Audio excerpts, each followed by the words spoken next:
Welcome to Moonlit Publishing. Chapter 1. My father is the strongest alpha I've ever known, but when he spoke their names, a shiver of pure, primal terror betrayed him. He wasn't shaking because of a war.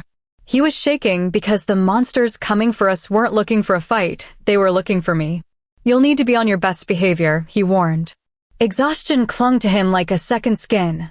Dark rings bruised his eyes, and his usually pristine hair was a chaotic mess. The air in the office was thick with the metallic scent of grief, a pack member dead, and the anniversary of Mum's death creeping around the corner like a storm cloud. "Who is coming, Alpha?" Andre asked. His voice was steel, formal. He was the heir, ready to rule. But Dad didn't answer immediately. He massaged his temples, the silence stretching until it snapped. "The two alphas from the Blood Moon pack," he whispered. The room didn't just fall silent, the air vanished. Panic and rage exploded instantly.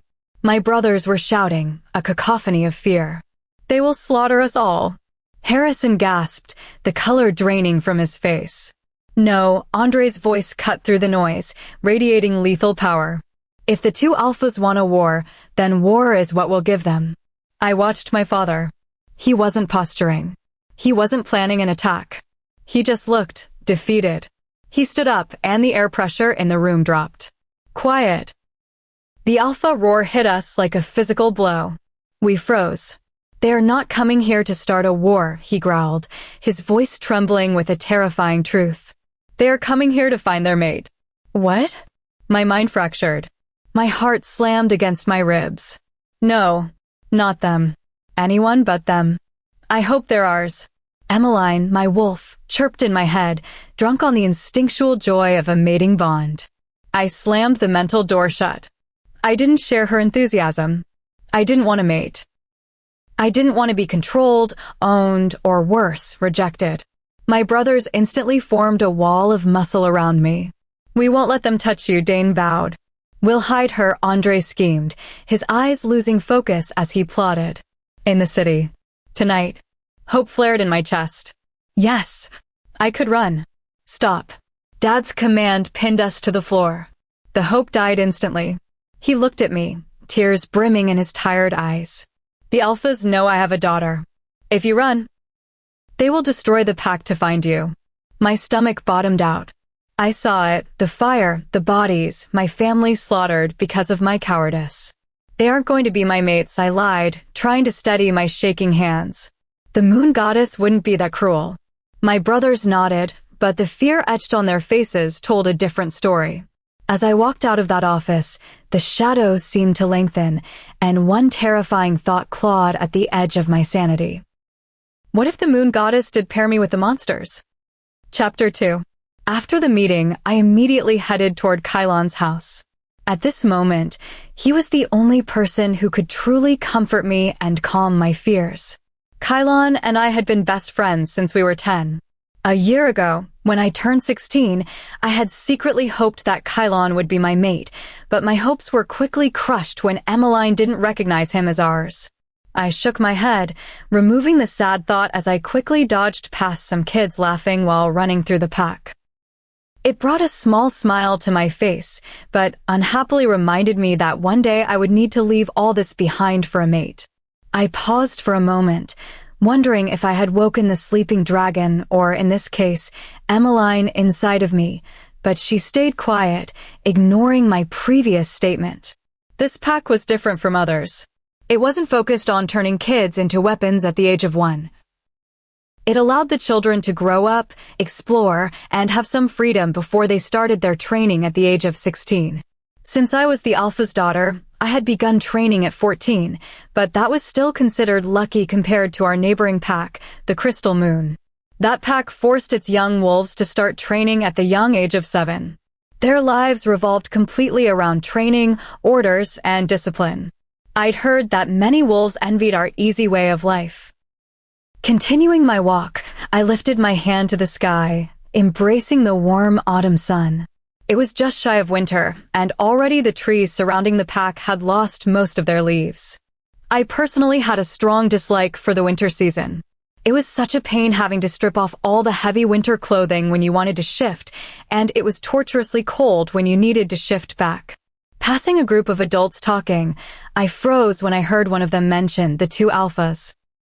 Moving inconspicuously, I retreated toward the group so that I was standing only a few steps behind them. Even with their werewolf senses, they were too engrossed in their conversation to notice me. I heard once that both alphas destroyed a whole pack, sparing no one, a man said, his voice gruff. My body was paralyzed with fear. Sparing no one?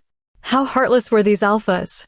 Why would they do such a thing? A woman with brown hair asked, her face filled with shock and horror. Because the alpha wouldn't reveal where the traitor wolf who betrayed the twins' pack was hiding. As a consequence, and to send a message to the other packs, they ended everyone. I bit my bottom lip to prevent it from quivering. My hands were noticeably shaking now. I didn't think I could survive being their mate. The adults hadn't noticed me yet, so I silently carried on listening. I've heard worse, another man said. A few years back, the alphas went on another trip to find their mate. When they arrived at the Bloodwater Pack, the alpha prevented the twins from seeing his daughter. What happened? He grimaced. The two alphas killed the Bloodwater Alpha, and then once they discovered that the girl wasn't their mate, they killed her as well. I gasped in horror, my chest rising and falling rapidly as I began to panic. What if that happened to me? At the sound of my gasp, the adults turned their heads in my direction. I expected them to be angry that I was eavesdropping, but instead, they sent me sympathetic looks before leaving for a more private location. I didn't know which I preferred, the anger or the sympathy. Pull yourself together, Flicky, I muttered as I took a deep breath. I noticed quite obviously that Emmeline hadn't said anything. I rolled my eyes. She wouldn't want to say anything against them in the unfortunate event that they were our mates. If they weren't, though, I pitied any she-wolf who had them. After hearing those stories, I wouldn't survive being their mate, nor could I survive their dominant, aggressive, and extremely possessive nature. All I wanted was a mate like Kylon, an ordinary male wolf with a caring, loving nature and friendly disposition. I wanted no titles, not even a beta or gamma as a mate, and especially not an alpha. I didn't want the enormous responsibility of being Luna. Arriving at Kylon's house, I didn't bother knocking on the door as I entered. Flick son. Kylon called out uncertainly.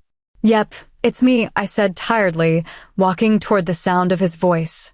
He appeared at the top of the stairs, his wet hair dripping water, while his t-shirt clung to his defined muscles. He rushed down, enveloping me in a big, warm hug. Hey, are you okay? I questioned as he finally released me. I'm just worried about the two alphas. I don't want them to hurt you.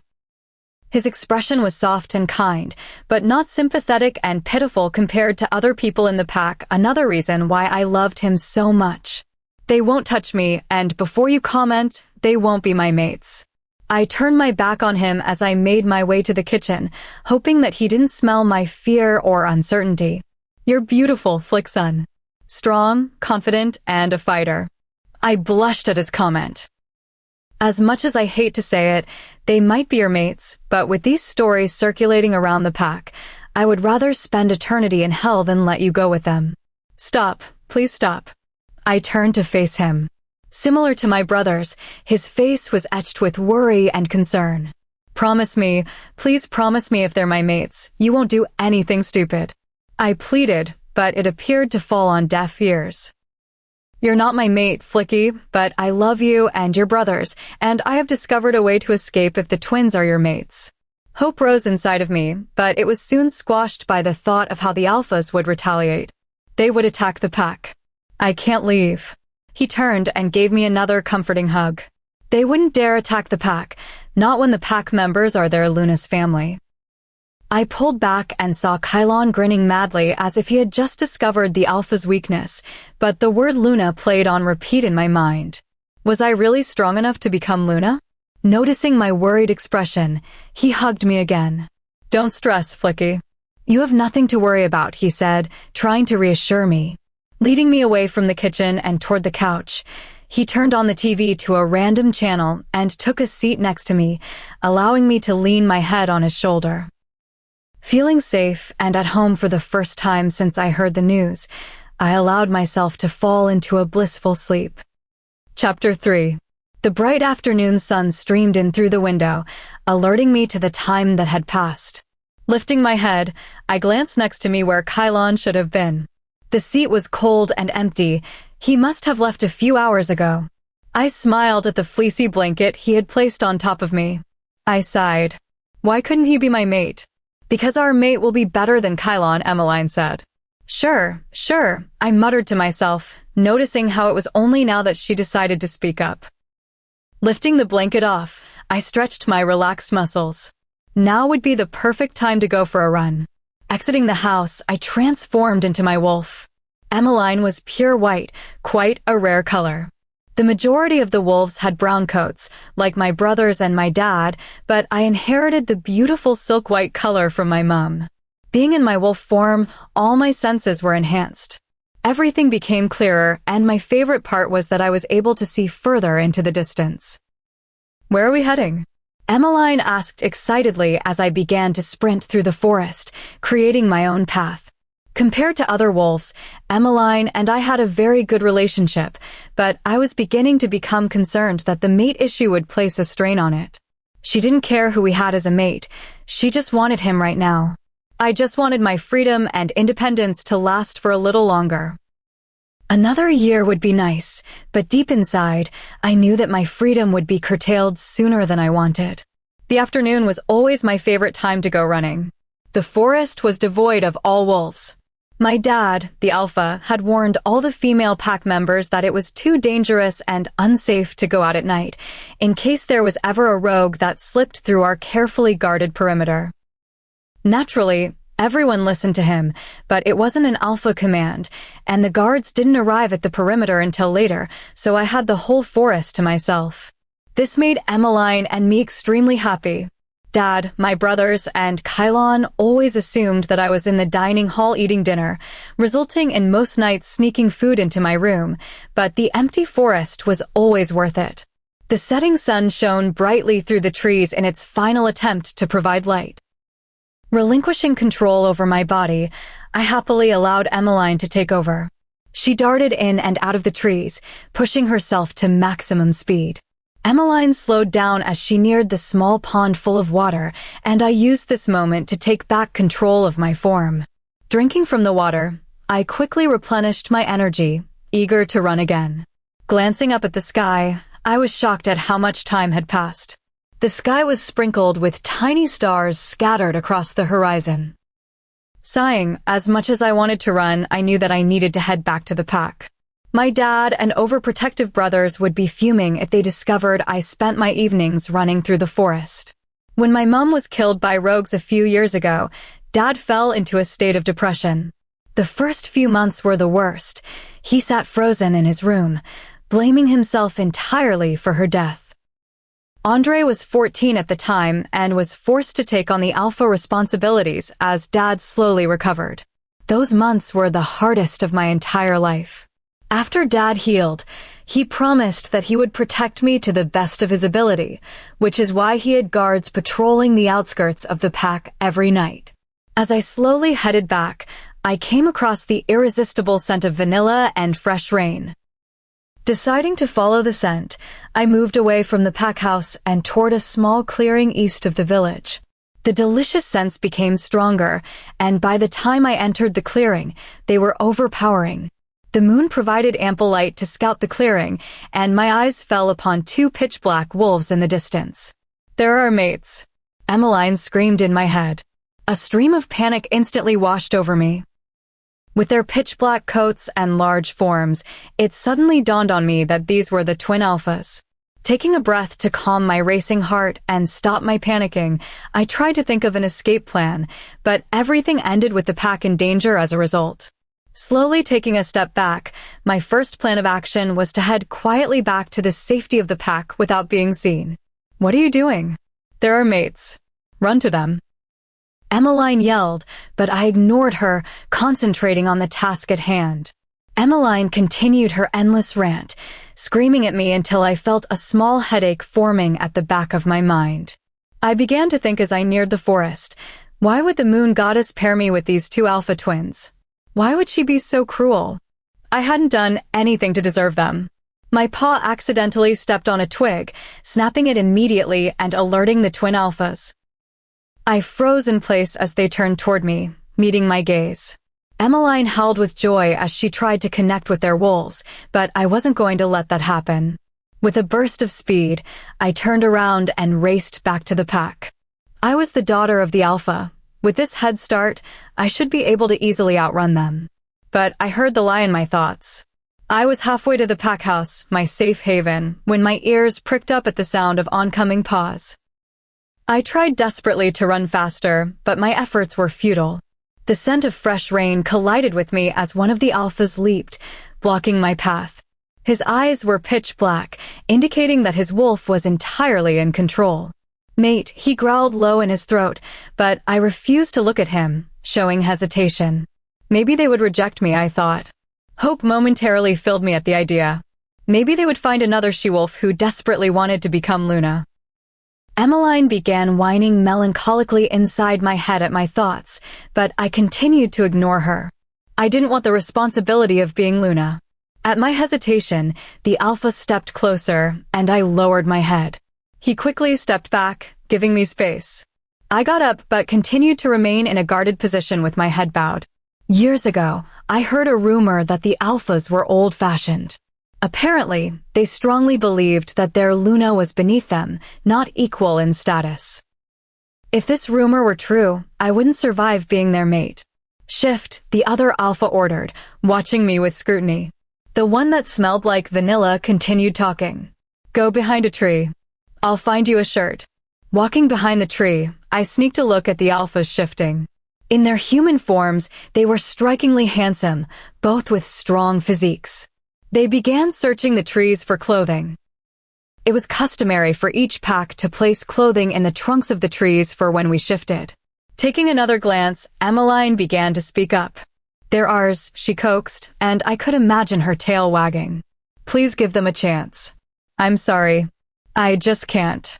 My apology landed on deaf ears, but I couldn't get roped into this lifestyle. The position of Luna frightened me, and I didn't want to be restrained by the two dominating alphas. I wanted the chance to roam the woods freely without the presence of my mates or guards. Using this opportunity, as the alphas were distracted searching for a shirt, I took a dress hidden in the tree trunk and shifted back into a wolf. I gripped the dress between my teeth as I sprinted back toward the pack house. Reaching the door, I pricked my ears and heard the two alphas in the forest, still searching for some clothes. I had a few seconds to spare. I needed to escape. Kylon's words came back to me from this morning. They wouldn't dare attack the pack, not when the pack members are their mate's family. Quickly shifting, I placed the dress on and stormed through the front door. I was surprised to see my brothers and Kylon crowded around the table. "We've got a plan to get you out of the pack before the alphas arrive," Kylon said proudly. "They're here, and they're my mates." "I'm getting my stuff and leaving," I stated as their eyes went wide with shock. "Shit," my brothers said in unison. Chapter 4. I rushed up the stairs to my bedroom, my brothers and Kylon following right behind me. "Where did you meet them?" Andre asked, frustration and angst seeping into his voice as he paced up and down my bedroom.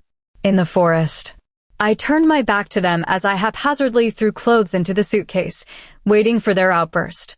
"What were you doing in the forest at night by yourself?" Kylon asked, anger coloring his voice. I turned and saw that his eyes were flickering between blue and black. His wolf was surfacing. I took a moment and rested my hand on his shoulder to comfort him. His eyes turned back to beautiful, bright ocean blue. Unfortunately, I couldn't change the angry expression on his face. Even though Kylon and I weren't mates, he and his wolf were very protective of me. "Look, I'm sorry," I said, turning to face them all. "But I love being in the forest alone with Emmeline. It's the only time when I feel truly free." Looking at my brothers, their angry expressions slipped off their faces, replaced by expressions of understanding and acceptance. "I'm going to miss all of you so much," I said as a tear escaped my eye. "But I can't stay with them. When I ran here, they were still in the woods looking for a shirt for me to wear. I've got about a minute to leave this pack." Andre walked toward the bedroom door. "Let's go, Flicky," he said, gazing down at me sadly. We exited the bedroom, running down the stairs as we headed toward the door. "The rest of you stay here and create a cover story for Flicky," Andre said. Dane, Harrison, and Kylon immediately started to argue with his decision, demanding that they come with me, but my brother sent them all a withering look which silenced them immediately. Dane and Harrison hugged me tightly. I knew that I was going to miss them dearly. However, I was going to miss Kylon the most. He was my best friend. He loved and understood me better than anyone else. Kylon didn't say anything but embrace me with a warm hug, which told me that he loved me and that he would always love and care for me. I gave Kylon one last goodbye hug when the door broke open. The wood immediately shattered, causing pieces of debris to fly everywhere. Kylon automatically placed me behind him, protecting me from the onslaught of broken wood. However, it wasn't the wood I was worried about. It was the two angry alphas standing in the doorway. Chapter 5. My brothers and Kylon stood protectively around me, shielding me from the twin alphas. "Give us our mate," the one that smelled like rain demanded, growling furiously. His eyes were pitch black, a clear sign that his wolf had taken over. My eldest brother took a step forward. He was next in line for the alpha position, and was the only one here who possessed enough power to even attempt a negotiation. "I'm sure we can negotiate this," he tried, but he was interrupted by their threatening growls. My heart was beating 1,000 miles per minute, and I involuntarily took a step back, distancing myself further from the alphas. I didn't want to go with them. The one smelling of fresh rain narrowed his eyes as he noticed my retreat. He sent me a dark look as if he were daring me to escape again, but both he and I knew that this time I wouldn't get further than the outside of the house. "If our mate doesn't come with us," the vanilla-scented alpha announced, sending a shiver running down my spine, "we will destroy this pack and everything in it." A loud, horror-filled gasp escaped my throat, and I looked at the alpha's smug faces, further repulsing me. I guessed Kylon and my brothers were wrong. These two alphas would destroy this pack, even if their mate had family there. They were more heartless than any of us could have imagined. Defeated and knowing there was no chance for escape with my pack at stake, I began to slowly make my way toward the alphas, but a hand pulled me back. Kylon's. I smiled sadly at him as he continued to grip my hand, making his way toward me. "Don't," I whispered, suddenly afraid for him, but he ignored my request and embraced me in a final goodbye hug, standing directly in front of the alphas. I embraced him, treasuring his hug, knowing it would be the last one I would ever receive. I was about to end it when he was pulled from my grasp and flung across the room. He hit the wall with a loud thump, falling to the floor. Screaming, I rushed toward him, but was hit with the smell of fresh rain as strong, muscular arms held me back. "No one touches what is ours," he growled in my ear, his wolf still evidently in control. "Please," I begged as I turned to face him, tears streaming wildly down my face. "I won't fight. I'll come with you. Just please, let me see that he is okay. Please." He stared at me, unyielding, but his eyes softened at my response. They flickered back to the normal color of ocean blue, and he whispered, "1 minute." I nodded, running toward Kylon as my brothers crowded around him. Close up, his chest was faintly moving up and down, and I sighed in relief. He was okay. "Flicky," he whispered, his eyes opening slightly. "Don't go, please." The two alphas growled in warning. I smiled sadly down at Kylon. I wanted to run my hands through his hair, but I didn't want to make the alphas angry again. "Promise that you won't come after me. That you'll look after yourself." Kylon shook his head in response. "Kylon," I said, starting to panic. I couldn't leave without his promise. I wouldn't let him place himself in danger to protect me. I couldn't let the alphas hurt him again. "Okay," he whispered defeatedly, closing his eyes from exhaustion. I turned my back on my brothers, knowing that I would be asking too much if I hugged them as well. "Tell Dad I love him," I said, and my brothers nodded in reply. "I'll miss you guys," I mouthed as both alphas gripped each of my hands and led me out of the pack house toward the waiting car. The vanilla-scented alpha opened the door for me, and I slid fearfully into the back seat. Chapter 6. Hello, Luna. I'm Lucas, the alpha's beta. The man driving the car told me as he smiled at me in the rearview mirror. Please don't call me Luna. My name is Flicksun, but everyone calls me Flicky. It's nice to meet you, FLI. A growl from the two alphas cut him short before he could finish. They were both sitting squashed next to me in the back. I don't care what Flicksun says, the alpha smelling of fresh rain said. My body betrayed me with a shiver running down my spine at the sound of my name. Damn, I thought, my body can't betray me like this. I can't fall for them, not when I've heard all their horror stories, and especially not when they've threatened my pack. Glancing down at me, the alpha smirked before continuing. You will always address her as Luna. Understood, Lucas. Understood, Alpha. I didn't let my emotions show, but inside I was shocked. Not letting the beta call me by my name? How ridiculous. I began to worry about how possessive and territorial these twin alphas were. I had already started to miss my pack as I stared out the window, watching everything pass by in a blur. A tear escaped my eye as it finally dawned on me that I would never see Kylon or my family again. I could feel the stares of the alphas weighing down on me, but I ignored them as I innocently wiped the tear away. We quickly reached the outskirts of the pack. The pine trees that bordered it were now the only thing filling my vision. Inwardly sighing, I redirected my attention back to the alphas and gathered some unknown courage to speak. What are your names? My voice was barely above a whisper, but in the quiet of the car, they heard it. My name is Jax, said the alpha with the scent of fresh rain. And my name is Conrad, the other alpha said. I nodded in response when rough hands grabbed my chin, moving it so I made eye contact with Jax. Never nod in response. Always answer with yes, Jax, or yes, Conrad, he said. Yes, Jax, I replied, suddenly terrified. And never look us directly in the eye unless we're talking to you, Conrad added. Yes, Conrad, I replied. I was suddenly terrified. I couldn't live with these rules restraining me. Weren't Lunas equal to their alphas? Looking back at my childhood, Mom had always shown Dad respect, but she was always equal to him. How old-fashioned were these alphas? Did they really expect me to obey their every whim? As Luna, will I be equal to you? I questioned, unsure if I was overstepping my boundaries. The car was silent for a moment before they both snorted with laughter, but the laughter quickly died, and the alphas became deathly serious. You will never be equal to us. You are higher than the pack wolves and slightly higher than our beta, but you will never have equal power to us, Conrad stated arrogantly as if it were the most obvious thing in the world. We will decide when to mark you, and then we will decide when we will have our pups. And rest assured, you will have many pups, Jax said, his tone deathly serious, as if daring me to question him. Yes, Jax and Conrad. My voice was barely audible, but they somehow seemed to hear it. I felt like I was going to be sick. Were they going to mark me without my permission? How many kids did they expect me to have?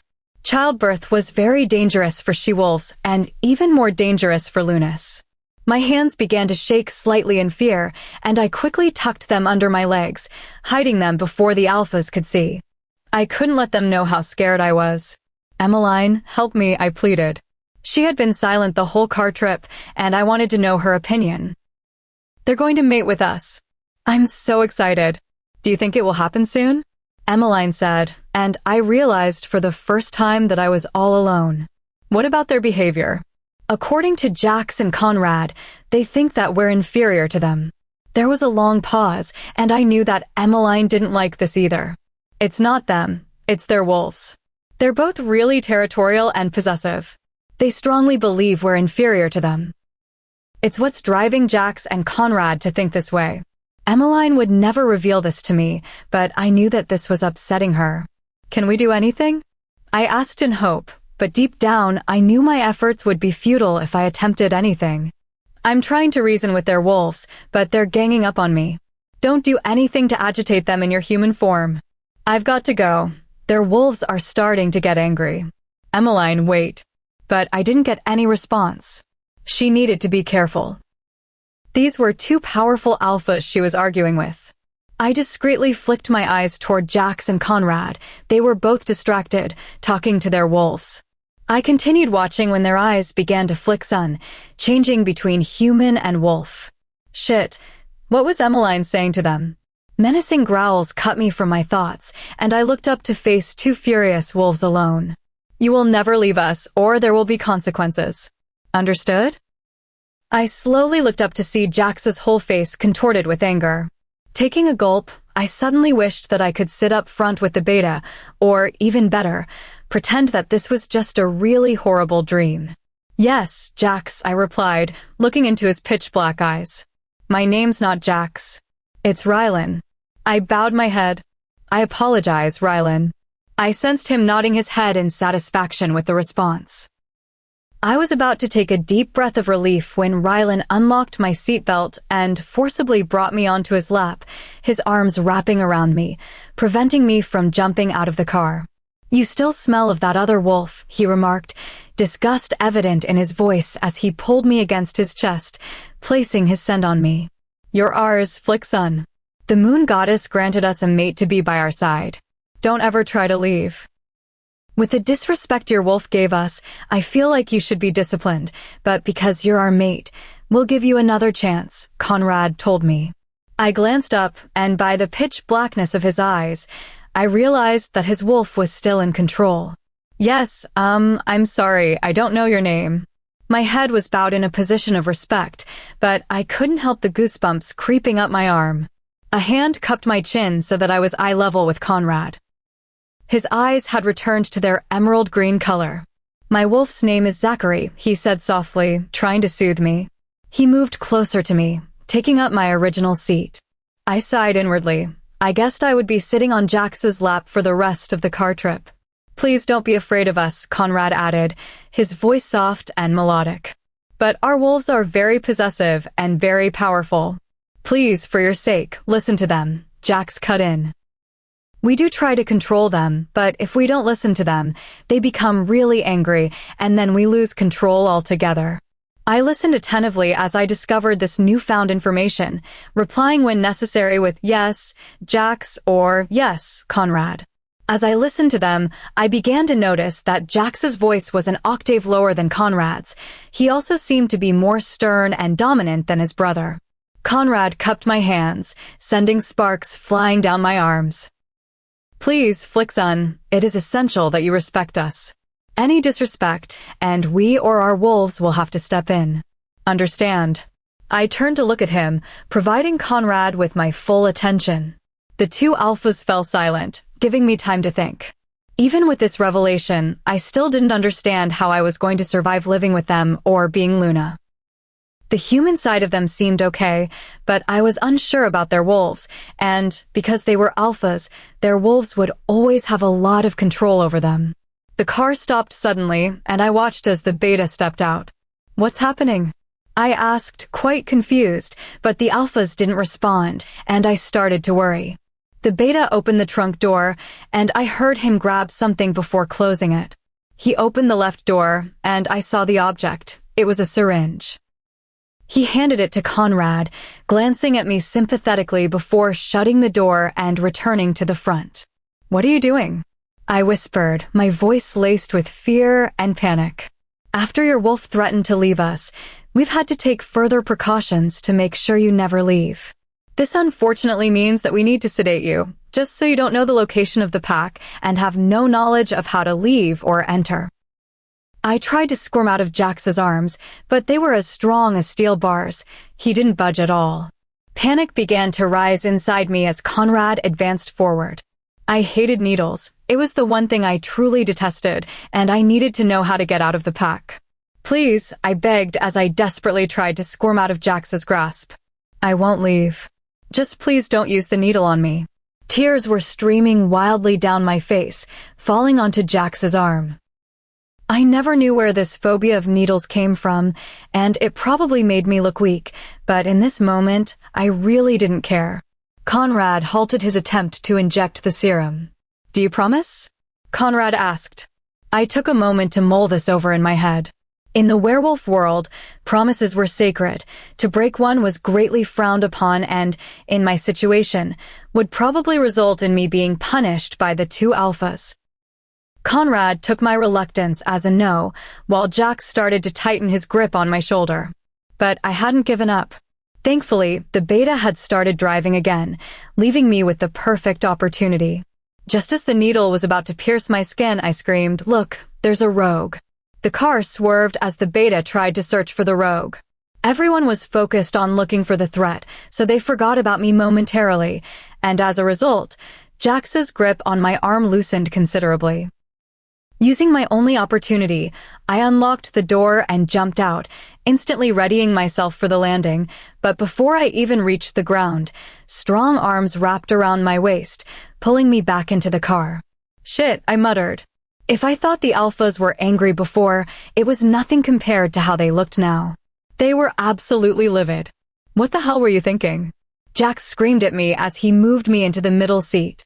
I was now trapped again between two extremely angry alphas. I was about to respond when I felt a small prick of pain in my shoulder. I turned suddenly to see Conrad inject the last of the serum. "How could you?" I tried to ask, but my words were already becoming slurred. "Sleep," Conrad demanded as he and Jax kissed my forehead. "Never," I tried to reply as darkness overcame me, and I fell into a restless sleep. Chapter 7. I woke up to dappled sunlight filtering in through a window. I tried to get up but was restricted by two muscular arms wrapped around me, preventing me from leaving. Confusion hit me as I tried to figure out how I arrived here. Because I couldn't get up, I did my best to scan the room, but it provided me with no clues as to why I was there. As I took a glance at the two males sleeping beside me, my memories suddenly came flooding back, and I began to recall the events of yesterday. I had two possessive alpha mates. They believed I was inferior to them. They sedated me so I couldn't escape. My breathing quickened, and my heart rate escalated as it slowly dawned on me that they were eventually going to force me to stay with them. Taking a deep breath to slow my racing heart, I knew deep down that I would need to find a way to escape, but first, I had to get my priorities straight. I needed to get out of this bed as I was slowly overheating lying next to these two alphas, and I really needed to use the bathroom. Hoping not to wake them, I gently lifted their arms off me as I began to slide out of the bed, but a hand gripped my arm, stopping me. "Where are you going, little mate?" Jax asked, turning his face toward me. There was a stern undertone to his voice. "To the bathroom," I whispered innocently, looking at him directly. He nodded his head in consent before closing his eyes again. Entering the bathroom, I locked the door and made my way over to the mirror. I covered a gasp with my hand as I saw the bruises along my arm where the alphas had gripped me too tightly yesterday. Luckily, my neck was still untouched, and I realized that it would only stay this way if I found a way to escape. If I did find a way, I would have to head to my pack first and warn them of the two oncoming angry alphas. Sighing, I leaned against the bench. I knew it was extremely selfish, but I could see no other way. Staying with them just wasn't an option. After I finished in the bathroom, I stared at the locked door, dreading opening it. Summoning some unknown courage, I unlocked the door. Stepping out, I glanced at the alphas. They were still asleep. I decided to use this opportunity to explore their house. It would be helpful to know the layout for my escape. I quietly headed toward the bedroom door, hoping not to disturb them. "Where are you going?" Jax asked, his voice icy, and I paused in my tracks, shifting my attention toward him.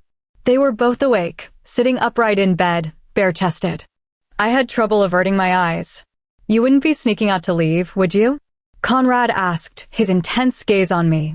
"Because if you do try and escape, there will be consequences, Flickson." "Yes, I understand, Conrad," I said as I tried to think of an excuse to fix the situation. "I was just creeping down to explore the house, and I didn't want to disturb either of you." It was the honest truth for the moment.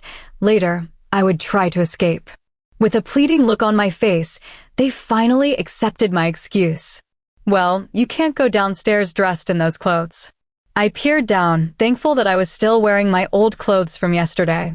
For once since I met him, Jax was right. I couldn't wear these. We've placed some clothes on the edge of the chair over there. He pointed to the armchair situated in the corner of the room. I grabbed the clothes and headed toward the bathroom, but a growl halted me. I'm going to go get dressed. Isn't that what you want? Get dressed here, Conrad said, smirking. No, I watched as their eyes flickered black, and it took the alphas a little while to regain control over their wolves. You're ours, Flickson. You will do what we ask, or we can let Rylan and Zachary step in. A shiver ran down my spine at the mention of their wolves, and I tentatively placed the clothes on the bed. No one had even seen me change before, and for their pleasure, these two alphas wanted me to strip. It made me uncomfortable and only added to the growing reasons why I needed to leave. Turning my back toward them, I took my top off. Turn around, Jax growled. I had no choice but to agree. Taking a deep breath, I turned around and began taking my jeans off. I paused as I looked at the fresh undergarments on the bed. They couldn't be serious. I lifted my eyes to theirs and met their intense stare. Watching me with scrutiny, I continued until I was changed into the fresh clothes. Wait, the two alphas said in unison. I watched as they both slid out of the bed and stalked toward me. You're so beautiful, Flicky, Conrad whispered in my ear as he kissed my shoulder. It sent sparks flying. Jax kissed my neck, starting from the base and making his way up. Conrad joined him on the other side. I was overwhelmed by their proximity that I barely noticed when they both began focusing on the spot on my neck in preparation for marking me. My body tensed upon realization they were going to mark me without permission. I went a step back out of their grasp, but as if reading my mind, Conrad wrapped his hand around my waist, keeping me in position. I tried wriggling out, but Jax's hand gripped my other side, holding me firm. Emmeline, help me, I tried contacting her, but there was no response. To be marked by an alpha mate, I've heard, is incredibly intense. My mother explained it to me when I was younger. She said that the bond snapping into place felt overwhelming. The sensation could last for hours, and then the female would sleep, allowing her body to change and accept the bond, something I did not want at the moment. Please, I whispered softly, but I knew they could hear it. Tears slowly fell down my face as I felt them close to my skin. Please. They halted in their process, and I hoped that they'd stop, that they'd wait for my permission. Flicky. I turned toward Jax, but by his pure obsidian eyes, I knew it was Rylan who called me. My heartbeat accelerated, and he frowned as he heard it. You're ours, Flicky. For us to protect, Zachary added. And for us to mark when the time is right. They leaned in, and I closed my eyes, promising myself that I would never fall for them. Taking a deep breath, I waited for what was going to come. As they grazed my neck, a loud knock was heard coming from the door. We're busy, Rylan said, frustration and annoyance seeping into his tone as he lifted his head toward the door. He returned his attention to me, but stopped when a voice was heard behind the door. Jax, I don't care if either of you is busy. There are rogues at the border. At the mention of rogues, both alphas stepped away, their eyes going back to their normal coloring as they quickly regained control. Stalking toward the door, they left the room without a backward glance at me. Which direction? I heard them ask. North, the other wolf said, and I assumed it was their beta because no other wolf would be able to interrupt the alpha like that, not even me. Sighing at the thought, I realized I would always be second to pack duty, but I was extremely grateful for the interruption. I needed to get out of here. I couldn't let the alphas control me like that, like I was a piece of property, a pawn in their chess game. The thought filled me with determination. It was undeniably true. They seemed to care more about the power I could bring them from becoming Luna. Hearing the front door close, I quickly finished dressing and stepped outside. Wow was my first thought. It was absolutely beautiful. Decorative pieces of artwork lined the cream walls along with chandeliers hanging from the ceiling every few meters. A grand spiral staircase sat in the middle of the floor, and I could just imagine myself sliding down it. Alongside my room, I noticed a few other bedrooms. I wondered who occupied them. I began walking toward the staircase when two male wolves stepped in front of me, blocking my path. I'm sorry, Luna, but the alphas said that you weren't allowed to leave the room, one of the guards stated. I am not your Luna, I replied firmly. Both of their faces fell as if I had just delivered a blow to their stomachs. I immediately felt the pinpricks of guilt forming inside of me. I rested my hand on his shoulder. I'm sorry, I didn't mean to be rude. I'm just really new to all of this. Please call me Flicksun. Their faces brightened up, reminding me of the same temperament as a puppy. While I seemed to be on their good side, I began asking questions. So who occupies the other rooms? They're empty for the use of your future pups. I immediately felt overwhelmed, but I plastered a smile on my face for show. A quick scan of the floor, and I counted 10 rooms in total. I now really had to get out of here. Childbirth was a serious process and sometimes resulted in complications. For Lunas, the risks were even higher. To have 4 children was considered lucky. Having any more than that was tempting fate. The alphas could find someone else to be their Luna. I needed to get out of here. Are there guards circling the house in case any rogues manage to sneak into the pack? I innocently asked. There are no guards circling the mansion. The rogues would never make it this far in, the guard affirmed. My chances of escape rose. We can send some wolves to patrol the border if you want, Lewin. Sorry, Flicksun. No, that's okay. I'll feel safe with both of you protecting me. I flashed them a smile before I walked back to my room, devising my escape plan. Chapter 8. Conrad. I veered left, following the strong scent of rogues situated at the border. Their rancid scent left a bad taste in my mouth, and I wished to be back with my beautiful mate, Flicky. Last night, I had received my best night's sleep in forever. Watching her in bed, she had looked so adorable whilst she slept and had fit perfectly sleeping between my brother and me. However, my thoughts turned sour when I realized what we nearly did this morning. Marking her without her permission. I felt completely awful. Zachary didn't care about how she felt. He just wanted to claim her as his own so he could start the second part of the mating process. Disgust bubbled inside of me as I remembered the tears falling down her face as she begged us to stop. We need to apologize to our mate, I mind-linked Jax. I know. I couldn't even look at her when we left today. Neither could I. Our beautiful mate was in tears, knowing that it was our doing. We need to control our wolves better. Agreed. With our alpha speed, we raced toward the rogues, catching up to them easily. I pounced on top of the closest one, ending the threat instantly. Flicksun. I pushed the window open, letting the cool breeze wrap around my body. Glancing down, it was a 2-story drop which would injure a human easily, but as a wolf, I jumped down with ease, landing softly on the ground so I wouldn't raise any unwanted attention. Looking up at the window, I checked to see if the guards had heard me, but after a second passed, no one appeared. Grinning triumphantly, I shifted into my beautiful white wolf. Emmeline still wasn't talking to me, and I hoped that she would come back again. I desperately needed her help in escaping. Taking a deep breath, I knew there would be no going back after this. My only hope was that the guards wouldn't check on me, and I could somehow find my way out of this pack and head home. I set off in a sprint, and just like my mates this morning, I didn't glance back. After a few minutes of not encountering any pack members, I began to slow down. All that surrounded me was a forest filled with large conifer trees and the eerie yet comforting silence of the woods. The wind pushed me forward, and now my only aim was to find a warm, safe place to rest before nightfall. Jax. I took down the last rogue. Our coats were matted with the evidence of battle, but it had been worth it. They had come too close to our pack borders, and now we had a mate to protect. Thinking of Flicksun brought a smile to my face. She was so beautiful. I couldn't wait to have her sleeping next to me in bed tonight. Thinking about Flicksun? Conrad mind-linked. What else is there to think about? True, he agreed, and together we raced back toward the pack. We need to show her around and get her to meet the pack members. And then we should take her out for dinner somewhere. And then you will mark her, Rylan said.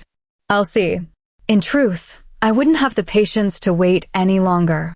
I know I promised myself that I wouldn't forcefully mark Flicksun, but I was becoming restless, and so was my wolf.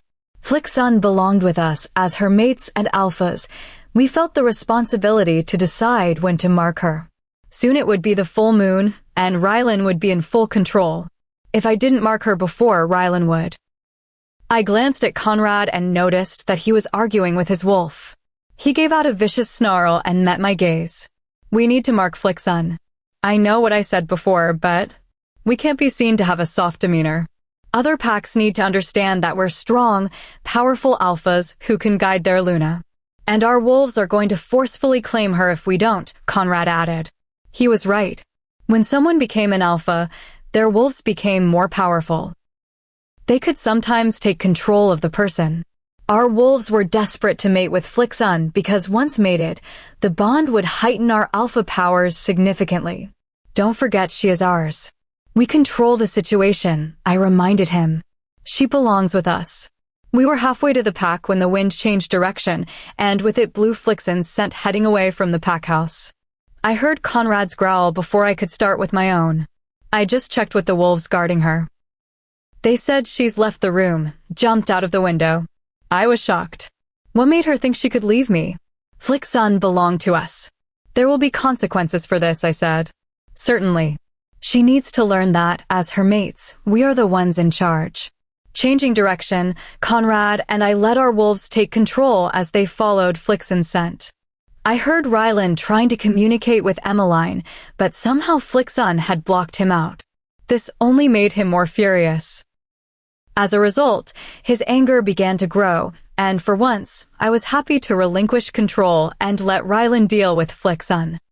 Chapter 9. Flickson's POV. I felt Rylan trying to communicate with Emmeline, and I instantly blocked it off as I continued to get further and further away from the pack. Panic set in at the thought that they knew I was escaping, but I tried to ignore it, instead pushing myself to go faster. I still had a head start and a chance of actually getting out of here. But Emmeline was fighting me at every turn, chanting in my head desperately to turn back. You want me to go back to my 2 possessive mates who believe I'm their property and only want me to increase their alpha powers? I questioned. But there are mates who love us, Emmeline tried to reason, but her argument fell on deaf ears. I wouldn't ever give in to them. When have they shown us love, Emmeline? When? I screamed at her, but she didn't respond. I could hear the sound of paws in the distance, but I didn't slow down. I couldn't give up. I'd already gotten this far. After 2 minutes of running, I noticed that it was oddly quiet. It sounded almost like my mates had stopped in their pursuit to catch me. I breathed a sigh of relief. Maybe they'd decided to find someone else to be their Luna. I kept running, my eyes set on the path in front of me. Unfortunately, I didn't notice the large black alpha wolf leaping out of the forest until it was too late. I screamed as the black wolf pinned me to the floor. I knew it was Jax by the scent of rain, calming me slightly, but gazing into his eyes, I knew that Jax was nowhere near. Rylan was in control, and my heart rate spiked. I tried wriggling out of his grip, but it only earned me a deep growl, and I immediately stopped. Turning my head to the side, I saw Zachary circling me with a look of anger present in his eyes. Why did you leave us? Rylan yelled. I was so terrified that I couldn't look him in the eye, but then I remembered the events that brought me here, and my confidence grew. Because I am not your possession. You don't own me. I heard Zachary laughing. You're wrong, darling. He moved closer to me so that I could feel his breath on my face. Every inch of you belongs with us. I gulped nervously, but as I gazed at Rylan, an idea formed in my head. Maybe I could get them to reject me. Why don't you just reject me and claim another more subservient she-wolf? Rylan paused like he was seriously thinking of the idea, but then both Zachary and Rylan growled ferociously, like I'd committed some grave sin. Another she-wolf would not provide us with as much power as our true mate, Rylan spat out. Disgust bubbled inside me. That's all they saw me as, a means to get more power. Why, Moon Goddess? Why would you put me with these 2 mates? I hate both of you, I whispered, and I regretted it instantly. Sadness flickered across Rylan's face, and I almost heard a whine from Zachary. When I looked back at Rylan, his sudden sadness was replaced with fury, and I was petrified. Rylan bent his face closer to mine, and for a split second, I thought he was going to mark me. I desperately tried to wriggle out of his grasp, but Rylan only put more pressure on me, causing me to wince. I'll give you something to hate, he said low in his throat before sinking his teeth into my shoulder. A cry echoed throughout the woods as his teeth sank deep. The pain was intense, radiating through my body. I begged him to stop, tears streaming from my face, but he didn't let go. Emmeline tried communicating with him, but it was no use. I glanced at Zachary, but he seemed to be pleased with what Rylan was doing. I bared my neck in submission, hoping that Rylan would stop, but he didn't immediately release me. "I'm sorry," I cried as the pain became too much, and I shifted into my human form, sinking into unconsciousness. Jax's POV. Gaining back control, I retracted my teeth from her shoulder. Blood welled up, and I quickly tended to it, watching as it slowly healed. Shifting into my human form, I took some shorts out of the hidden trunk in the trees, handing them to Conrad. I also placed a large shirt over Flick's son. Looking at her, I had to restrain myself from marking her fully. Glancing at Conrad, I could see that he felt the same way. I lifted her up, placing her in my arms. A wave of guilt hit me when I noticed that bruises were beginning to form, but then I remembered what she said. "I hate both of you." Rylan shouldn't have bitten her so hard, but overcome with all that anger, I understood. "What should we do with her when we get back to the pack house?" Conrad asked as we began to walk back. "We need her to accept the bond, to fully understand that we're her alphas. She needs to understand that she can't leave us or do anything without our permission." Flick's son was right. Why couldn't we just have a submissive she-wolf? Right now, I would reject her, but my wolf was right. If I wanted to lead the strongest pack, we needed the power our mate would provide us. "We'll place her in the pack cells until she understands her place," Conrad clarified, and I agreed, nodding my head in consent. It pained me to do this, but I could see no other way. As alphas, we could not tolerate such risks. Conrad and I continued our walk back in silence, deep in our own thoughts. Chapter 10. Flixen's POV.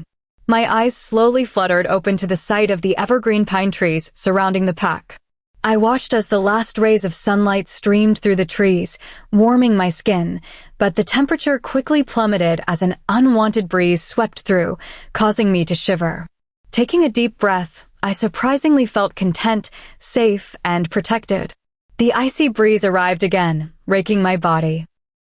I crossed my arms over my chest in an effort to warm myself, but pain lanced sharply through my right arm when I moved. Confused, I tried to recall what happened when I realized absent-mindedly that I was being carried. Glancing up, Jax's face filled my vision. His expression was guarded, neutral, almost in appearance, but his locked jaw and pursed lips revealed his hidden anger. He bent his head toward me, meeting my gaze, causing a warm blush to cover my face. I watched as his carefully guarded face changed as sadness flickered across it, but it was quickly replaced with something cold, distant, and unapproachable. He broke the gaze, and I was left feeling utterly confused until the memories flooded back. I felt like I had been submerged in icy water, escaping the mansion, the alphas catching me, and Rylan biting my shoulder after I admitted that I hated him. I attempted to move my arm again, but it was still painful and I inadvertently winced. Glancing up, I expected to hear some sort of apology, but he continued to remain silent. I realized that he was still fuming after what I told Rylan. I tried to shuffle out of his arms, but his grip only tightened, and I knew it was a warning. I saw the pack house looming in the distance, and my heartbeat rose. There was no way I would ever be able to escape again. The alphas would have me on a 24-hour watch.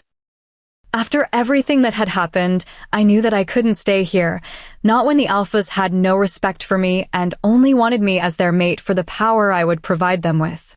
The sun was just setting low on the horizon as we neared the house, and I expected to see more people. "We've sent them all to their homes," Jax said as if he heard my thoughts. "Why?"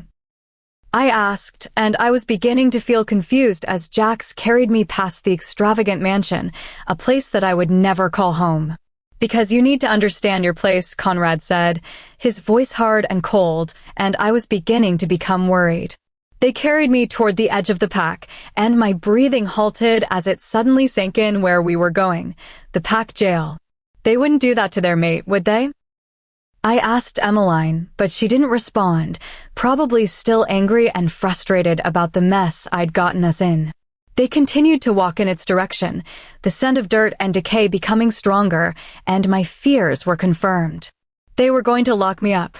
"Please don't," I whispered, frightened, never once thinking that they would do something like this. "You chose this path, Flixon, not us," Conrad said. I tried wriggling out of Jax's arms, wincing as pain continued to flare in the bite mark. I could feel that he had tended to the wound, and it had begun to heal, but that wouldn't be enough. I wasn't mated to them, and if I wanted it to heal completely, I would have to stay physically close to them for the next few days, something that wasn't going to happen. They eventually reached the guards patrolling the prison. "Alpha," they both said, bowing their heads in submission.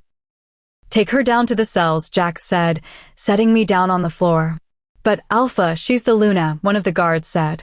Looking up, I admired his courage, but I watched as he quickly stepped back in fright as both Alphas stared him down.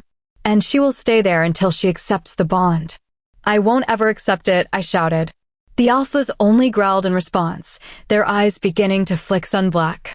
"Take her and secure her," Jax said, his voice cold and devoid of any emotion. As the guards lifted me up, it took me a moment to process what he just said. "Secure me," I repeated, astonished and suddenly extremely frightened as I looked at Jax and Conrad. They couldn't be serious. "Please don't," I whimpered. "Anything else, but don't chain me." Conrad's carefully composed mask dropped, and his features were etched in sadness. He opened his mouth to say something, but Jax rested his hand on his back, telling him something through the mind link. A second was all it took for his face to return to its unfeeling state. Conrad gave his nod of consent, but he bent down until he was eye level with me. "Flixon, all you need to say is that you accept the bond, and then you can return home with us," Conrad told me. I ignored him, and he sighed, taking my silence as a no. Turning their backs, they both walked away, leaving me to this cruel fate. I allowed the guards to drag me down to the cells, having no energy to fight.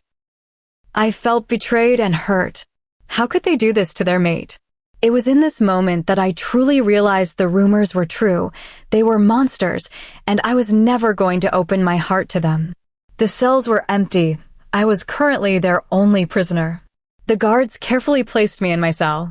I sat there defeated, knowing that there was no point in trying to escape. They would only catch me again. The head officer walked in.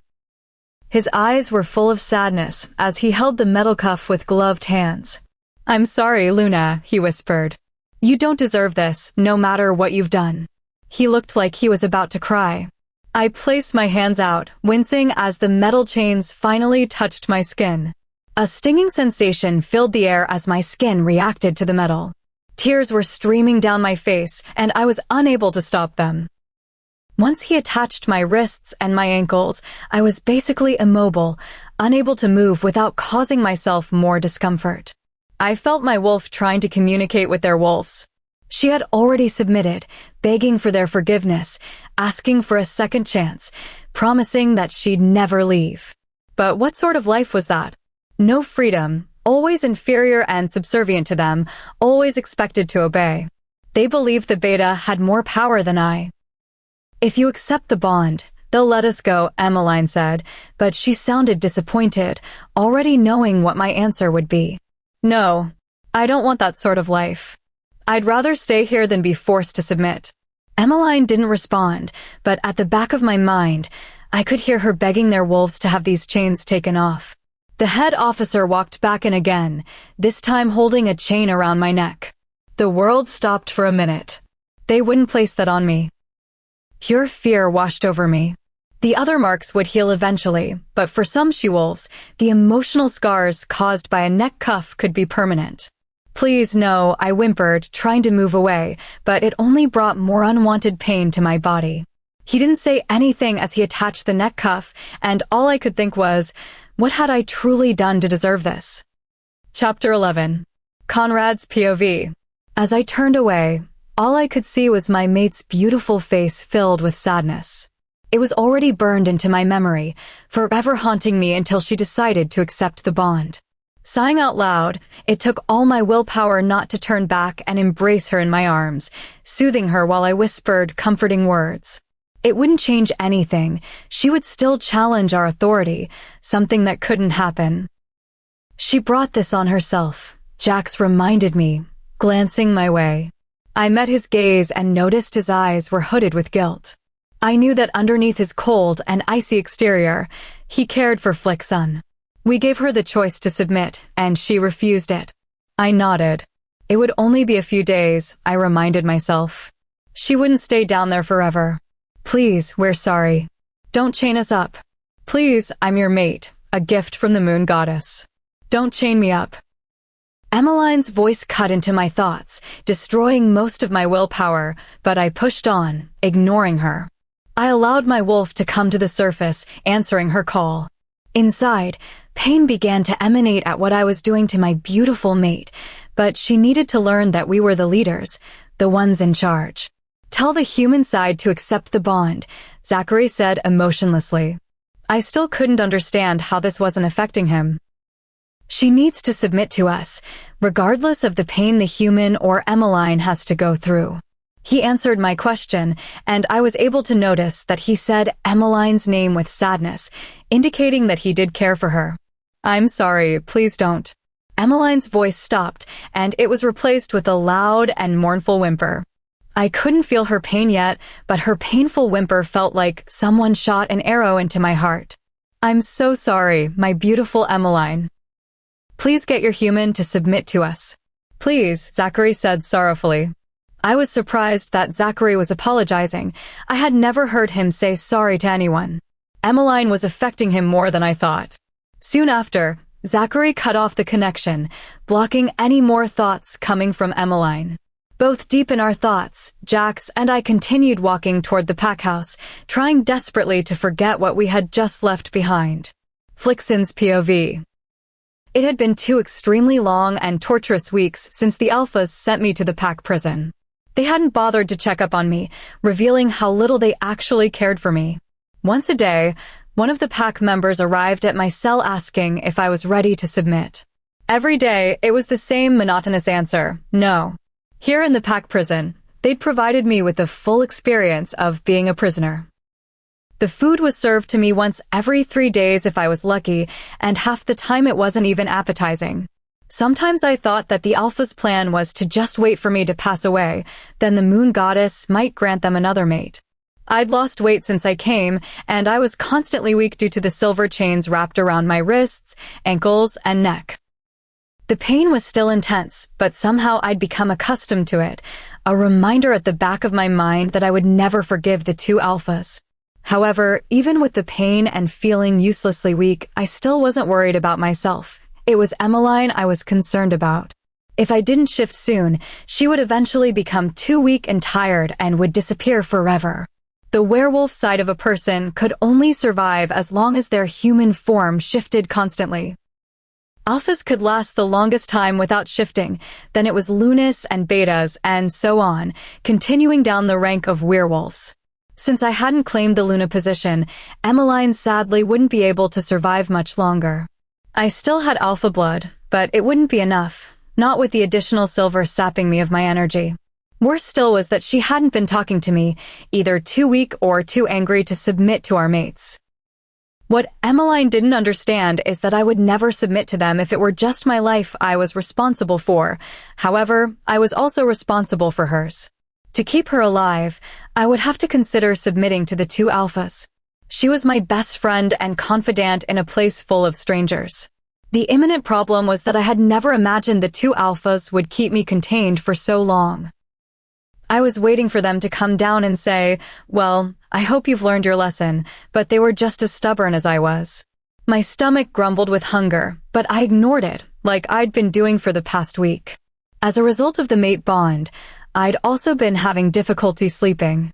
Once a werewolf finds their mate and marks them, they both become extremely dependent on each other. The 2 Alphas hadn't marked me yet, and I was dreading the day that happened, but because of their power and the fact that there were 2 of them, to survive, I needed to remain close to them. It's why Jax's bite mark still looked bruised. For it to fully heal, I would need to remain next to them. Similarly, it's why I was having trouble sleeping. If I wanted to receive any proper rest, I would need to be annoyingly next to the alphas. Closing my eyes, I tried again to fall asleep as I began to wonder how the two alphas were doing without me. Jax's POV. I sighed as I got out of bed, glancing around the room. Flixen's scent still faintly lingered within it. My wolf, Rylan, growled in response to her name. He had become increasingly angry over the past 2 weeks, demanding why she hadn't submitted yet. Deep down, however, I could tell that he just desperately missed his mate. He wanted to scent her, protect her, wake up in the morning, and see her smile. Thinking of this, I glanced at the space next to us where Flixen should be warming the bed. But most importantly, he just wanted to mark her as his. I flicked my eyes over to Conrad. He was tossing and turning in bed again. While she'd been in prison, neither of us had been getting much sleep, and it showed. Yesterday, we yelled at our maid because she served us the wrong breakfast. Our pack had been walking around on eggshells ever since they heard about our mate. Nobody wanted to upset us, even our beta had been careful about what he said. What was worse was that her wolf had suddenly stopped responding to ours. Rylan believed it was an act of defiance. Yesterday, he wanted to storm down to the prison and show his mate who was in charge, but I prevented him. If I went down there, I would probably just forgive Flixen altogether.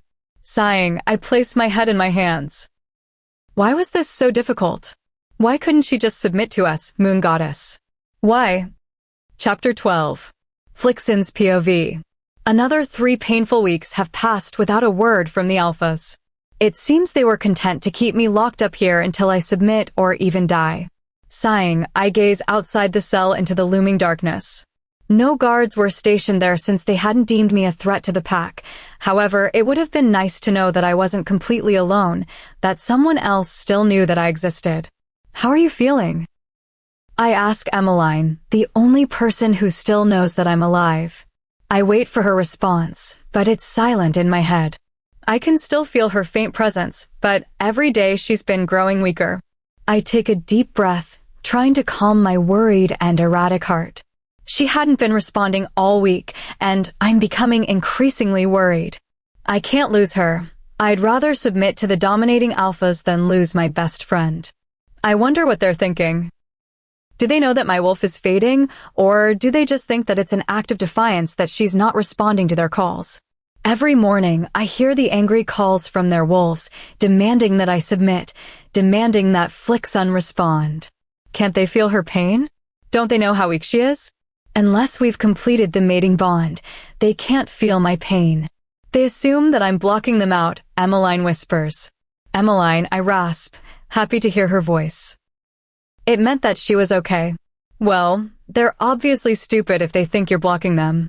She attempts to growl at the word stupid, but she doesn't have the energy. It was partially my fault that she was in this condition. I only had to say 2 words, I submit.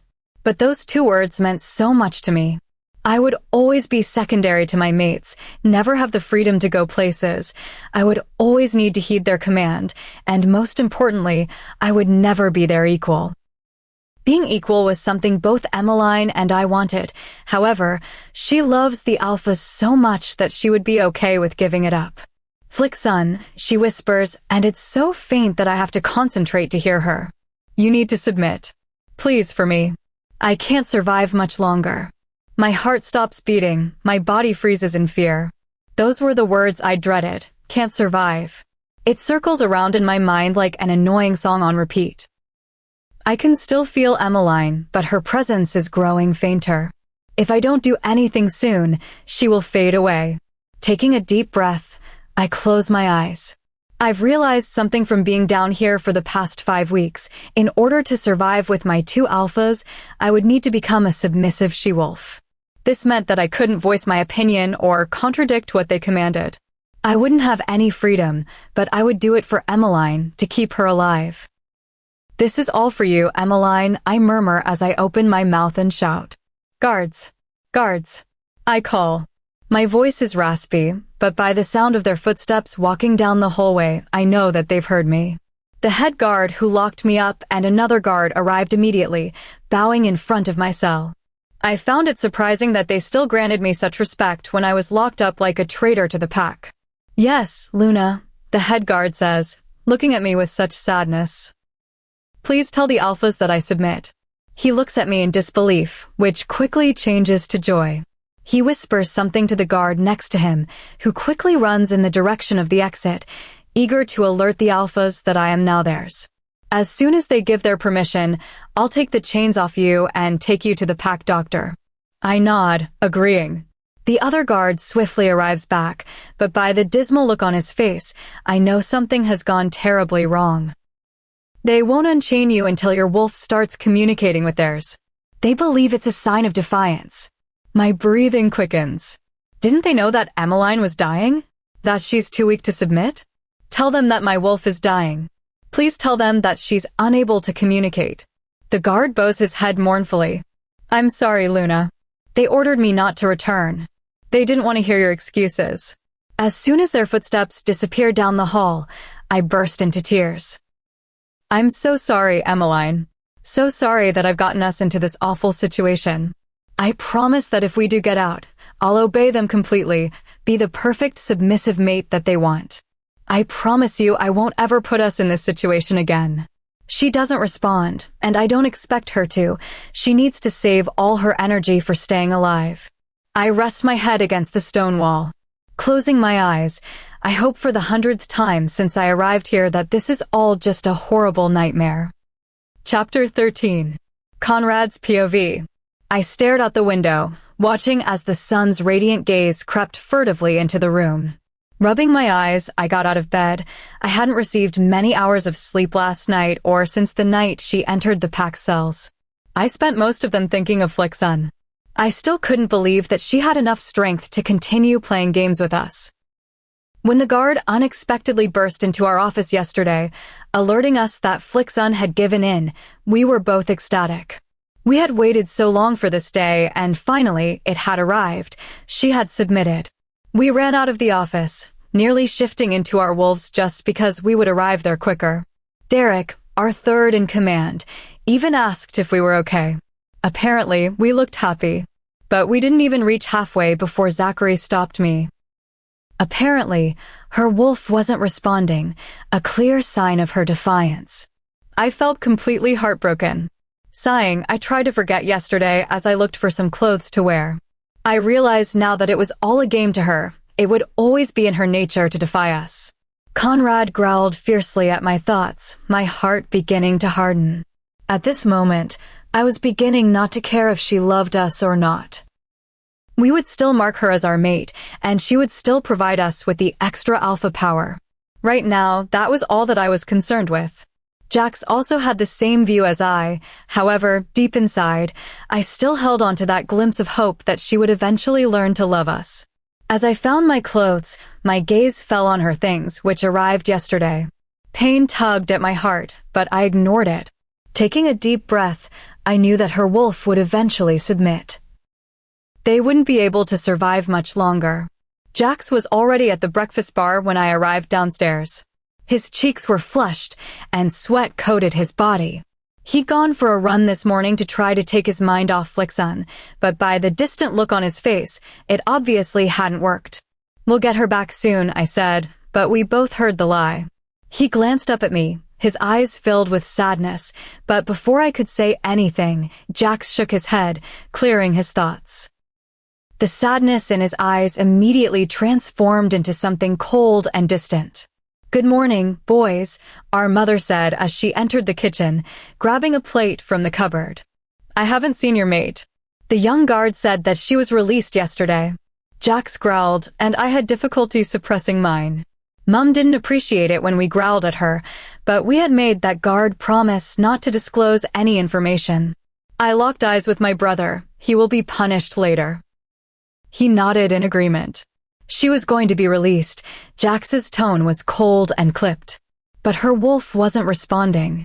Zachary began to growl in my head. He was still furious that Emmeline wasn't talking to him, but his growl was halted at my mother's sudden intake of breath. What? She gasped, stunned. Your precious mate. who has been locked up for the past 6 weeks, has finally promised that she will obey you, and you're not releasing her? Her wolf's not responding, I repeated, my tone threatening, daring her to say anything else. Her eyes narrowed as she glared at me. She was once a powerful Luna who had the power and authority to control us, but she gave up the position and power years ago. My mother moved to the edge of the bench. I could tell that she was furious with Jax and me, but I wasn't daunted by it. "Did you know that I was like your mate when I first met your father?" she said, maintaining eye contact. A collective gasp from Jax and me traveled through the room. We always assumed our mother was subservient. In the beginning, I refused to submit to him. I was from the Night Moon Pack, where people respected and obeyed me. She paused, a ghost of a smile playing on her lips. Here in this pack, I was immediately deemed inferior to him, and he still wanted my respect and love.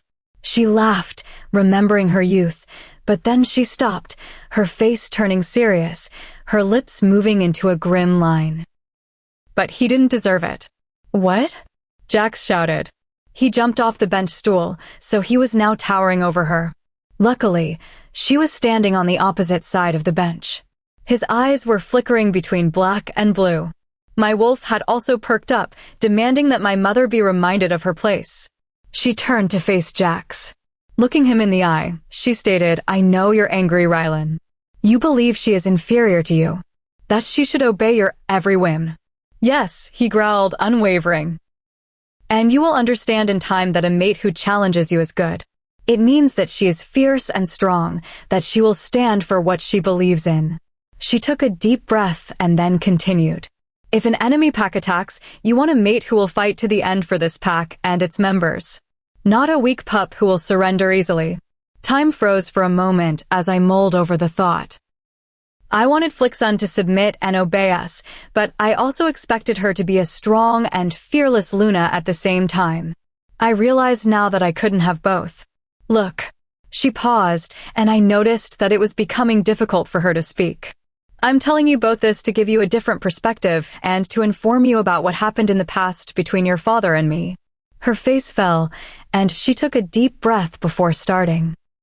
"It was the middle of summer, and your father and I just had an argument where he had threatened to punish me if I continued to disobey him. When I went to see him again a few hours after our argument, I didn't know that he was in a meeting with 4 other powerful alphas. I walked in unannounced and told him quite adamantly that I was leaving and he could find someone else because I was never going to obey him."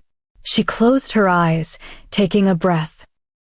"Your father was furious, and his wolf, Hunter, quickly took control. To show the 4 neighboring alphas that he was not to be messed with, he chained me to the pole outside." She pointed outside the window. It was still there. "And he disciplined me severely." I stood there, shocked as I tried to understand what happened. My father punishing my mother? I couldn't comprehend it. They always looked so deeply in love. Jax looked at me, his expression mirroring my own. She continued. When he finished, the pack doctor rushed to my aid. My back was a mess. They believed that another 10 minutes and I would have been gone. From that day onwards, I became completely obedient. Your father apologized, but I was terrified of him, doing everything he asked. For the next 6 months, I couldn't sleep next to him. I was petrified that he would punish me again. Your father soon realized that he didn't want a mate who was scared of him. He promised me that he wouldn't touch me again without my permission. It was another 2 years before I allowed your father to mark me. He let me decide when I was ready, and over those 2 years, he slowly earned my trust and love. His wolf also realized that I was not inferior to him. That's not likely to happen, Zachary said. This time, I chose to ignore him. Your mate loves you. It will just take time and effort on both sides, she said, her lips lifting into a small smile. The only reason that her wolf isn't responding is that she is too weak to contact you. My eyes locked with Jax's. Shit, we both muttered. We completely forgot that her wolf would also be suffering. We raced out the door, heading toward the pack prison, but before I left, I turned my head back toward the kitchen. Thanks, Mom. She winked at me. Go save your mate. Chapter 14. Jax's POV. I almost walked past her cell, not realizing it was her. Standing in front, I stared inside in disbelief at the state Flicksun was in. I don't ever remember ordering the silver chains to be placed on her.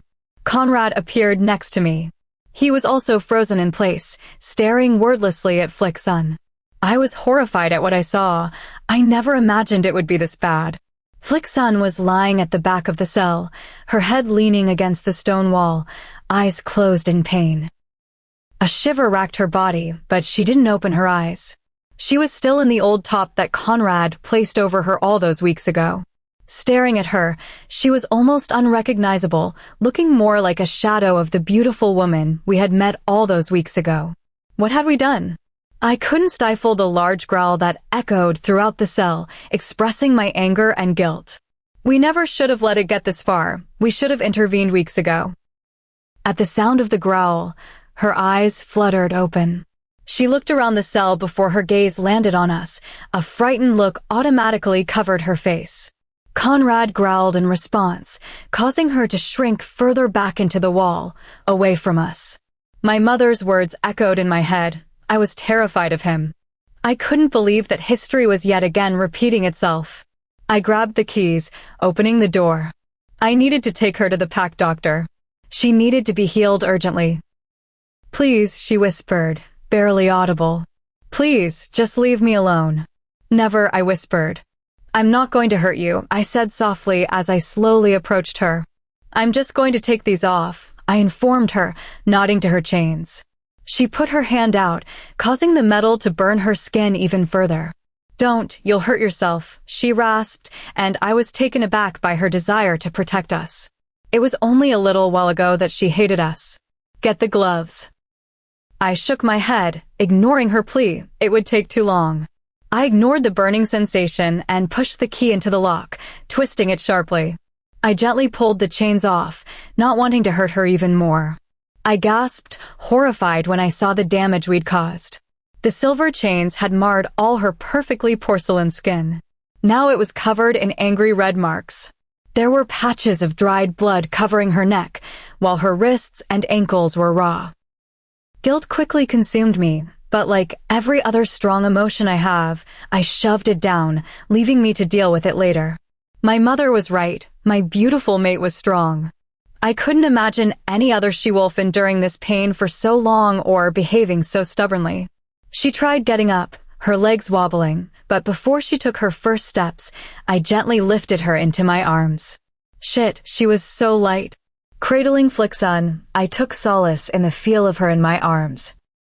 It had been 6 weeks since I last touched her. Surprisingly, she snuggled up closer to me, seeking comfort. If she weren't in a tremendous amount of pain, this moment would be perfect. I checked on Rylan, who seemed to be awfully quiet. "Rylan, is everything okay?" "Can't. Here, mate." He shut me off, concentrating hard on trying to find Emmeline. Swallowing hard, I tried not to panic. Flicksun couldn't lose her wolf. She would never forgive us. I cast a sidelong look at Conrad. He was glancing painfully down at Flicksun, his eyes flicking specifically to the horrible wounds that marred her body. At this moment, he was more worried about her injuries than her wolf. I sped up the pace, jogging out of the prison and toward the pack doctor. Since it was mid-morning, pack members were out in the village completing their daily tasks. They left a path for us, but none of them hid their audible gasps of shock and horror when they saw their Luna. They all knew she was in the pack prison, but I assumed none of them expected her to be this injured, not even me. Concern filtered through the pack link, but I ignored it, not having time to answer their questions.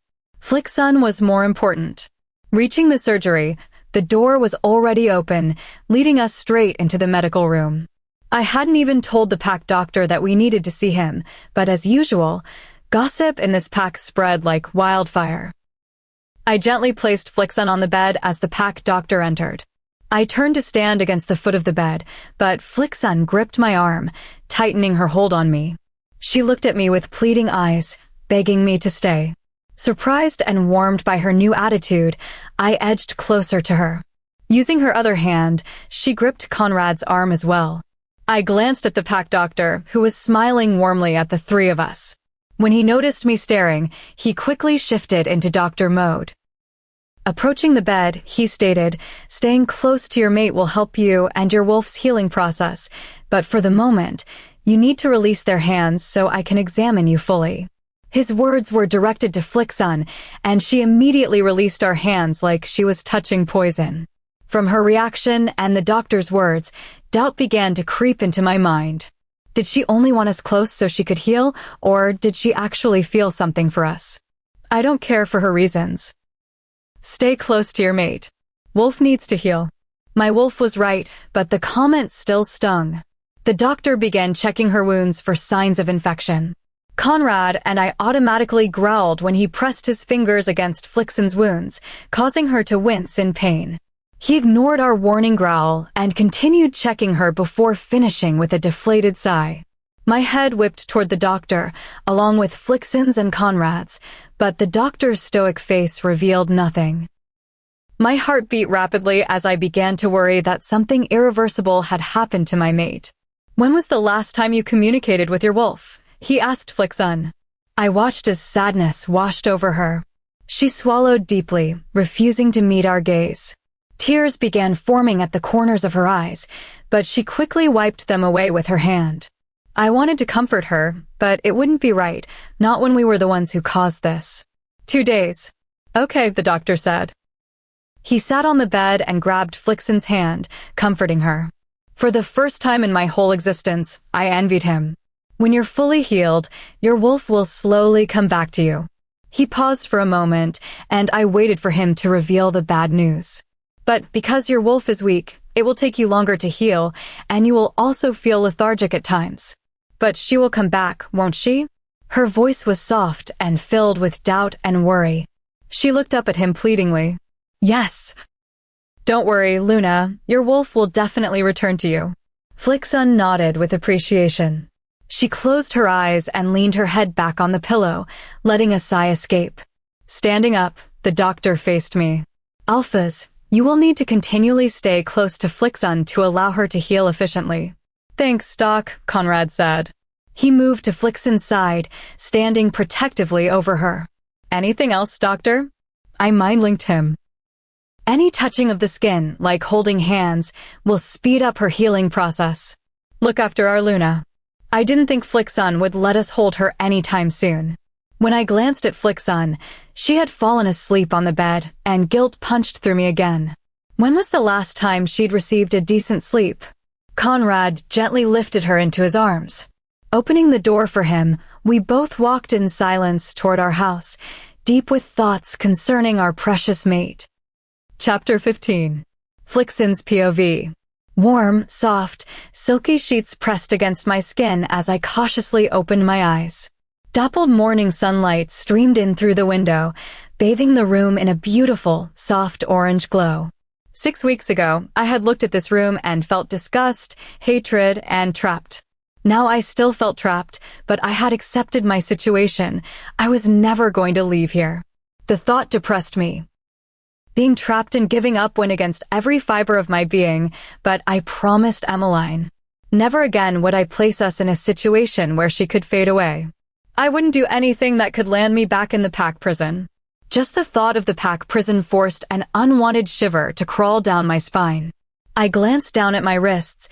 The wounds had just started the healing process, the dried blood slowly starting to form scabs, but I would need the alpha's help to fully recover. After 6 weeks in prison, I was too weak to recover by myself. As I continued inspecting my wounds, Conrad walked in. His eyes immediately fell to my neck and then my damaged wrists. I watched as his eyes softened and guilt quickly crossed his face. When he noticed me staring, his mouth quickly morphed into a strained smile. How are you feeling? His voice was soft, laced with hidden sadness. It took me a little while to respond. The words submissive, obedient, and compliant kept rolling around in my head. If I were to survive as their mate and keep Emmeline safe, I needed to become the perfect subservient she-wolf. Bowing my head, I replied, I'm okay. Thank you for asking, Alpha. Lifting my head, I saw his eyes widen with shock. Okay, Conrad muttered, at a loss for what to say. His eyes flickered between black and blue, and I instinctively scooted back to the end of the bed, afraid of his wolf. Thankfully, Conrad didn't seem to notice. "Please get dressed, flick sun, and meet us downstairs for breakfast in the kitchen." I nodded in response as he began to exit the room. He paused in the doorway. "Have you heard from Emmeline?" he whispered melancholically. "No, Alpha," I responded, and with that, he softly closed the door behind him. I let out a breath I didn't know I was holding. It was going to be hard restraining myself from voicing my opinion or fighting for what I wanted, but for Emmeline's survival, I would do anything. I rested for another minute before I carefully pushed myself out of bed. I took small steps toward the closet. The pain in my ankles was present but bearable. Opening the door, I stood there, shocked as I gawked at the floor-to-ceiling rack of clothes. The Alphas had 1/3 of the space, most of their clothes consisting of shirts, tops, and shorts. It was easy to see which clothes belonged to whom. Jax's clothes selection was filled with colors of black, gray, and the occasional dark blue, while Conrad's clothes contained light blues, greens, and white. They were almost polar opposites. I then turned to glance at my clothes. I didn't know where to start. They were split into different sections. Fancy dresses, shorts, tops, pajamas, and then some more casual dresses. I hadn't even looked at the jewelry. It begged the question as to how much money they actually owned. Flicking through the clothes, I didn't want to wear anything too restrictive, so I decided to go with a light, modest blue dress. Moving to the mirror, I jumped back in fright at my appearance. The dress hung limply, conspicuously revealing the weight I had lost.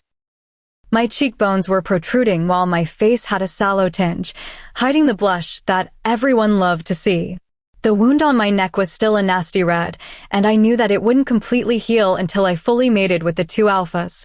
I probably should have wrapped a scarf around it, but I wanted the alphas to feel a little guilty.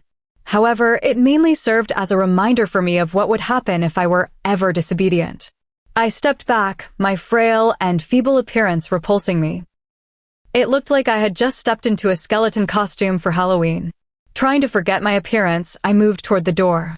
Opening it, I prayed to the moon goddess that nothing horrible would happen. Entering the hallway, I slowly walked down the steps as I followed the heavenly scent of someone's cooking, which led me to the kitchen. Standing just outside, I peered in to find the 2 alphas sitting on bar stools, their backs turned to me. There was an empty seat between them, which I assumed was my place. If I were still my old self, I would have chosen the next seat over. However, that was a clear sign of disrespect, and I needed to play the role of a submissive mate. I edged closer to the kitchen, not quite ready to make my appearance, when I noticed a small curvy girl with curly brown hair gripping a frying pan. I immediately assumed that she was the cook. She turned around, her eyes widening as she spotted me lurking at the back. She graced me with a warm smile as she bowed. "Luna," she said, her voice filled with respect. Conrad and Jax whipped their heads toward me. Conrad glanced at me, briefly pausing on my neck wound before returning to his food. However, Jax's eyes traveled slowly up my body, and I was frozen in place, trapped under his spell as he gazed at me with scrutiny. He frowned when his eyes reached my wounds, but instead of sadness like Conrad's reaction this morning, his eyes darkened with uncontrollable anger. He turned back, and I was suddenly released from his spell. I tried to walk confidently toward the stools, but failed miserably. I couldn't hide my fear and nervousness when my rapid heartbeat gave me away. "Are pancakes okay for you, Luna?" the cook asked. "Please call me Flicky," I assured her as I hopped onto the stool and placed my arm out to shake hers. A growl prevented our hands from touching. "Marilyn, you don't have the status to call Flickson by her name. You will refer to her as Luna." "Understood," Jax ordered, using the Alpha command and leaving Marilyn with no choice but to obey. I was about to offer my objection, but I knew that it would only land me back in prison, the place I wanted to be furthest from at the moment. I retreated my hand back and offered her an apologetic smile. She smiled back before she returned to the cooking. The alphas returned to their brooding state, and I allowed my eyes to roam. The kitchen was just as ostentatious as the rest of the house. The stovetop, oven, and fridge seemed to be from the latest model. The cupboards were predominantly covered in glass. The purpose, I realized, was to show their expensive and impractical kitchenware. However, its most striking feature was the gilded crisscross tiles beneath the cabinets. I thought back to our small and quaint kitchen. My father had nothing that demonstrated his wealth or power. "Pancakes, Alpha, Luna," Marilyn said, handing me the plate as she bowed her head. I gazed down in delight at the 3 stacks of golden butter pancakes. This would certainly put some weight on me, which wouldn't necessarily be a bad thing. I took my first bite, my piece drenched in maple syrup, and I instantly fell in love. I didn't know heaven existed on earth. While chewing my second bite, I unconsciously moaned.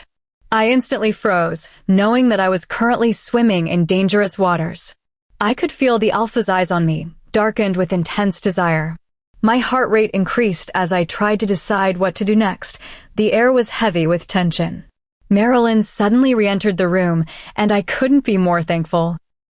She bowed to the Alphas and me again as she quickly grabbed some kitchen utensils. "Thank you for the pancakes, Marilyn. They're delicious," I said. She smiled at me in response before leaving the room. Relief coursed through me as I went to take another bite, this time making sure that I stayed silent. Chapter 16. "Good morning, everyone," a loud feminine voice called. I looked up, seeing a girl dressed in a pink dressing gown descending the stairs. She was of average height, with golden blonde hair tied up in pigtails and a large, mischievous smile plastered on her face as she jumped the last few steps. "Did you filthy dogs save me some food?" she asked without hesitation. I was shocked at her words. I would never have the audacity to call the 2 Alphas that. Conrad and Jax both growled at her words, but she seemed unfazed by their actions. It suddenly dawned on me that this girl must be their sister. As she walked toward us, her gaze finally fell on me. "Flickson," she voiced informally as she ran toward me, her smile growing wider than I originally thought possible. Jax and Conrad removed their hands from my waist, and I released an audible breath of relief, which caused their frowns to deepen. I hopped off the stool as she enveloped me in a warm and fierce hug. Her hands accidentally dug into my skin, causing me to wince.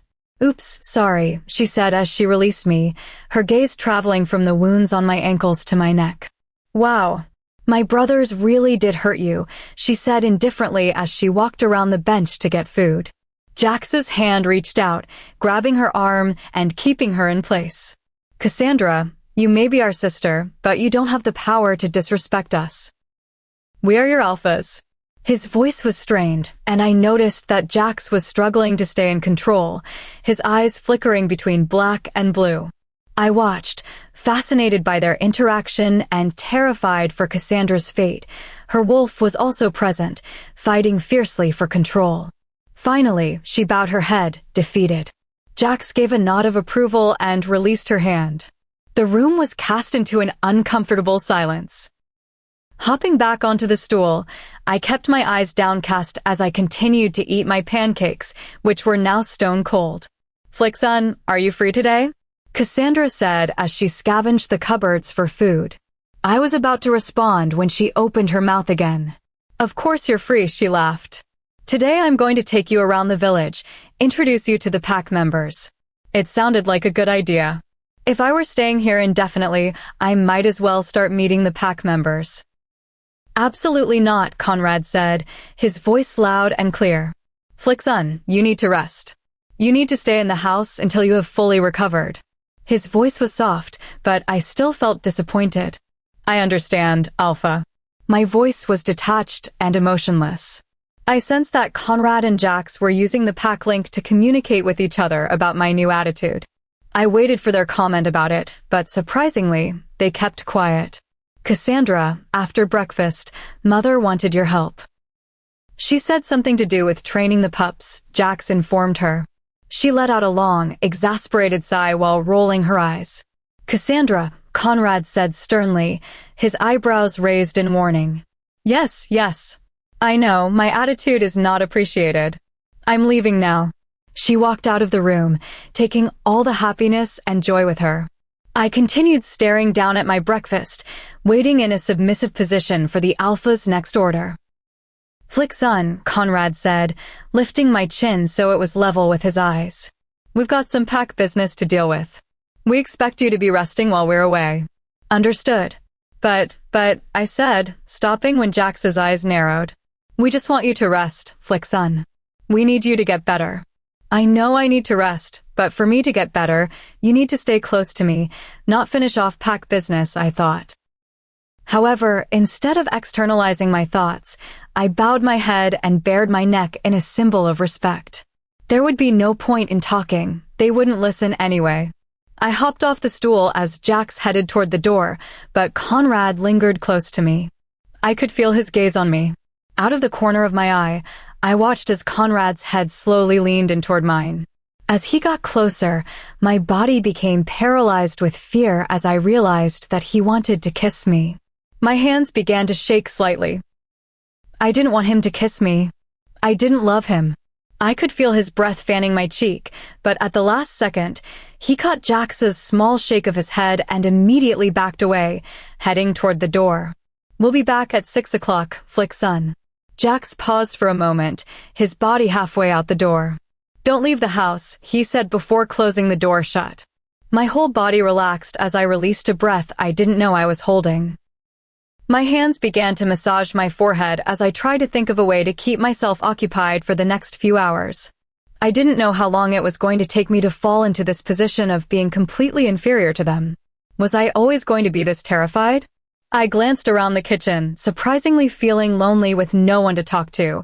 "Oh, Emmeline, I miss you so much." I waited for her reply, but there was still silence on the other end. Sighing, I walked out of the kitchen into the expensively furnished lounge. The couches were placed in a circular pattern around the 70-inch plasma TV. Everything in here screamed money and wealth. I headed toward the couch when my vision began to blur slightly. I started blinking, but it only made it worse. I gripped the end of the couch as a wave of dizziness hit me. Not having enough balance or energy to walk another step, I felt myself falling as my back slid down against the back of the couch until I hit the floor. My head had begun to feel heavy as the feeling of nausea began to creep up inside me. I placed my head against the cold, hard floor, trying to regain some energy, but to no avail. The last thing I thought of before closing my eyes was the doctor's words, which echoed in my head. "Alphas, you will need to continually stay close to Flickson to allow her to heal efficiently." Then I blacked out entirely. Chapter 17. Conrad's POV. "Damn," I muttered as I slid into my office chair. Flickson wasn't the fiery, independent, strong-willed she-wolf she was when we first met her. She had actually become subservient, something that both Jax and I had wanted but now completely detested. Our mother was right. We couldn't rule with a Luna who bowed down to anyone, who didn't fight for what she believed in. "We need to show Flickson that we actually do love and adore her," I said to Jax, who wore the same expression as me. Flickson's scared and anxious attitude this morning will forever be branded into my memory. I couldn't even give her an innocent kiss without frightening her. We had really messed everything up. "I agree, but we need to try and keep our wolves under control," Jax said seriously. "Flickson probably saw your actions this morning as a threat rather than a romantic gesture." "Romantic gesture," I scoffed, trying to contain the smirk spreading across my face as I imagined what I wanted to do with her. "I know what you're thinking about, brother, and yes, that's what I wanted too," he laughed, before his face suddenly turned serious again. "But that's half the problem. We're taking things too quickly. We need to take things slowly so Flickson doesn't think of it as a threat." He rubbed his head, sighing. Flickson was too scared this morning to do anything but sit there frozen with fear. "I agree," I whispered. "It will be difficult trying to keep our wolves under control, but for Flickson's sake, we need to show her that it's okay to speak up for herself. That she isn't inferior to us, but our equal," Jax whispered. We paused for a moment, waiting for our wolves to react and state that they were superior. However, Zachary was eerily quiet. Jax frowned in confusion before an expression of understanding crossed his face. "Our wolves have realized the consequences of treating our mate inferiorly. They can't hear Emmeline, I said. This was our second chance, I realized, to win our mate back, to make her fall in love with us all over again. Jax smiled at me, the first time in a long while since we saw our beautiful mate. Slumping back into the chair, I gazed at all the paperwork, but was unable to prevent the smile from slipping from my face. This is going to work, I chanted to myself over and over again. Jax took a seat next to me. He immediately got to work, reviewing a piece of paper outlining an agreement from one of the neighboring Pax Alpha. Glancing at the large amounts of paperwork that we'd left unattended for the past few months, I dutifully took the documents from the top of the pile and began reviewing them. This one was addressed to Jax, so I passed it off to him and went to grab another one when we received an alarming message from our beta. Flixon was in the hospital, unconscious and in critical condition. Jax's POV. We rushed to the pack doctor, nearly shifting into our wolves, but we didn't want to alarm the pack. Everyone was already overly concerned with the state Flixon was in.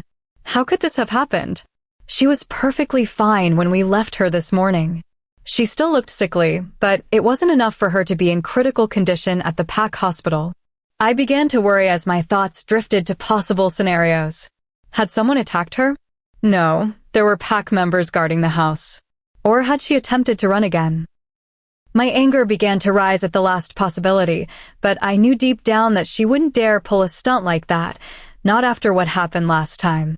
We reached the room, and I slammed the door open, but my anger dissipated completely when my gaze fell on Flixon. Conrad moved to stand next to me. Shock and fear were written all over his face. What the hell happened? I thought as I slowly approached. She was deathly pale, even more so than before. The dark rings under her eyes were more evident, and her scars and wounds had somehow become worse, contrasting sharply with her pale skin. Standing beside her, I carefully slipped my hand under her cold fingers. Sparks immediately spread along my hand and up my arm, reassuring me that she was still alive. I breathed a sigh of relief. She was going to be okay.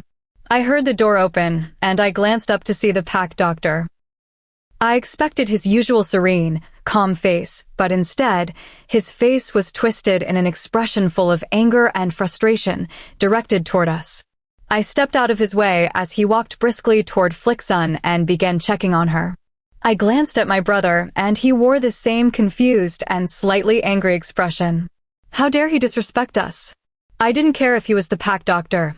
We were the alphas of the pack. He turned around, facing us.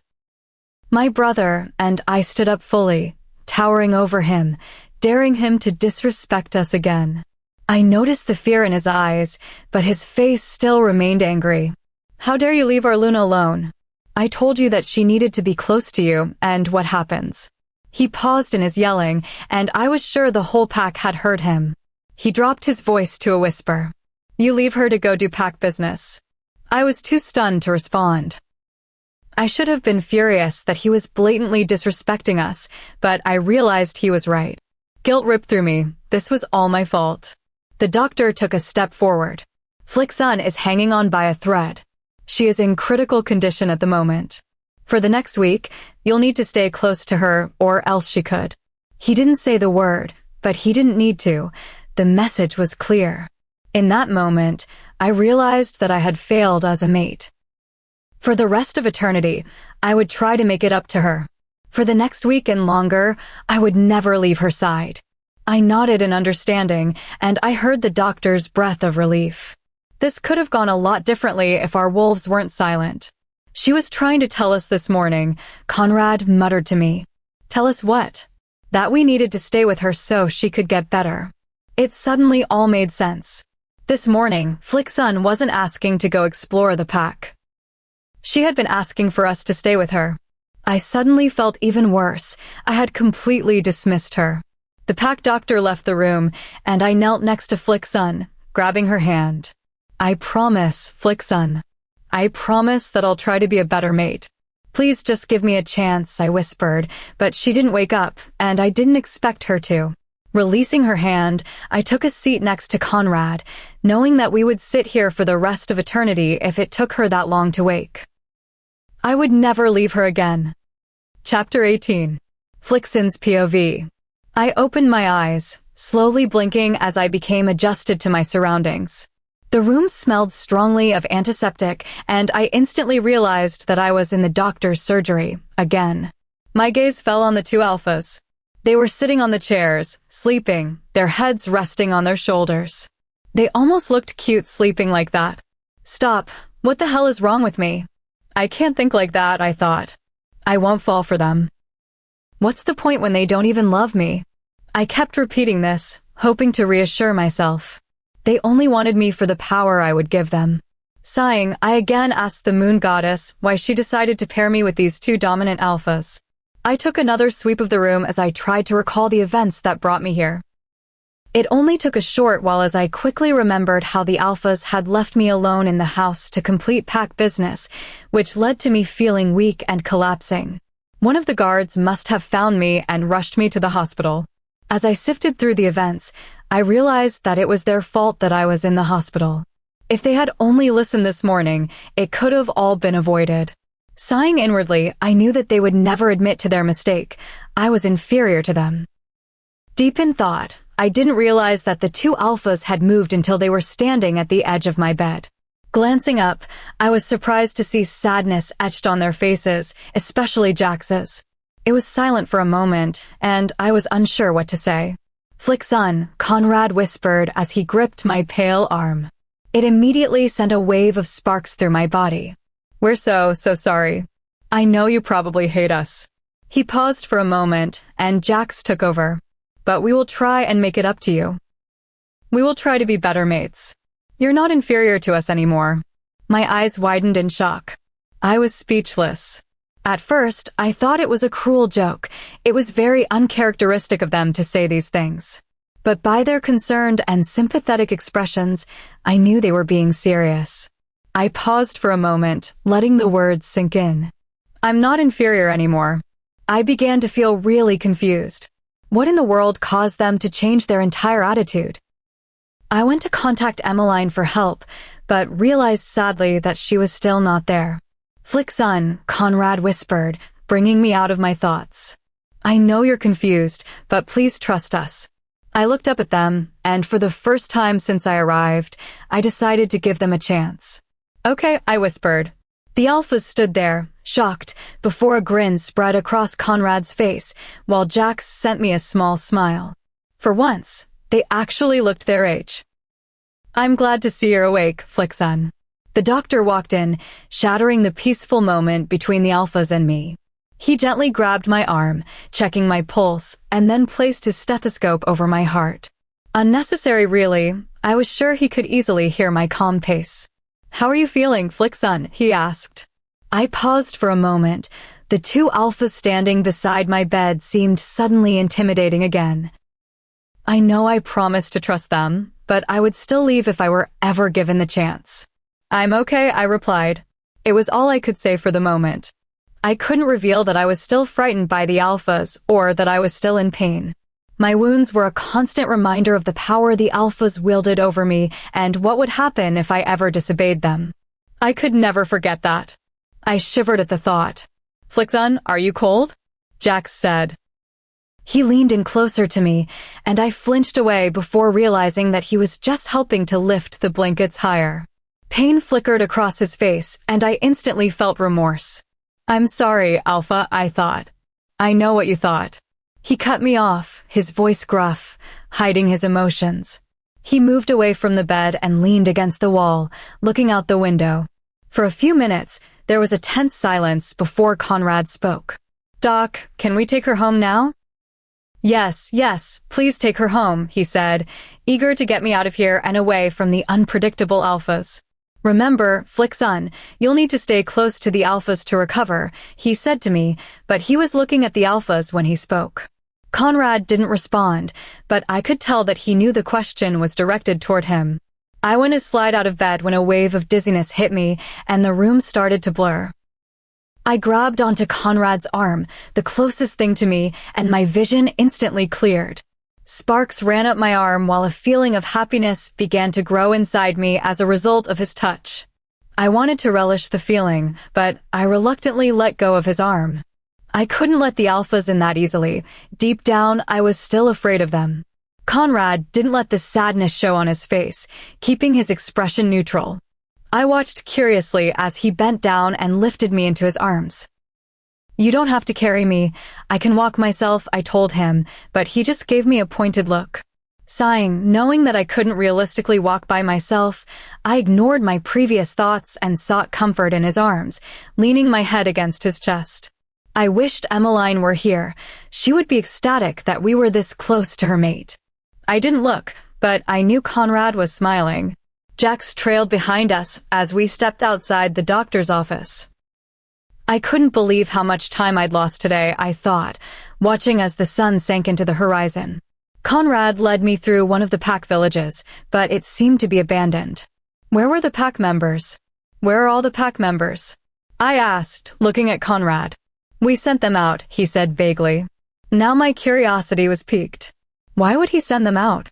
"Alpha, where did you send them?" A look of sadness and annoyance passed over his face before he looked stoic again. "Please call me Conrad, Flick's son." He was looking down at me, pleading. The problem was that I couldn't call him Conrad, not with what they did to me. Conrad was just too personalized, too intimate. It meant that I acknowledged them as my mates, and at this moment, it was just too much. He sighed, knowing I wouldn't give in. "We sent them out so they wouldn't see you in a vulnerable position." I nodded in acknowledgement, but I knew he was falsifying the truth. He didn't send them out so they would avoid seeing me weak and vulnerable. It was to prevent the pack members from observing how their alphas couldn't look after their one and only mate. I rolled my eyes at this information. As we reached the mansion, Jax stepped up from behind us and opened the door for Conrad. He moved into the lounge and placed me on the couch. "Do you feel like watching a movie, Flickson?" Conrad asked. "I don't really mind, Alpha," I said with my head bowed.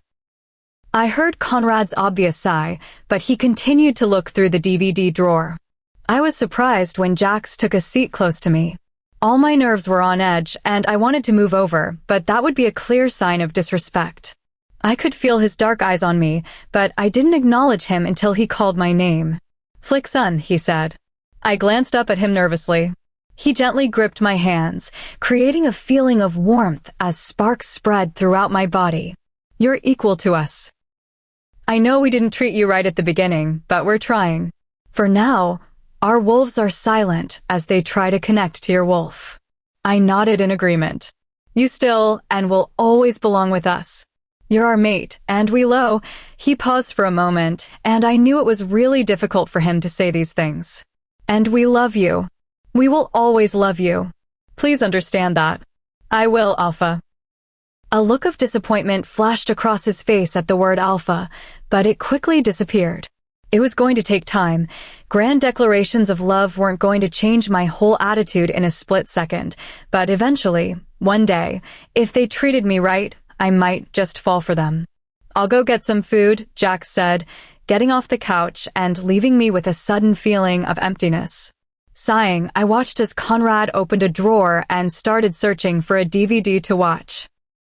"Let me help you, Alpha," I said, trying to be useful. I got up off the couch and started walking toward Conrad when another wave of dizziness hit me, and I swayed slightly, stars dancing across my blurred vision. "Flickson," he said worriedly as he gripped my arm, and my vision instantly began to clear. "I'm okay," I managed to say, but he didn't let me go. "No, you're not." Jax's gruff voice appeared from the kitchen. He sauntered toward me, and I yelped in surprise as he unexpectedly lifted me up. "Where are you taking me?" I asked worriedly. The last time he had me in this position was when he was taking me to the pack cells. He sighed as he understood where the worry stemmed from. "Flickson," he stated, and I twisted my face toward him, meeting his gaze. "You will never return to the pack cells. You should have never been there in the first place. But that is our fault. Please understand that." I nodded my head, acknowledging what he was saying. He climbed up the stairs, moving in the direction of their bedroom. Conrad followed right behind us. When we entered, the bedroom was cloaked in darkness despite the blinds being up.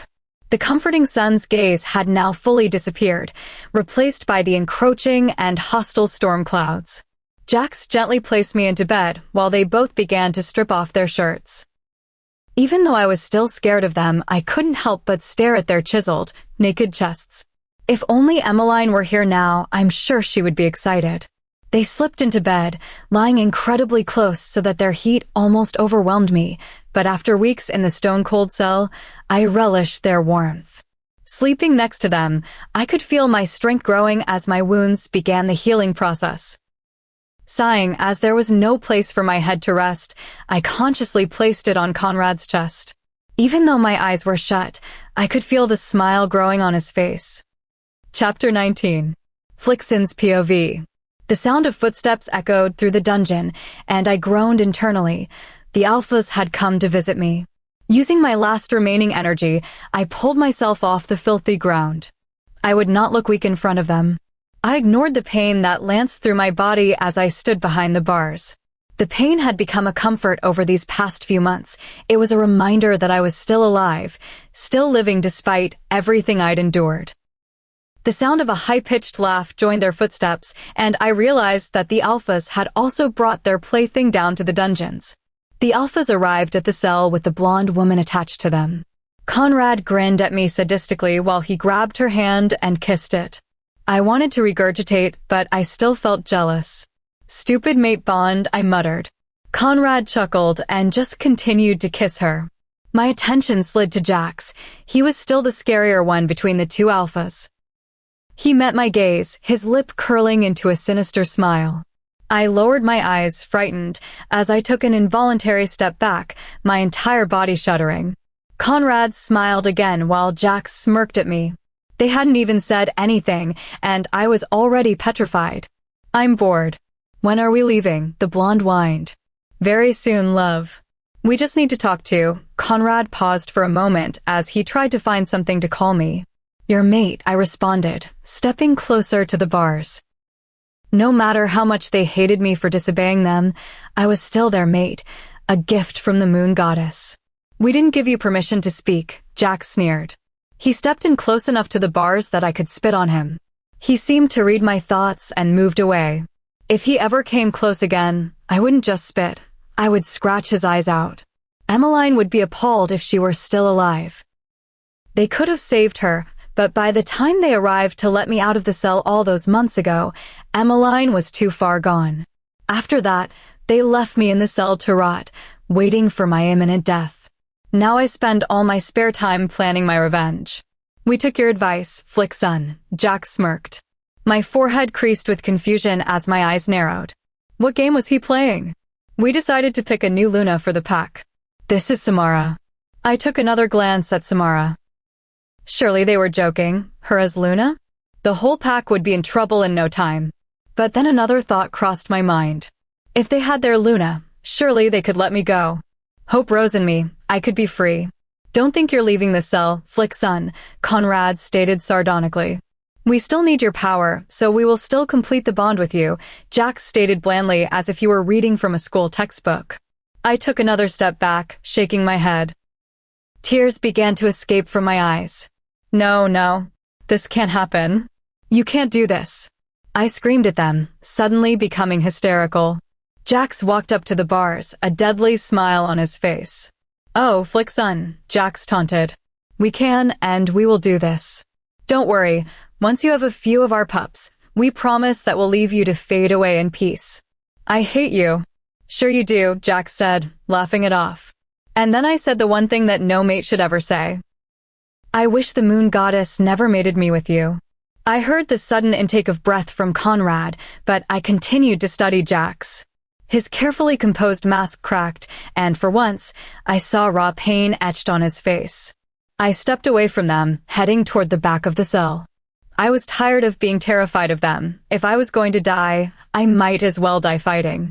I awoke hyperventilating. Sitting up, I drank in the sight of the room, which helped to calm my erratic heart and uneven breaths. It was just a horrible nightmare, I repeated to myself as I surveyed the room again. My heart skipped a beat as my eyes fell on the two alphas. The traumatizing events of the nightmare came rushing back to me. It didn't happen. The alphas wouldn't do that to me, I murmured to myself, but I could hear the lie in my words, and I didn't have the energy to contradict myself. Even though they said they would never throw me back into the cells, I still felt like I was walking on eggshells around them. Sighing inwardly, I checked if Emmeline was there. Nothing. It was still silent in my head. I wished she were here with me.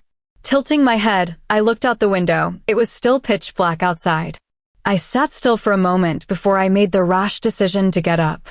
I began to wriggle my way out when an arm wrapped around my waist, securing me in place.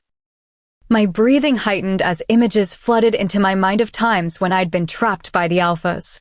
Taking a deep breath, I flicked my eyes over to Jax and noticed that he was still deeply asleep. It was just an instinctive response. Keeping my eyes on his face, I gently pulled his arm away from my body, ignoring the electric sparks that traveled up my arm, the so-called perks of having a mate. Quickly, before he tried to restrain me again, I crawled out toward the end of the bed, swiftly jumping out. I took a moment to gaze at the two alphas, just waiting for them to wake up and yell at me, but after a few short minutes, they remained fast asleep. I padded across the carpeted floor, heading toward the door. I wasn't trying to escape. I just wanted to have some time for myself. I knew what the doctor said, but I should be able to manage by myself for a few hours. Opening the door, the luminescent chandelier lights blinded me, and I paused for a moment, waiting for my eyes to adjust. Walking toward the stairs, I noticed a large portrait-shaped mirror resting on the wall. I must have missed it before. Glancing at my reflection, I was surprised at what I saw. The wounds were still visible, but the redness was almost completely gone. I was healing quicker than I thought possible. I still looked skeletal, but a few proper meals over the next few weeks should easily fix that. I moved away from the mirror, my mood suddenly uplifted by my change in appearance. I hurried down the stairs as the smell of food wafted into my nose. I hadn't realized that it was nearly breakfast. I heard voices drifting from the kitchen, and I slowed my steps. I didn't want to meet any pack members and have them stare at me in pity. I was about to head back to the bedroom, rethinking my whole plan, when Cassandra appeared from the kitchen. She paused as she saw me, and I waited for her sympathetic expression, but instead, her lips spread into a warm smile. Marilyn appeared behind Cassandra. She looked shocked to have found me. "Luna, would you like some breakfast?" she said, bowing. It took me a moment to respond. "Please, Marilyn, don't call me Luna." She was about to interject, but I cut her off with my hand. "I know what the Alpha said, but when it's just you and me, please just call me Flickson. And none of the bowing business either. I'm not royalty." She smiled genuinely at me and walked back into the kitchen. "You look better," Cassandra said, standing in the doorway. "I know. I thought it would take weeks for me to heal, but after last night, I feel much better." Cassandra's eyes went wide. "Wait, are you saying that last night you had?" I stopped her before she said anything else. "We just slept. Trust me, that won't be happening for a long time." "A long, long time." "Okay," she said, relieved. "I just thought because you look so much better than before. I know your wounds are still visible, but you look great, Flickson." "Thanks," I said as my stomach began to grumble. Cassandra laughed at me, and I couldn't help but join in with her. I realized that this was the first time that I'd laughed since I'd been brought here. "Let's get some breakfast, shall we?" Cassandra said as she turned into the kitchen. "Yes, please," I said, following behind her. Chapter 20. Flickson's POV. The pancakes were delicious. "Thank you, Marilyn," I said as she took my plate away. Cassandra was sitting next to me, still eating. "Would you like anything else to eat, Flickson?" "No, I'm fine, but a glass of water would be great." She nodded, and in an instant, a glass of water was in front of me. I took a sip. "So where are my stupid, moronic alpha brothers this morning?" she stated matter-of-factly. I spluttered, choking on my water as I stared at her in shock. How could she call them that? I would probably be sent back to the cells. The thought sent a shiver down my spine. "Are you okay?" Cassandra asked as she placed her hand on my arm in a comforting gesture. Swallowing, I made sure the water had all gone down. "How can you say that?" My voice dropped to a whisper. "Won't you get in trouble?" Maybe. They've always threatened, but never actually gone through with it. She paused for a moment, thinking of the possibility, before she shook her head, clearing the thought. My brothers weren't always like this, Cassandra said. I looked at her confused. I couldn't imagine the two alphas being any different from what they were now. You need to understand that their wolves play a significant part in their attitude and personality. I was about to interrupt, but she placed her hand up, and I closed my mouth. Up until the age of 15, I looked up to my brothers, admired them even. She paused for a moment, a faint smile playing on her lips as she remembered. But that all changed when Dad and Mum backed down from their position as Alpha and Luna. Their wolves became entirely dominant. Her face fell, and she avoided eye contact with me, instead staring at her half-eaten plate of pancakes. My brothers, wait, no, she paused, shaking her head. Their wolves, Rylan and Zachary, wanted me to obey their every command, like I was some lowly servant she-wolf instead of their sister. She sighed, playing with the pancakes on her plate. The rest of the pack were happy to obey their every whim. They were their new alphas, but I don't know, I guess I expected a different type of leadership under my brothers. I expected them to show compassion and mercy. Instead, they rule by inciting fear. It's why we're the strongest pack in America. It's why no one dares to challenge their authority. Cassandra looked up at me, meeting my gaze. All I'm saying, Flickson, is that Jax and Conrad are actually decent mates, but it's their wolves that are possessive. Their wolves control them. I'm asking as our new Luna if you can try and change that, if you can try and prevent their wolves from taking complete control. I was about to reply when I heard a rush of feet coming down the stairs. Flickson's escaped again. We're going out to find her. Jax shouted from the stairs, the anger and irritation barely concealed in his voice. I was about to hop off my stool and find them, but they already entered the kitchen. The two alphas didn't notice me at first, too caught up in their thoughts. An angry and almost dangerous look swept across their faces. I felt my energy increasing with just their presence. Sometimes I couldn't believe the way they affected me. She's right here, you morons, Cassandra announced, and once again I was under their intense scrutiny. They were still breathing heavily as their onyx-colored eyes pierced mine before gazing over my body. I slowly pushed myself off the chair as I approached the two alphas like a person would approach a stray dog, slowly, carefully, and cautiously. I would never leave you, I said softly, as I placed my hand on their bare chests. I could feel their hearts beating strongly and hard, but they began to slow under my touch. No, you're never leaving us, Conrad said, relieved. I gazed up at Jax, and he was stoic as always, but the relief was evident in his eyes. They both stepped forward, enveloping me in a big hug. Cocooned in their warmth, a strange feeling spread over me. Surprisingly, I felt safe trapped within their arms. As they released me, I noticed that Marilyn and Cassandra had both left the room. Please, Flickson, always tell us where you're going. Shit, Conrad said, running his hands through his bedhead. We thought you'd escaped again. He slid onto the stool, and I noticed the 2 bowls of cereal. Marilyn must have made them breakfast. An easy silence settled in the room as the 2 alphas started eating. How would you feel about a morning stroll? Jax asked. My heart skipped a beat at the thought of being alone with the 2 alphas, but I promised myself that I would try. If I were staying here forever, I would eventually need to trust them.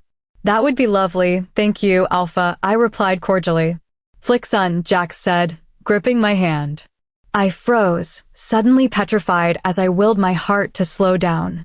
He noticed my spiked heart rate and released my hand, but I didn't miss the look of disappointment that flashed across his face. I really needed to get a grip on my emotions. You don't need to call us Alpha, or bow your head, or avoid looking us in the eye, or any of that nonsense.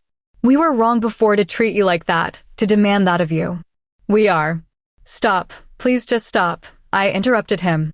It wasn't you. It was your wolves. The alphas looked at me in shock. You're right, Flickson, Conrad stated, a small smile forming on his face, but his blue eyes were still shrouded with sadness. But there are wolves, and we should have made more of an effort to stop them. We'd like to think that too, Flickson, Conrad stated, his face downcast. He wouldn't look me in the eye. But it's just an excuse. We allowed our wolves to control us.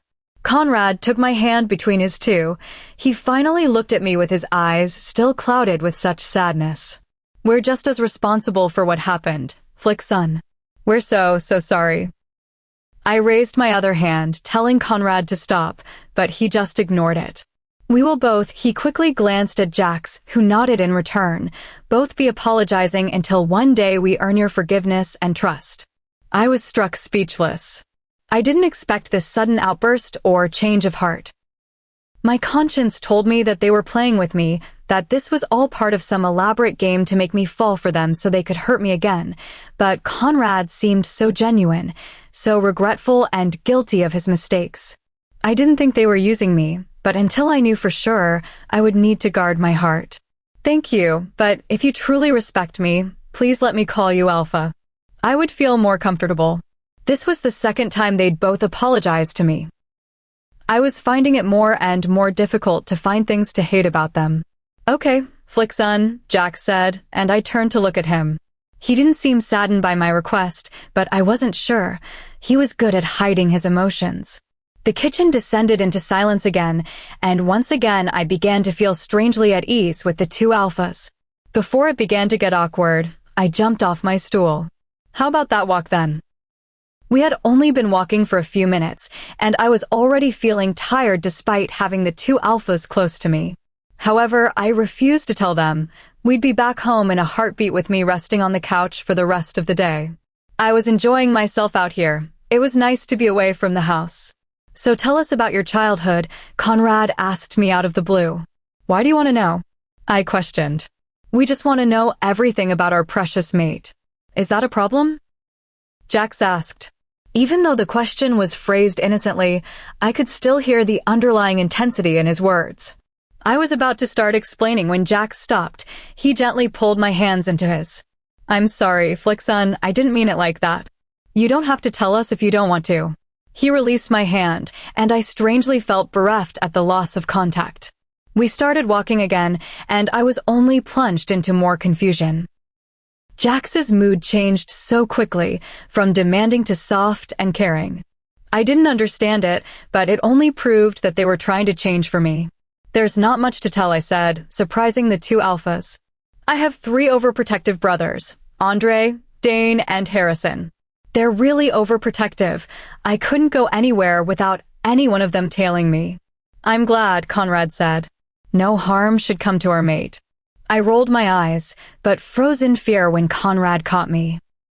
I waited for the yelling, the pain, and maybe the consequences, but Conrad just gave me a small smile.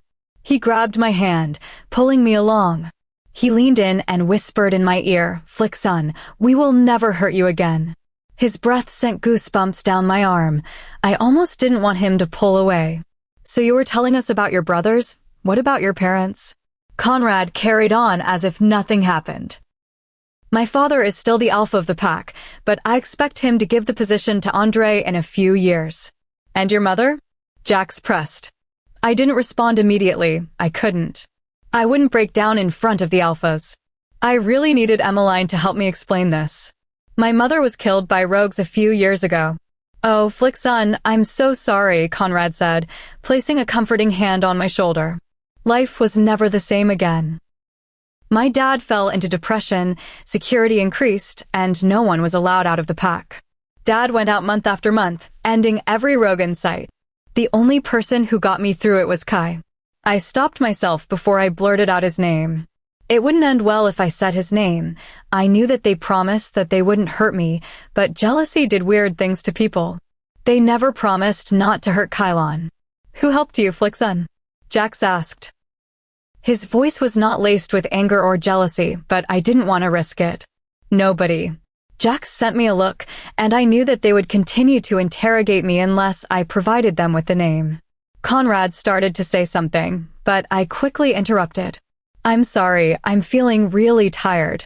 I don't think I can walk anymore. Can one of you carry me back to the pack house? Of course I can, Jax said, swooping me up into his arms without a second of delay. I breathed a small sigh of relief as Jax and Conrad began a conversation. Crisis avoided, I thought to myself as I let my eyes drop, taking comfort in Jax's arms. Chapter 21. I had read the same page twice before I decided to give up. It was a beautiful sunny day, and yet I was forced to stay inside. The two alphas wanted me to rest and recover, which consisted of lying on the couch all day, reading whatever was available. To me, it felt like I was on house arrest. It had been 3 weeks since I'd woken up in the PAC hospital. To everyone's surprise, I had recovered quite quickly. My bones were no longer protruding, and my wounds were no longer visible, which I thought wouldn't happen until we fully made it. Sighing, I got up from the couch. What was more frustrating than being on house arrest was the constant presence of guards. Whenever the two alphas had to leave, there were at least 10 guards by my side monitoring my every movement. From my place in the lounge, I could already see 5 of them stationed around the house. Walking into the kitchen to make myself a smoothie, it brought a smile to my face, knowing that the alphas would be furious if they learned I was off the couch. I finished making the smoothie when one of the guards approached me. "Are you okay, Luna? You really shouldn't be off the couch." I stifled my sigh as I looked him in the eye. "Yes, I'm fine. Please don't worry about me." He stared at me for a second longer before he returned to his post. The two alphas were currently at their office. They had spent most of their time last week with me, and now they were behind with paperwork and issues concerning the PAC. Despite the guards stationed around the house, the alphas still rang every hour to check that I was okay.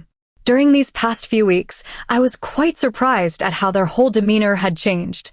Instead of being dominant and authoritative, they had become loving and considerate, listening to my opinion and both acting like perfect gentlemen.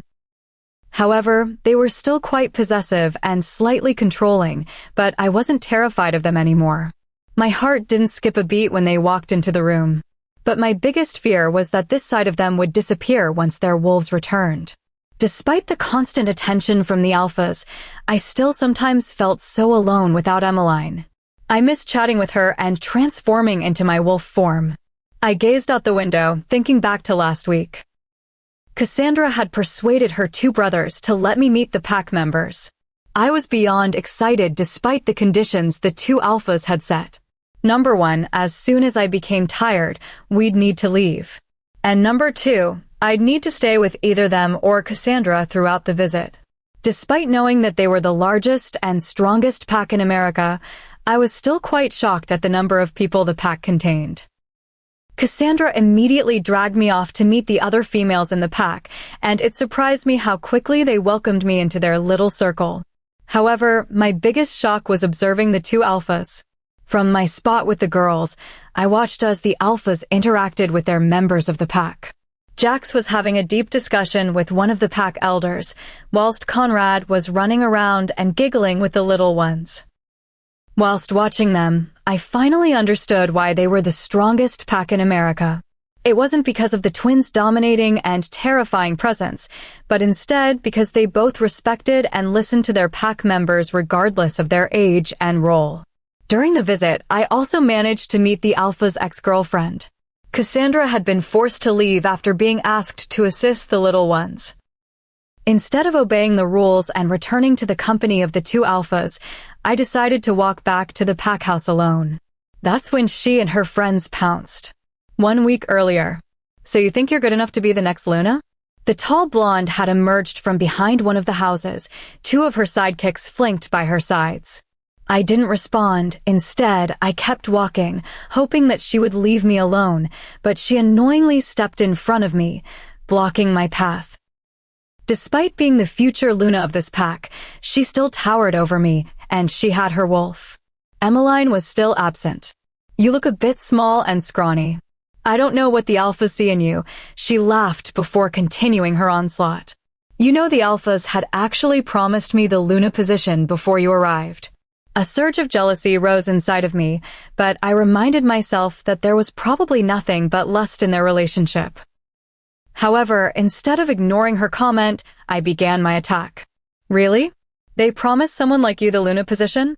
Tell me, was that before or after they slept with you?" Her mouth popped open, and I used the moment to continue. "So really, you were just a means to an end." I smiled sweetly, but my victory didn't last long. The blonde stepped menacingly toward me. "I'm going to end you," she sneered. The blood began to drain from my face as I watched her slowly transform into her wolf. Stupid, stupid, I thought to myself as I began to step back. Why did I insult her when I can't even defend myself? I should have just bit my tongue and remained silent. The wolf took its time prowling toward me, its teeth visible. I looked to her friends for help, but they just remained behind, a smirk on their faces as they waited for my imminent demise. I began to slowly step back, not wanting to alert the wolf to my movements. I craned my neck, looking behind me, but the whole area was devoid of anyone who could help me. I scanned the trees for something to climb, but the branches were also too high for me. Turning my attention back to the wolf, I vowed to myself that I wouldn't let myself go down like this. I was a survivor. Knowing it was futile, but hoping that someone would come to my rescue or find my remains, I began to run. "Help!" I screamed. The wind rushed past me, carrying my plea for help. Hopefully, the alphas would come to my rescue soon before it was too late. I kept running, refusing to look back. I could hear her approaching. Veering right, I hoped to lose her, but she only continued her pursuit. I was only a few meters from the pack village, but the wolf wasn't giving up. "Alphas, please hell." The breath was knocked out of me as I was pushed to the ground face first. I quickly turned over, ready to jump up, but the wolf pounced on me, knocking me back. She snarled at me, revealing her razor-sharp teeth. My heartbeat rapidly increased as panic set in. Where were the alphas? A plan began to form in my head, and I prayed that it worked. The wolf began to lower her head, angling it toward my neck. She was going in for the kill. Instead of struggling, I remained completely still, acting as if I had given up. As her teeth grazed my neck, I used the moment to throw my head forward, knocking hers. Pain erupted in my skull, but I ignored it. The wolf pulled away for a moment, wincing in pain. Using my only opportunity, I scrambled to get up, getting ready to run, when I felt the wolf's teeth sink into my ankle. I screamed in pain as I collapsed to the ground. She released her teeth as she began to circle me. Blood started spilling from my ankle, coating the grass red. This time, I knew that I was going to die. With my ankle injured, I wouldn't be able to escape. The wolf moved until it stood directly in front of me. I didn't have the energy to block her attack. Closing my eyes, I awaited the pain when a howl cut through the air. Flicking my eyes open, I expected to come face to face with the she-wolf, but instead, she was backing away, her eyes shadowed with fear and terror. Turning around, I saw two terrifyingly large black wolves sprinting this way. Fear consumed me for a moment before I realized that it was the two alphas. Glancing back, I noticed that the she-wolf had disappeared. Conrad met me first, his green eyes usually alight with joy, now shrouded with fury. Jax paused to check that I was okay before he raced to catch my attacker. Conrad's wet nose nuzzled at my cheek, and I let a small smile slip. "I'm okay, Conrad." He whined as his nose traveled down to my neck. He stopped nuzzling when he caught sight of the blood spilling from my ankle. Moving toward it, he released a vicious growl when he saw the extent of the damage. "I'll be okay, Conrad." He ignored me, growling instead. "The pack doctor will fix it." He looked up, meeting my gaze for a moment before returning to my injured ankle. I turned my head to look for Jax when I felt Conrad's tongue touch my wound. Directing my attention back to him, I watched as the blood began to disappear as he continued to lick it, the pain fading away until I could barely feel it. I moved my foot toward me and was shocked to see it completely healed. "Thank you, Conrad." He let out a wolfy grin. I started to stand up when he growled at me. "Conrad, I'm all healed. I can walk." He ignored me, instead sprinting into the woods. He came back a second later, dressed in just shorts. "I know you're healed," Conrad said, lifting me up into his arms. "I just wanted to carry you home." I smiled as I leaned my head against his chest, secretly enjoying the fact that he was carrying me home. Despite the terrifying events of that day, it ended quite nicely. The three girls had all disappeared, but Conrad and Jax promised me that they would be caught in no time. We ended the day by watching a movie on the couch, with me squished between the two alphas. It left me thinking what would have happened if their wolves hadn't taken control, if we had met under different circumstances. The thought of escaping now also seemed unappealing, but there was one thing that I was sure about. I wasn't spending the rest of my life stuck on house arrest. Making a rash decision, I headed toward the door, but before I even made it 5 steps, there was another guard blocking my way. "Luna, we can't allow you to leave the house." I paused for a moment as I stared up at the guard. If I wanted to get out, I would have to play this strategically. I was planning on surprising the alphas, I responded. "Please don't tell them I'm coming. I've been planning this all morning." The guard looked at me, and I was sure he could tell I was lying, but because of my position and relationship with the alphas, he didn't have the power to question me. "Kristoff," he barked. 2 seconds later, a young guard appeared next to him. "Please escort the Luna to the alpha's office." "I don't need an escort," I tried to explain. "I'm sorry, Luna. You can either stay inside the house, or you can have Kristoff escort you to the alpha's office." I sighed, realizing there was no way I was going to be able to walk alone. "Okay, let's go," I said defeatedly as I headed toward the door. The morning sun washed over me as I walked out the door. Taking a moment, I relished in the fact that I was outside again. The alphas had kept me inside during this week because of the incident with the she-wolf. They hadn't said anything about the relationship they had with the she-wolf, which I discovered from Cassandra was called Cleo, but I assumed she was just an ex-girlfriend. I hadn't broached the subject, scared that they would bring up my friendship with Kylon. Letting the guard lead, I took a moment to let my thoughts drift to Kylon.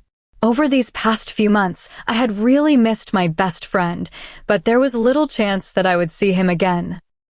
I didn't think the alphas would let me visit my old pack. I was actually a bit nervous seeing the alphas now. I knew that they loved me, but this would be the test to see how much they actually cared for me and respected my opinion. I was going to ask the alphas to reduce the number of guards that were stationed around the house. I wasn't the weak she-wolf that I was 3 weeks ago. I was stronger now. I could take care of myself. I didn't require people tending to my every need. But the thing I was most scared about was asking the alphas for my freedom. I wanted the freedom to take walks alone in the woods, to walk to the pack village without a guard following behind me. Alphas were extremely possessive and protective by nature. I didn't think the alphas would accept my proposition, but I could always hope. "We're here," Kristoff said, stopping at an ordinary-looking building. "Would you like me to wait for you?" "No, thank you," I replied. Kristoff left, and I was left standing in front of the building. I can do this, I thought to myself as I opened the front door and walked inside. Chapter 22. Flixen's POV. As I stepped through the door, I noticed how the alphas had kept the building very businesslike. The walls were stark white with nothing adorning them. The building consisted of a long, narrow hallway with rooms veering off to the side. I walked along, following the scent of the alphas, until I arrived at an open door. Peering inside, I found the 2 alphas sitting at a wooden desk. I was shocked at the mountains of paperwork that surrounded them. Most people forgot the amount of office work required when someone took on the alpha position. They hadn't looked up yet, and I continued watching them. For the top pack in America, they were both very unobservant. Using this moment, I studied the 2 alphas. When I first came here, I had ignored their strikingly handsome features. I was determined not to become attracted, to leave as soon as possible. But the alphas had changed over the past few months, and I had been forced to change as well. I now wanted to run my hands through Conrad's hazelnut hair, which had grown since I first saw him. Jax, however, was another story. Despite his scary and almost frightening demeanor, I knew that he loved me, and I knew that over time, I would feel completely safe in his presence. My eyes were still on Jax when he looked up, catching my gaze. "Flixen, what are you doing here?" he asked, clearly surprised. At Jax's announcement, Conrad glanced up from his paperwork, a smile appearing on his face when he saw me. "I wanted to talk to you, but I didn't realize that you have so much paperwork," I exclaimed, looking at the stacks of paper. "Flixen, we always have time for you," Jax assured. "You must be exhausted." Please take a seat. That's what I came here to discuss. I ignored his request to sit down. Standing gave me temporary power, and if I sat, the alphas would automatically assume I was tired. I'm not the tired and weak she-wolf that I was a few weeks ago. I've recovered. I'm much stronger now. We know, Flickson, Jax assured as he got out of his chair and instead sat on the edge of the desk. Conrad quickly joined him. Damn, I thought. I wanted them to stay seated. Having them so close to me put my nerves on edge, especially when there was a good chance that the alphas were going to disagree with what I had to say. Look, I was hoping to discuss the number of guards that I have looking after me. I really don't need so many. Flickson, they're for your safety. After the incident last week, we vowed that if we weren't there, then someone would always be there to protect you. I understand that, but I can look after myself.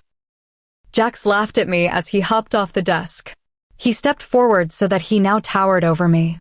Instead of turning away or stepping back, I looked up, glaring at him. Jax seemed unfazed as he continued talking. Flickson, we know that you're a strong she-wolf, but we're the strongest pack in America. We have too many enemies who would love to harm you, just to see the pack fall. I'm sorry, but to us, you're a weakness. My mouth fell open, and for once in my life, I was utterly speechless. Jax is right, Flickson. You're a weakness. That's why we need all those guards to protect you. I couldn't believe what I was hearing. Seriously, they thought I was a weakness? I hid my clenched fists behind my back, not wanting to alert the alphas to my anger. If I were strong enough, I would seriously knock some sense into them. Instead, I took a step forward, leaving only a small distance between the alphas and me. I am not your weakness. I shouted at them. I am your equal. I am an asset to this pack. They both looked shocked that I yelled at them, but they had repeatedly told me that I was their equal. How did this situation differ? Yes, you're our equal, Jax said. But can you protect yourself? With lightning-quick speed, Jax grabbed my wrists whilst pushing me against the wall.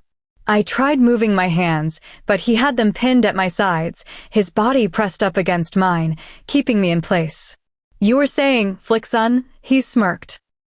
Now I really wanted to punch him. After a few seconds, he still didn't release me, and I quickly began to realize just how close he was. I glanced up and noticed that his eyes were filled with desire. I lifted my head, another inch and our lips would meet. If Emmeline were here, she would urge me to kiss him. The idea began to play on the edge of my mind, but before I could act on it, Conrad interrupted us. Jax, Conrad growled. Step away. Jax immediately stepped away and the moment was broken. I'm sorry, Flickson. I shouldn't have been that close, he apologized. I looked up at him and noticed his eyes were full of regret. I didn't know how to respond, so I just nodded my head. The thing is, I liked the feeling of his body so close to mine. I wanted to kiss him. Hell, if given another second, I might have done so. Flickson, I'm sorry, but that just proves that you can't protect yourself, Conrad stated. I'm not a weakness, though, I argued back. But you don't have your wolf. And whose fault is that? The room fell silent, and I immediately regretted my words. The alphas wouldn't meet my eyes, and I suddenly felt awful. I'm sorry. I shouldn't have said that. Flickson, Conrad whispered, his eyes hooded with sadness, which only made me feel worse. We love you so much. If something were to happen to you, it would destroy us. I understand, but my freedom means so much to me. The alphas turned to each other, and I knew they were communicating in their heads. I had no clue as to what they were thinking, and I knew that this could go either way. Okay, Flickson, Jax sighed, and I immediately let out a squeal of delight. Just please let us know before you go anywhere, Conrad added, and I nodded, grinning at him. In this moment, I wanted to hug them, but at the last second, I decided not to. We'll also remove all the guards except one. There needs to be one guarding the house. I nodded. Thank you very much, alphas, I said, but then an idea flitted into my head. I was halfway toward the door when I turned around and said, thank you, Jax and Conrad. They both stood there in shock. It had been the first time I had said their names since that awful car trip. I didn't miss the shiver either that ran down their spines. I'll see you at dinner, I beamed as I stepped out the door, leaving the alphas standing there in shock. When I returned home, all the guards had disappeared except for one, leaving me with a sense of accomplishment. I had done it. I had stood up against the alphas and won. I walked into the kitchen, finding Marilyn at the stove cooking. "That smells delicious," I commented as I slid onto one of the stools. "Thanks, Luna." "Marilyn, please call me Flicksun," I reminded her. "Yes, sorry, Flicksun." She paused at the stove and handed me a cool glass of water. "You look happier than usual. What have you been up to?" I laughed at her suspicious tone. "Can't I just be happy?" She narrowed her eyes, looking at me, and I eventually cracked under her gaze. Okay, settle down, I'll tell you. I went to see Jax and Conrad today." "So it's Jax and Conrad now," she interrupted, smiling at me mischievously. I ignored her comment. "I want to discuss my freedom and the ridiculous number of guards that they had stationed around the house." "And?" Marilyn drawled. She had stopped stirring and was now listening attentively. "And they agreed. As you see, the guards have all gone," I noted, looking around. "But they've also allowed me to take walks by myself in the forest." "My gosh, darling, that's amazing," an unknown voice commented. I whirled in my chair, coming face to face with an older-looking woman. She was smiling at me, and I had a feeling that I should know who this person was. The way she held herself, I immediately knew that she was in a position of power, but I didn't realize who it was until Marilyn asked the woman a question. "How are you, Luna?" Marilyn said, bowing. My eyes widened as I realized that I was talking to the previous Luna of the pack. I hopped off my chair, lowering my head to show my respect, when she stopped me. "For heaven's sake, child, don't do that. I know my sons and their father like all that bowing business, but I really think it's unnecessary." She leaned in, whispering something in my ear. "But don't ever let my sons hear that. It's not something worth fighting about." I stood there shocked. I had not expected her to say that. "I'll have a glass of water, Marilyn, thanks," the Luna said, sliding into the seat next to me. "You know that you've got them wrapped around your little finger." I laughed before turning to look at her. "I hardly have any control. It's just, they've changed." "They changed for you," she replied, looking down at me. I didn't meet her intense gaze, instead focusing my attention on Marilyn. Regardless of her position, I knew her words weren't right. Jax and Conrad didn't change for me. They were forced to change their authoritative and controlling ways when they realized it was hurting their mate. They had gotten better, but never in a million years would I say that they changed for me. "You disagree with me, don't you?" she accused. "Of course not, Luna," I lied, but both she and I knew it. "Please, child, don't call me Luna. My name is Kara." "Okay. So, Kara," I asked, changing the subject, "how long have you been running this pack?" We soon fell into easy conversation, and I discovered that she had been ruling this pack for 40 years. She came here when she was 20 and, like me, had a controlling and possessive mate.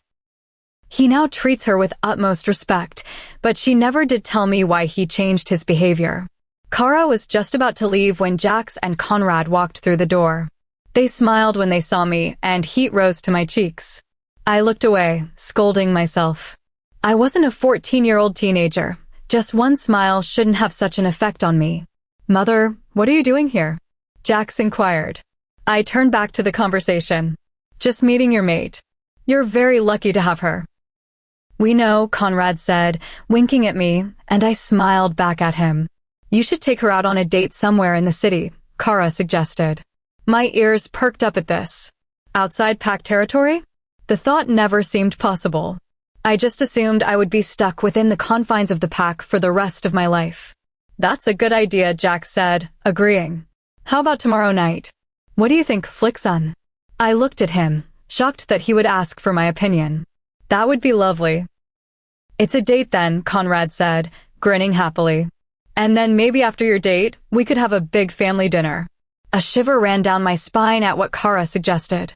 It was sometimes hard enough having dinner with Jax and Conrad, but having dinner with their parents would be a living nightmare. "This Sunday would be great," Conrad added while a sliver of unease ran through me. I kept my face composed, not letting my true emotions show. I wasn't going to act scared. I was the next alpha female. I could do this. Jax walked his mother to the door while Conrad stood beside me. How about we put a movie on for tonight? You can choose, Conrad asked me. That'd be great, I said as we walked into the lounge. Chapter 23. Try this on, Cassandra suggested as she handed me a skimpy black dress. I frowned as I held this piece of material in my hands. I had been in Cassandra's room for hours trying on clothes for tonight's date.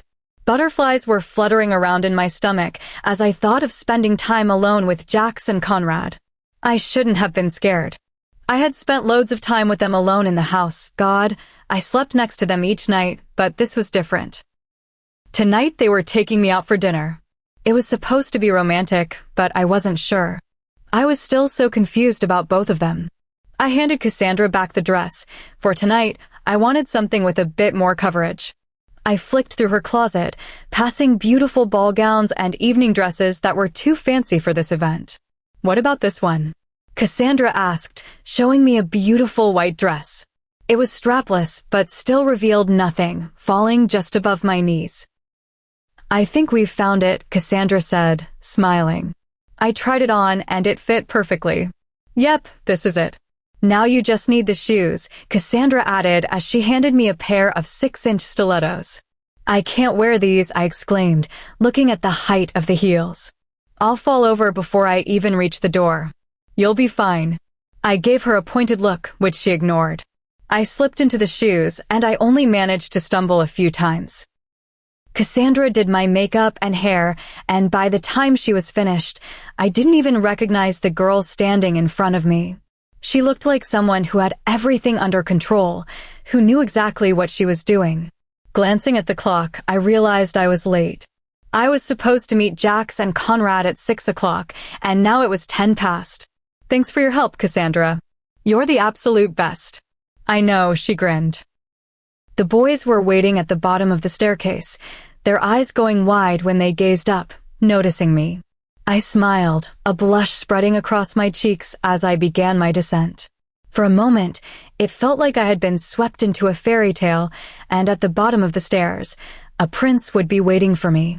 But in reality, when I reached the bottom, it was Jax and Conrad instead, and for once in my life, I wasn't sure who I wanted more. You look beautiful, Conrad whispered as he grabbed my hand, placing a kiss on it. This is all your sister's work, I stated, trying to bring the attention away from me. But you're the one wearing the clothes, not her, Jax said, looking at me intently. I glanced at him before looking away quickly. I couldn't handle his intensity. Jax and Conrad both looked extremely handsome wearing black tuxes.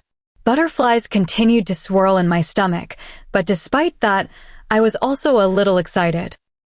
We were leaving the pack, and for the first time, I would have some idea where it was located. I knew that the aim of the dinner was to grow closer to the alphas, get to know them better, but my personal aim was to know exactly where this pack was located. I wasn't planning on leaving, but if something ever happened, I needed to know. Shall we go? Conrad asked, extending his hand, breaking me from my thoughts. I plastered a warm smile on my face as I took his hand. Where are you taking me? It's a surprise, Jax said. I frowned at his answer. Damn, it wasn't going to be as easy as I initially thought. I guessed a surprise was a romantic idea. However, it still told me that they didn't want to disclose the location. Jax opened the car door, and I slid into the back. Conrad sat in the driver's seat, and Jax joined him in the passenger seat. I was grateful for this. I assumed one of them would be in the back with me. The car ride was quiet, but not awkward. I sat by the edge, glued to the window, watching my surroundings. I was hoping to see a landmark of some sort or even a street name. But my hope was short-lived. Conrad seemed to be purposely taking the forest paths instead of the main road. My heart broke a little as I realized that they didn't trust me completely. It hurt more than it should have. Eventually, he pulled onto the main road, but there were no streetlights, so I couldn't see any signs. A few minutes later, we pulled into a street lined with shops. I hope you like Italian, Jax said as we parked in front of a small, quaint Italian restaurant. I love Italian. Conrad opened my door and I hopped out. Despite being outside, I could already smell the authentic Italian food coming through the door. Hopefully, this would be a great night. The alphas held my hand, and together we walked into the restaurant. It was bustling with people, some of them pack members, others just humans. Jax and Conrad strolled past the "Please wait to be seated" sign, heading straight to the booth at the back like they owned the place. I took a booth to myself while the boys sat directly in front of me. I realized that I wasn't sure which was worse, making eye contact with them every time I looked up or having them squished next to me. The waiter soon arrived, handing us our menu. "Would you like some drinks?" He asked us, but he was looking at me directly. "No," Jax said, giving the waiter a death-like stare. "What about you, beautiful?" he said, winking at me. He was obviously human. No pack member would dare flirt with me unless they had a death wish. "She's fine," Conrad growled. "I wasn't asking you." I glanced at my mates. The intense glint in their eyes told me that they were ready to shift. "I'm okay, thanks." The waiter seemed disappointed, but he quickly left. "I'm going to kill him," Jax threatened. "No, you're not," I said. "He's just an ordinary boy." With a death wish, Conrad muttered, but I could still hear it. I reached over, grabbing their hands. "I'm here with you. You're my soulmates, not him. Please, let's not let some human ruin our evening." "Flixen's right. We should enjoy this evening," Conrad said. I breathed a small sigh of relief, thankful that he was agreeing with me. Jack still had a murderous look on his face, but once we got our food, I was sure he would be fine. I took a look at the menu and realized that it was all in Italian. Wow, this restaurant was really authentic. "Here, let me translate," Conrad said. I peered across the table as Conrad explained what food was available. A different waiter soon appeared at our table, and from his scent, I could tell it was a pack member. Jax must have mind-linked someone to serve us. We each ordered what we wanted, and the table soon fell silent again. "I was thinking that we could do this regularly," Conrad suggested, breaking the silence. "That would be nice. At my old pack, I didn't really get out much. Once or twice a year, my dad would let us go to the city and buy new clothes, but other than that, we stayed in the pack. The city's a bit far from us." "It'd probably be easier to order online," Jack said. "Oh, okay." I stored the bit of information away, but I knew it was pointless. It did little to reveal where the pack was located. I sighed internally, but the idea came to my mind. The alphas had said that I could trust them, and I guess this was the perfect opportunity to test it. This is such a beautiful place. Why haven't I heard of it before? It's because this location is so isolated. It's mostly werewolves that dine here, but as you witnessed just earlier, humans also sneak in. Damn, that led me nowhere. I knew this would be my only opportunity to ask questions, so without taking another second to think, I asked another one. "Was that the wild highway we were on?" I remember seeing. "Flixen, we know what you're up to," Conrad interrupted me. My body stilled, my eyes going wide as I placed my hands under the table to hide the slight trembling. The alphas couldn't find out that I was scared, but I didn't understand how they knew what I was up to. I had to admit that my last question was a bit indiscreet, but there was still no way that they could know. "Flixen," Jack said, his voice soft and soothing, and I instantly relaxed. "What would you like to know?" I didn't speak for a moment, worried that this was just a twisted game they were playing with me, but when I glanced at them, they both looked sincere. "Here goes nothing. Where's the pack located?" Conrad laughed. "You don't mess around, do you?" I didn't answer his statement. "We're located in Greenwood," Jax told me. "Greenwood," I mumbled to myself. That was at least a 2-day trip from my pack. "You're not going to leave us, though, Flixen?" Conrad asked. He looked panic-stricken, like a puppy that's just lost its favorite bone. "No, I'm not," I promised. The table fell silent again, and I felt that I'd ruined the evening. The food hadn't arrived yet, and I decided to get to know Jax and Conrad better. "Let's play 20 questions," I announced. 20 questions? Jax said, unsure. I disregarded his statement. "Favorite color?" "Blue," Conrad admitted immediately. I looked at Jax pointedly. It wasn't a hard question. "Black." Now that wasn't hard, was it? I said it like I was talking to a baby who's just been fed vegetables. "Favorite movie?" Conrad asked. Jax answered immediately with The Conjuring, but it took me a little while. I loved anything romantic. My favorites were the Nicholas Sparks movies. I'd probably say The Lucky One. Jax groaned as he placed his head in his hands. Please, not that one. Any movie but that one. I giggled at his reaction, but I couldn't understand what the big deal was. Whenever Cassandra got nightmares as a kid, it was our responsibility to look after her. We'd take her down to the lounge, and she would always make us watch that one. It was absolute torture. I swear to God I've seen it at least 100 times, Conrad explained, and I again laughed at the thought of my two ferocious mates watching The Lucky One with their younger sister. The food arrived, and we fell into light conversation over dinner. I discovered that they both had an absolute fear of clowns and that they hated strawberry ice cream. They learned that I loved to read and promised that they'd take me to the Pack Library this week. We were about to leave when Jax asked one last question. Did you have any boyfriends before us? I didn't meet Jax's gaze, my thoughts a swirling mess. I first thought of Kylon. He was my childhood best friend. Our friendship could have developed into more had the alphas not snatched me away, but we were never meant to be mates. But the big question was, did I consider him to be my boyfriend? I let myself think for another second before I looked up at Jax and Conrad. Both their expressions were unreadable, but I had the feeling that would change once I gave my answer. No, I didn't have a boyfriend. Both the alphas' expressions changed into ones of relief and happiness, but I made sure mine remained neutral. Despite having fun talking to Jax and Conrad and discovering new things about them, I found it unfair and inconsiderate that they asked me that question. If I had admitted to having a boyfriend, they would have been furious with me, despite the fact that they had ex-girlfriends, ones who wanted to hurt me. How is it fair that they could go out each night with a different girl, whereas I had to remain untouched?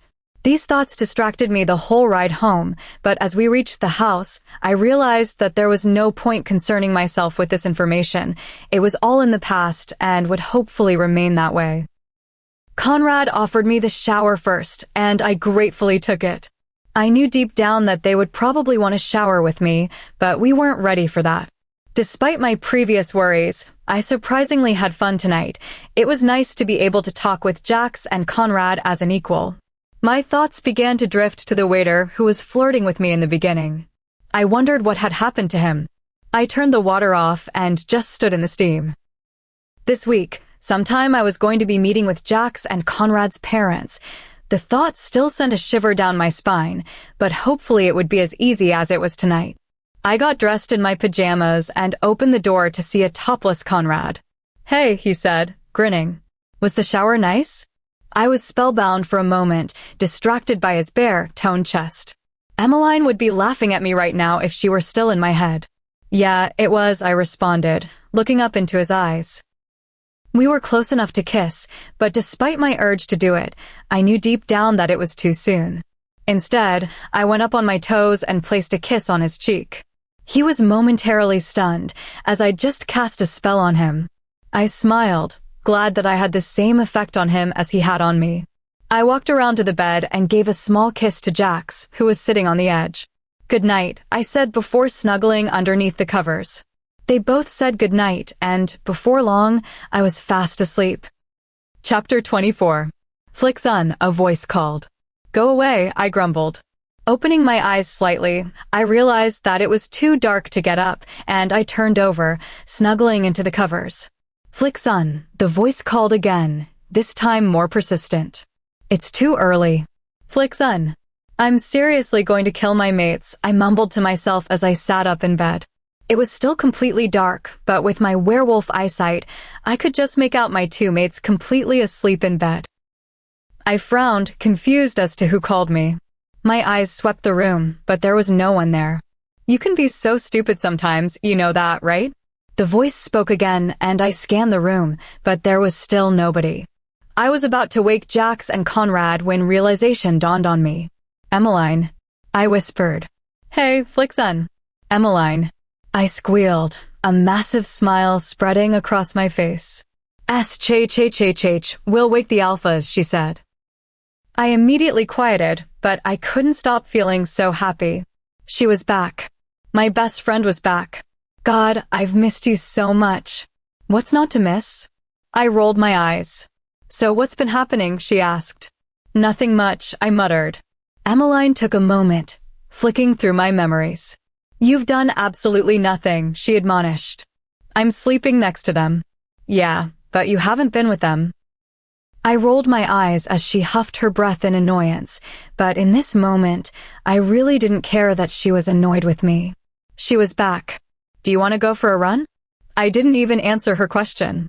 Instead, I slowly removed Jax's arm from my waist, placing it next to him, and then started to move out of bed. A thought crossed my mind that I should probably inform the alphas that I was leaving, but I was too excited to go, and if I did, they'd probably want to come with me. I really just wanted to spend this time alone with Emmeline. Instead of waking them, I tiptoed out the door, but once I was outside, I sprinted down the stairs, heading straight for the front door. Opening it, the cold air hit me, leaving a trail of goosebumps decorating my skin. A thought crossed my mind that I should probably wait for the sun to come up, but I instantly ignored it. I stripped off my clothing until I was just in my underwear, and then I shifted. I had forgotten how good it felt to shift. The cold disappeared, replaced with the warmth provided by my fur coat. My senses were heightened, allowing me to see for miles instead of just meters in front of me. Ready to run? Emmeline asked. You bet. I started off with a slow jog, which quickly changed to a sprint. I kept running, never wanting to stop, but eventually, my body became exhausted, and I forced myself to look for one of the lakes in the parkland. After finding a lake, I took a sip of water before lying down by the edge. I watched as the sun began to emerge past the horizon, and it slowly dawned on me that I'd spent at least 4 hours outside. As much as I wanted to lie here and spend my whole day basking in the sun, I knew I needed to get back. Jax and Conrad would be worried if they woke up and I was gone. I really didn't want to start the day with them both yelling at me. I began to make my way back, but before I reached a few meters, a growl halted me in my tracks. Another growl joined the first one, and I stayed frozen in fear. Emmeline, what do I do? I asked. Well, apparently our mates are a little unhappy. I got that, Sherlock, I muttered sarcastically. I looked back, seeing the endless forest behind me. Do you think I can make a run for it? That worked out so well for us last time, didn't it? A shiver rolled down my spine as I thought back to the last time I tried to escape. I'm not trying to escape, though. Just tell them that then. Before I could make a decision, my mates emerged from the trees. They looked absolutely furious. I stayed rooted in my place as they advanced toward me. At this moment, I wished I had run. I felt the need to bow down to them, but the words, "I'm equal," swirled in my head, and I decided to stand my ground. I hadn't escaped. I just went for a run. Look, I'm sorry. I should have told you that I was going for a run. Yes, you should have, Jax growled, and I felt the urge to take a step back. But you know what, Flixon? Conrad asked, anger seeping through his words. What? I trembled. I couldn't remember the last time Conrad sounded so angry. We don't really care, he said happily, his whole demeanor changing in a single sentence. I stayed still, completely confused by a sudden change in attitude. You've got your wolf back, Jax declared. Do you know how happy that makes us? Very happy, Conrad responded. I breathed a sigh of relief as my mates began walking toward me. This was a very different outcome than what I automatically thought. We love you, Flixon, Conrad stated as he nuzzled behind my ear. We will never hurt you, Jax said, nuzzling behind my other ear before he stepped back. Come on, come run with us. A grin spread across my features as I eagerly agreed. Instead of taking control, I let Emmeline take the reins. We spent the day playing chase and just bathing in the sun. Emmeline talked to their wolves, Rylan and Zachary, while I listened silently in the background. I was pleasantly surprised that they'd also calmed down a bit. They weren't the dominant and territorial wolves I first met in the car on the way here. If only we could spend all our days like this, I thought. But tonight, I was meeting their parents. I was still so incredibly nervous, but now that I had Emmeline back, everything should be okay. With the day off to such a great start, what could possibly go wrong? The sun began to dip into the horizon, and I still couldn't believe that we'd spent the whole day out here. Reluctantly, we made our way back to the house, and I took back control from Emmeline, who wanted to shift in front of our mates. Instead, I walked into the bathroom before shifting into my human form. I took a long, hot shower, wishing that I could stay under the water forever, but eventually, I forced myself to get out. Cassandra and I had already discussed my outfit. It was a simple pale green evening dress. I slipped it on before I applied my makeup and curled my hair. Jax and Conrad were both waiting at the bottom of the stairs when I exited the room. "Are you ready?" Jax asked as I reached the bottom. He wore jeans and a casual top. "I hope so. Flick son, don't worry. They're just our parents. That's why I'm so worried." We headed out the door. The crisp air caressed my skin, causing me to slip my cream cardigan on. It was only a short walk. The previous Alpha and Luna didn't reside in the pack house, but in a small cottage in the middle of the pack. Unlike the pack house, it wasn't ostentatious, quite ordinary considering who resided within its walls. The doors swung open as we neared the house. Kara had a huge smile on her face as she saw us, and I momentarily relaxed. Maybe the dinner wouldn't be so bad. She greeted her sons before giving me a huge hug. "You look lovely, Flickson." "Thank you." Walking inside, I knew it was very much a family house. Photographs of my mates and Cassandra lined the walls as I walked through to the dining room. Sitting at the head of the table was the previous Alpha. He stood up, and it was like looking at an older, more mature Jax and Conrad. The resemblance was astounding. "You must be Flickson," he said, his voice gruff. I bowed my head before answering, remembering what Kara had said when I saw her last time. "Yes. It's an honor to meet you, Alpha." "No need to call me Alpha, Flickson. Tommy will do just fine." "Okay." We took our seats at the table. Kara and Tommy both sat at the head, while I sat directly opposite the twins. I listened as my mates discussed the welfare of the pack with their parents. The conversation soon turned to the enemy and rogue packs. I was quite surprised at the extensive number of enemies they had. However, what was more surprising was their list of allies. For the most feared pack in America, they had more allies than I had ever suspected. My old pack didn't come up in the conversation, and I was grateful for that. My thoughts began to drift to my family. I wondered how they were coping without me. Had anyone found their mate yet? It saddened me that I would never get to see them again, but this was my new life, and the faster I accepted it, the happier I would be. The conversation quieted as dinner was served. I knew that after this, the questions would be directed toward me, but I should be fine. I had Emmeline with me after all. "So when can we expect grandkids?" Tommy asked. I choked on the water that I was drinking. "Flickson, are you okay?" Kara questioned, concern washing over her face. I nodded my head. "Tommy, you can't just ask those sorts of questions. That's for them to figure out, but it shouldn't be more than 2 months at least." 2 months, I thought. My eyes went wide in fear, and I looked to my mates, but they ignored me. I could feel the blood draining from my face. They hadn't even marked me yet. I hadn't even thought about having kids. I quickly remembered what the Alphas had said to me when I first met them. "We will decide when you'll have our pups."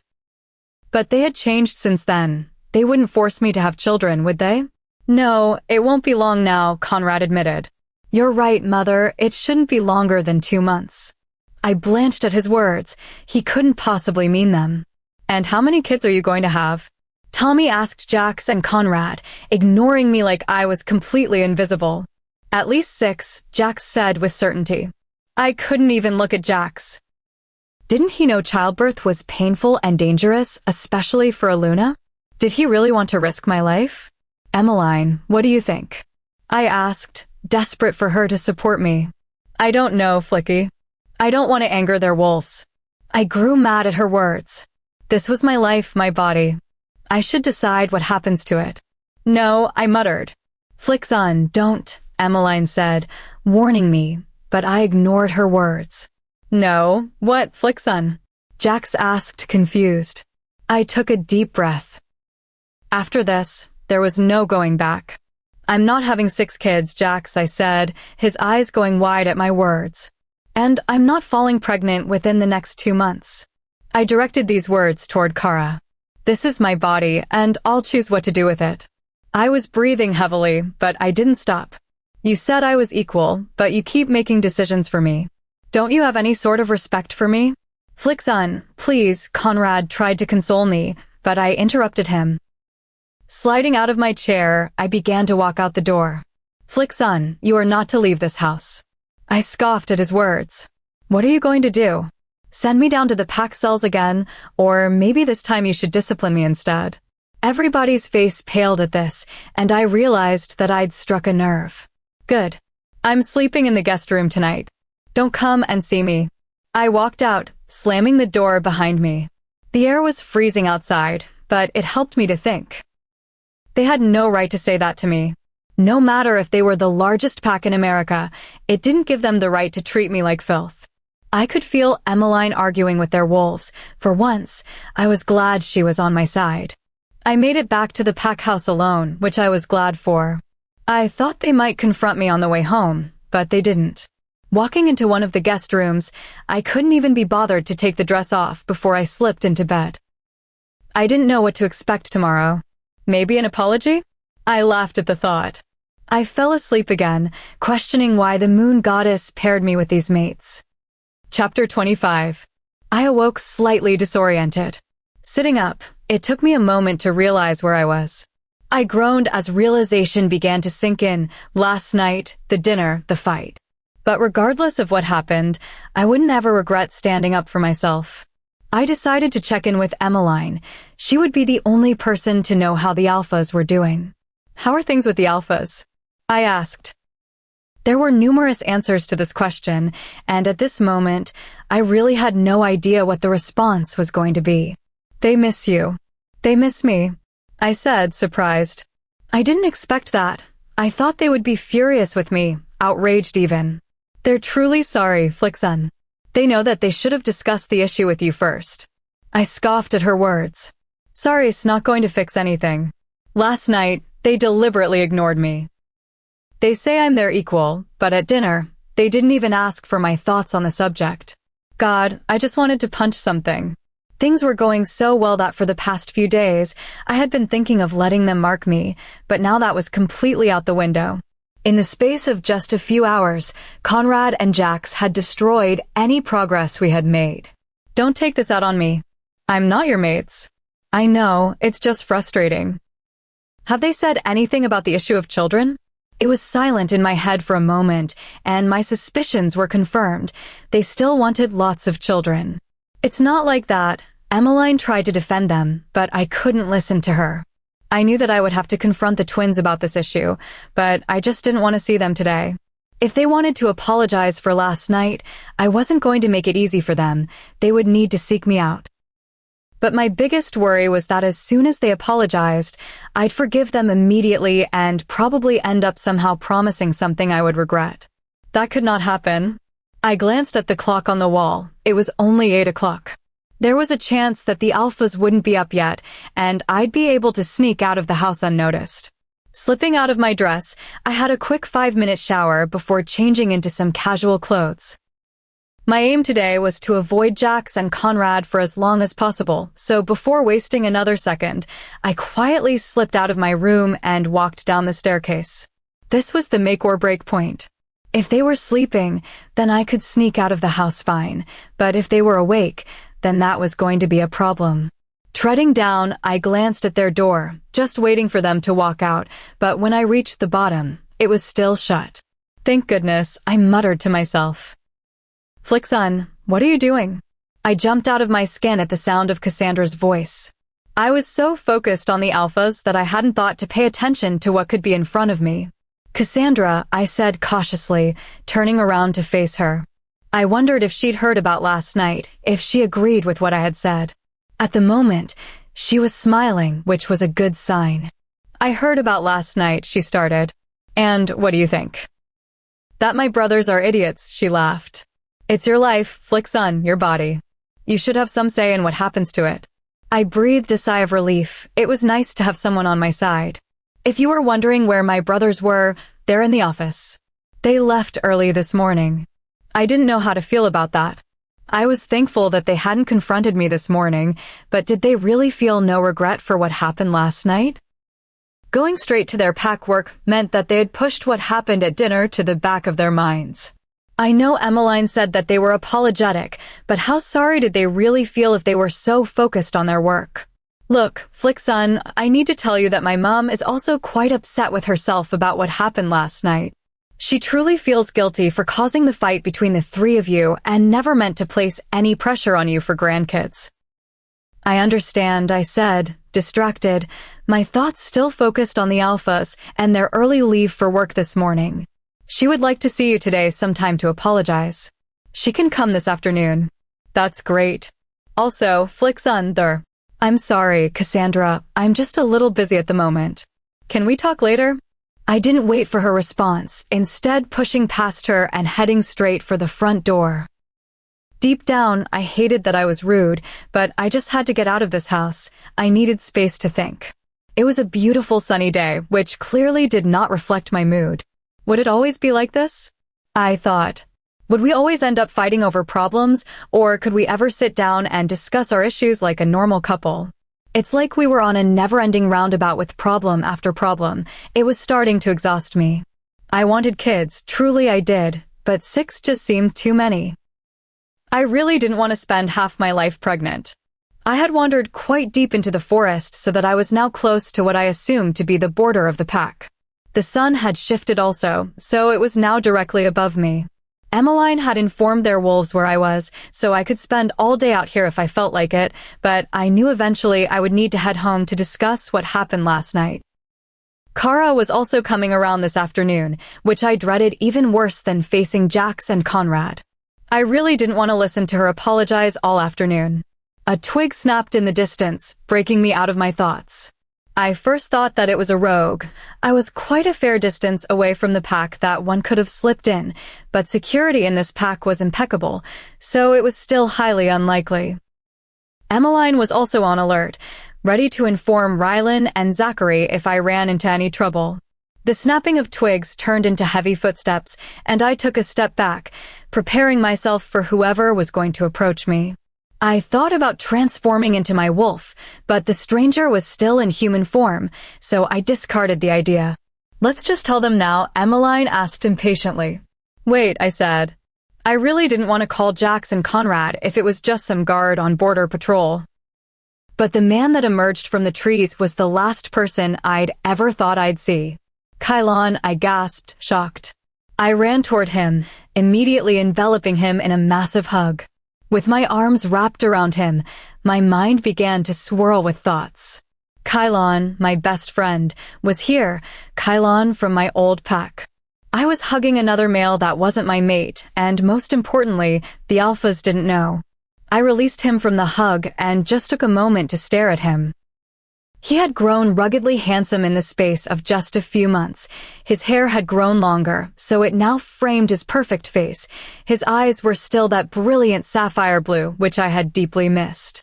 Surprisingly, he had also changed physically since I last saw him. He'd grown taller, so that he now loomed over me. His finely defined muscles had changed so that they were now barely concealed under his shirt. "What are you doing here?" I asked, scared for his life. Someone was going to find him and lock him in one of the cells. "Are you happy to see me?" he said, frowning, the lines between his eyebrows creasing. "I'm happier than you'd ever imagine." Emmeline scoffed in my head. She saw this as a direct betrayal against my mates, wanting to inform them right away, but I'd already blocked all communication. "But you can't stay here," I continued. "It's not safe for you. They've got guards patrolling. Any second one of them is going to spot you." "Not if they're already knocked out," he chuckled. He stepped forward, cupping my face with his hands as I looked up at him. The feeling didn't create sparks like Jax and Conrad did when they touched me, but it wasn't unwelcome either. I had so much history with Kylon. We'd been best friends for so long that I questioned why the moon goddess didn't pair me with him. I was so distracted with my thoughts that I didn't notice Kylon pressing his lips to mine until it was too late. Emmeline was screaming in my head, but I blocked her out. A twig snapped in the background, and I wanted to check if anyone was watching, but I didn't want to ruin the moment, so instead, I blocked everything out, just concentrating on the feeling of his lips against mine. It was so perfect, except for the feeling in my stomach that something was wrong, that it wasn't right. I pulled away before things could get more heated. I was breathing heavily as I stared at Kylon. "Why?" I whispered. "We've known each other for so long." "Why no?" "I love you, Flickson. I've always loved you, but you weren't my mate, so I've always hidden my feelings. But when I saw you go with those two alphas, I knew that the moon goddess had made a mistake. I knew in my heart that I needed to be with you." My heart soared at his confession as I stared at him wide-eyed. Emmeline was gagging in my head, but I ignored her. It's funny how just a few months ago, she tolerated Kylon, and now she hates him. I desperately wanted to be with him. He would make me so happy. I could already imagine my whole future with him, but deep down, I knew that it was wrong. Despite all their mistakes, I still loved Jax and Conrad, and I knew that it would break me to be away from them. I was destined to be with them. "I love you too, Kylon, but I can't be with you." He looked taken aback by my words, obviously assuming that I would just run away with him.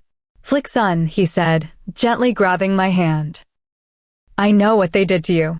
I know you were locked in the pack cells for 6 weeks. I know that you lost Emmeline, you nearly died." I looked down as he spoke. I couldn't look at him. How did he know these things? "Flickson," he said, nudging my chin so that I stared up at him. "We can leave now. No one would ever find us. But what about when you find your mate?" "I'll reject her," he said with so much certainty that it filled me with sadness. Mates were something to be cherished. Kylon deserved to be with his soulmate, not me. "Kylon, I love you so much, but I also love them regardless of how they've treated me. It's just Stockholm Syndrome, Flicky. As soon as you leave this pack, you'll see that too." Doubt washed over me at his words. Was it really just Stockholm Syndrome, or did I truly love Jax and Conrad? But realization sank in as to what would happen if we did leave. They'd never leave us alone. They would hunt us down until the day they died.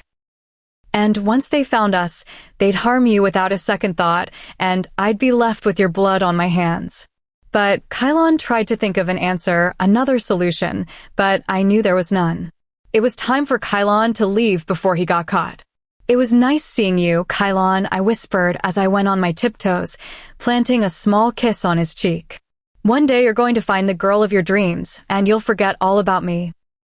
A single lone tear slipped out as I said this, but it was true. Once he found his mate, he'd forget all about me. "But you're the girl of my dreams," he said, capturing my lips one last time, and within the kiss, I could feel his sadness and longing to stay with me. He pulled away this time, ending the kiss. "I hope to see you again," I said. "You will see me again," he said before shifting into his wolf and running back to my old pack, my true home. Guilt hit me hard as Kylon left, but I pushed it down, promising to deal with it later. I couldn't believe that Kylon had stolen my first kiss. Since I got here, I always just assumed it'd be Jax or Conrad. Emmeline was furious at me for betraying our mates, but I didn't care. I'd happily do it all over again. The kiss was perfect. Now my new mission was to sneak home without anyone noticing me. I smelled of another male wolf, which wouldn't look good if anyone found out. They would immediately inform the alphas. I made it back to the house unnoticed, and I was so thankful for this small mercy. I headed to the alpha's room since it had a bigger shower, making it easier for me to wash off Kylon's scent. The blinds were still down, leaving the room in darkness. I was about to open the door to the bathroom when a voice cut out. "Don't bother having a shower." "We know what happened today," Jack said, his voice deathly, as he stepped out from the corner of the room, Conrad flanked by his side. Oh shit, I thought. Chapter 26. My body stilled with fear as I looked up, facing them. My first instinct was to run and disappear, but I knew that I would still be in the same situation a few hours later. Instead, I stayed rooted in my spot. I expected them to be furious with me. I'd surely be sent back to the pack cells where I'd spend the rest of my life. The thing is, I didn't regret kissing Kylon. It probably made me the worst maid in history, but at this moment, I really didn't care. Glancing up, I finally made eye contact with them. What I saw surprised me. Jax's shoulders were slumped forward as he stood in front of me. His face was stoic, but I could see the devastation behind his features. His poignant state struck at my heart, my whole mindset slowly changing as I began to feel slightly horrible. Shifting my attention to Conrad, his face was completely devoid of anger. Instead, he looked worse than Jax, his eyes wet from fresh tears. He reminded me of a lost puppy who'd just been abandoned by its owner. I felt the strong urge to comfort him, but then I realized that I was the sole reason why he was upset. Why? Jax asked nonchalantly, but I could still hear the sadness etched in his voice. It took me a moment to answer the question. The pain and sadness in this room were so thick that it took me a moment to find my words. I never expected this response from the alphas. I never thought they'd be so hurt from my betrayal. I don't know, I muttered lowly. That's not an answer, Jax snapped, stepping closer to me. I was angry, I hissed. So you decided to kiss him, Jax said sardonically. No, he kissed me, I said, defending myself, but knowing that it would do little to help my case. Well, you didn't exactly reject his affections, did you? I gasped. How could he know this? We were there, Flick-sun, Conrad added, his voice so soft that it was only audible because of my werewolf hearing. We were going to apologize, Flick-sun. We knew our actions last night were thoughtless and inconsiderate. We brought food and a blanket, hoping to surprise you with a picnic. My heart melted at his words. I felt absolutely awful now. You should, Emmeline stated. But when we arrived, we saw you with Kylon and his voice broke, and I felt the urge to cry at how much pain I'd caused both of them. It felt like a silver arrow slowly piercing my heart. I'm sorry, I apologized, my voice thick with unshed tears. Sorry isn't good enough, Jax barked. What you did, Flick-sun, was inexcusable. You cheated on us with another male, and now there will be consequences. My eyes widened at his words, my worst thoughts coming to life. They had captured Kylon. The prisoner will face execution at sunrise tomorrow, and you will stand by our side as it happens. No, I cried. I'll do anything. Please just don't do this. Jax walked past me, ignoring my plea. Conrad didn't even glance my way, and I felt like I'd been punched in the stomach. In the space of a few hours, I had destroyed everything. My best friend was now in grave danger, and my relationship with my mates was non-existent. My thoughts were whirling with ideas as I thought of a way to get Kylon out of this. I should never have kissed him. I was so incredibly stupid. He deserves it, Emmeline said, but I ignored her. I couldn't understand why she had such malicious thoughts toward him when we'd known him our whole life. An idea flitted into my head, and hope filled me. This might just work. Spare Kylon, and you can mark me right here, right now. Jax and Conrad halted in their steps. The room became so quiet that I could almost hear a pin drop. I knew they were communicating in their heads, and I wished to be privy to the information. Jax turned around, his face still emotionless. No.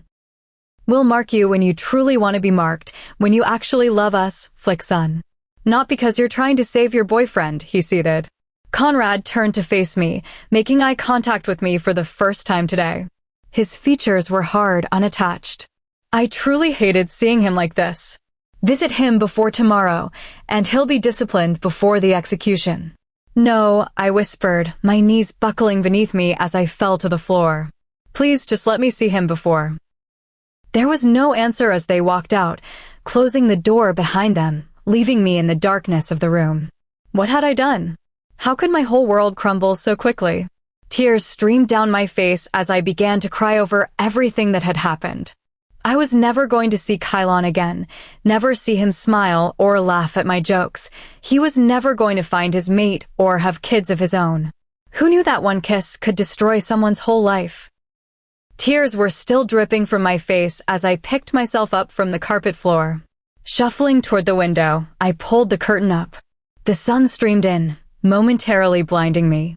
I wiped the tears off with the edge of my shirt as I stared outside. Pack members were milling about, completely oblivious to what their Luna had done and what would occur tomorrow morning. I hoped it would be a quiet affair, but knowing the alphas, the whole pack would probably be there. The thought filled me with sudden dread, and I felt the urge to be sick. Clutching my stomach, I ran to the bathroom, making it just in time to empty the contents from the night before. Leaning my head against the cold tile wall, I realized that I couldn't let Kylon go without seeing him one last time. Yes, you can, Emmeline said, rolling her eyes. He's my best friend, I argued. Correction, he was your best friend. How can you say that? I didn't wait for her answer, instead blocking her out. I didn't need her in my thoughts with what I was planning to do next. I pushed myself up from the floor, this time with a newfound purpose. Not only was I going to see Kylon, but I was going to help him escape tonight.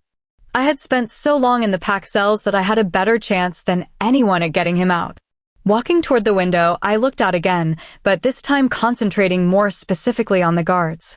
Shit, I muttered at seeing how many were stationed. They had doubled since yesterday. One of the guards patrolling looked up, catching my gaze. I froze, waiting for him to look away, but instead, he sent me a hostile look before continuing walking. I stayed frozen as I took a moment to process what happened. The alphas had told the pack what I'd done. How was I ever going to be able to show my face in public again? Better yet, how the hell was I now supposed to rescue Kylon? The whole pack would want to watch him face his fate tomorrow. A loud knock on the door shattered me from my thoughts. The banging became more persistent as I moved closer. "I'm coming," I yelled. At the sound of my voice, the door slammed open without warning, revealing Cassandra. "Cassandra, what's wrong?" I asked, bemused. "What's wrong?" Cassandra laughed, but I could hear her hidden anger. "Now I know that my brothers are idiots, but they would never cheat on you." I didn't say anything as the blood began to drain from my face. "I know they wouldn't," I said quietly, trying to calm her, but it did little to diffuse her aggression toward me. "You cheated on them." "How could you cheat on them?" "I didn't cheat on them." "So kissing another male doesn't classify as cheating," she ceded.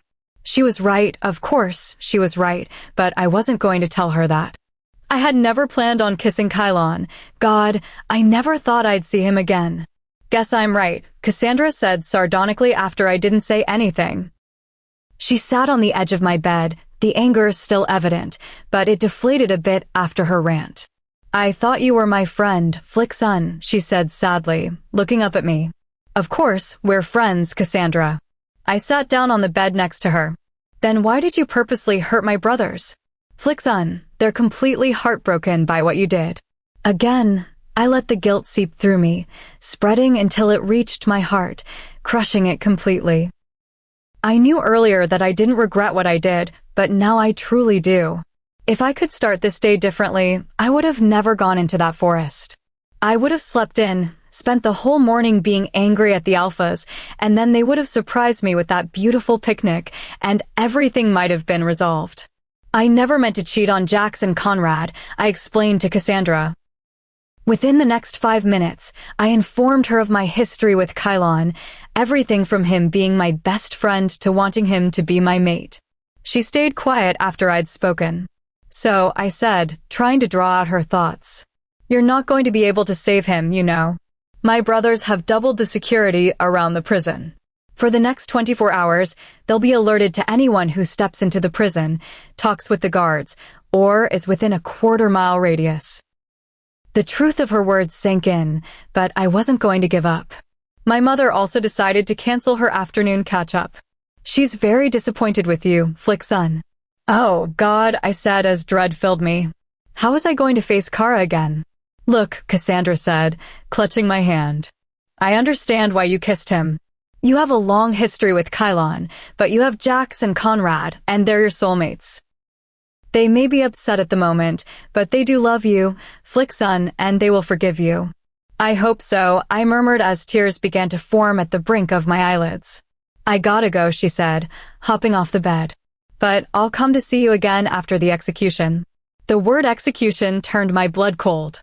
Hopefully, if I could do anything about it, there would be no execution tomorrow. I nodded my head in response as she slipped out the door. Lying back on the bed, I knew in my gut that it would only make the alphas angrier or more devastated if I went to save Kylon, but I didn't care. If I just stayed inside tonight and did nothing, it would forever stay on my conscience.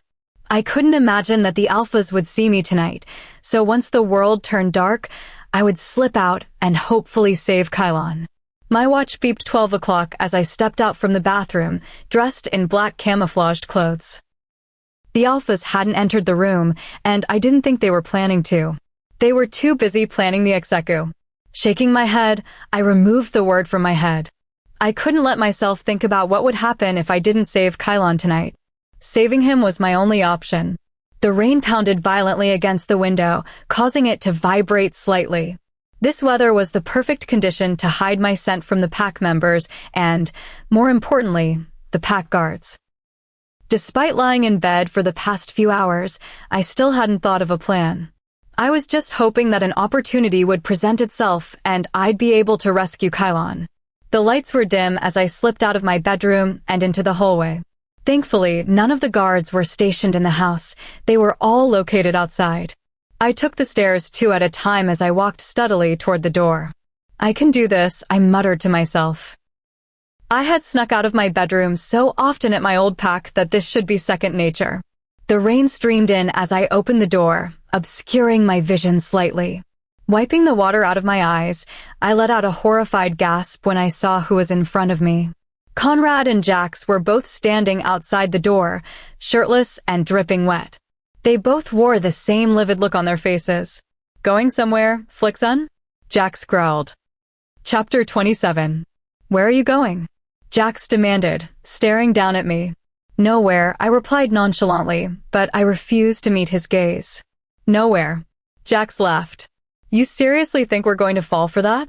No, I muttered to myself, but they both heard it. The rain outside grew louder until it was impossible to hear anything but the rain beating against the ground. I cursed myself for not leaving a moment earlier. The rain would have provided an excellent cover to sneak through the forest. The twins stepped inside, closing the door behind them, shutting my only opportunity to save Kylon. Water dripped off them, spilling onto the floor as they stood in front of me, waiting for an explanation. But I didn't have one, so I stayed quiet, but the silence of the room quickly bore down on me, and before I knew it, I'd opened my mouth to speak. He is my best friend, I said softly, shattering the deathly silence of the room. I know you're going to kill him tomorrow. I don't doubt that, actually, but I just wanted to say goodbye one last time. Why should we let you say goodbye? Give us one damn reason why we should let you see that mutt you kissed. Jax said mutt with such vehement disgust. It was then that I realized that they would take pleasure in ending Kylon tomorrow. Knowing this was my only chance, I stepped forward, locking my eyes with theirs. Because I'm your mate, and I am in love with you, not Kylon. Conrad's cold facade cracked a little, showing his joy at my words, but Jax's face stayed as stoic as always. They glanced at each other quickly before looking back at me. Okay, he gave in. But only 10 minutes. Thank you, I whispered. I felt the urge to jump into their arms and thank them again and again, but the reality of the situation came crashing down on me. I was going to say goodbye to my best friend, and this time, there was no chance of saving him. My clothes were absolutely soaked as we traveled through the pack. I was still in human form, clutching the fur on Jax's back as he sprinted toward the cells. Tears streamed down my face with what I was about to do, but with all this rain, they resembled water droplets. Since we'd left home, I'd been counting the number of guards patrolling the area. Cassandra was right. I was never going to make it to the cells unseen. We passed another 2 wolves hidden behind trees, which caused a question to form in my mind. Had the alphas enlisted all these guards to keep Kylon in or to keep me out? Jax stopped in his tracks, and it was then that I realized that we'd made it to the place of my nightmares. I slid off Jax while he and Conrad headed inside to grab some clothes. The icy rain continued to lash down, but I could hardly feel it. The twins reappeared, both grim-faced, as they led me back into the cells. I paused at the entrance, hesitating slightly. I never imagined I would go back here voluntarily. Flickson, are you coming? Conrad questioned. Yes, I said, irritated as I stepped in. The boys didn't need to know that I'd rather have them mark me than ever step foot in this place again, but I was doing this for Kylon, my best friend, who was going to die tomorrow. The first thing that hit me was the smell of decay. My breathing escalated as my nerves hit me full force. I couldn't go back. They couldn't lock me up again. I couldn't go through this pain again. My vision began to swim as I tried to clutch the wall for support. Flickson, Conrad called, hurriedly walking to me. He grabbed my spare hand, wrapping his fingers around it. Flickson, he repeated, his voice softer. You'll never be placed in here again. I know, it's just. This place is bringing back all these memories, isn't it? I nodded. I promise nothing is going to happen to you, Flickson. Okay, I whispered, my breathing slowly returning to normal. There was silence for a brief moment, and I felt the urge to apologize again or maybe thank him for letting me see Kylon, but he interrupted me before I could say anything. Here, I'll take you to see the mutt, he said, his voice hardening at the end. I wanted to defend Kylon, but I didn't want Conrad to let go of my hand. I couldn't be walking alone in the pack cell. You have 5 minutes with him, and then we're leaving, Conrad said, dropping me off at one of the cells. He let go of my hand, leaving me by myself in the corridor.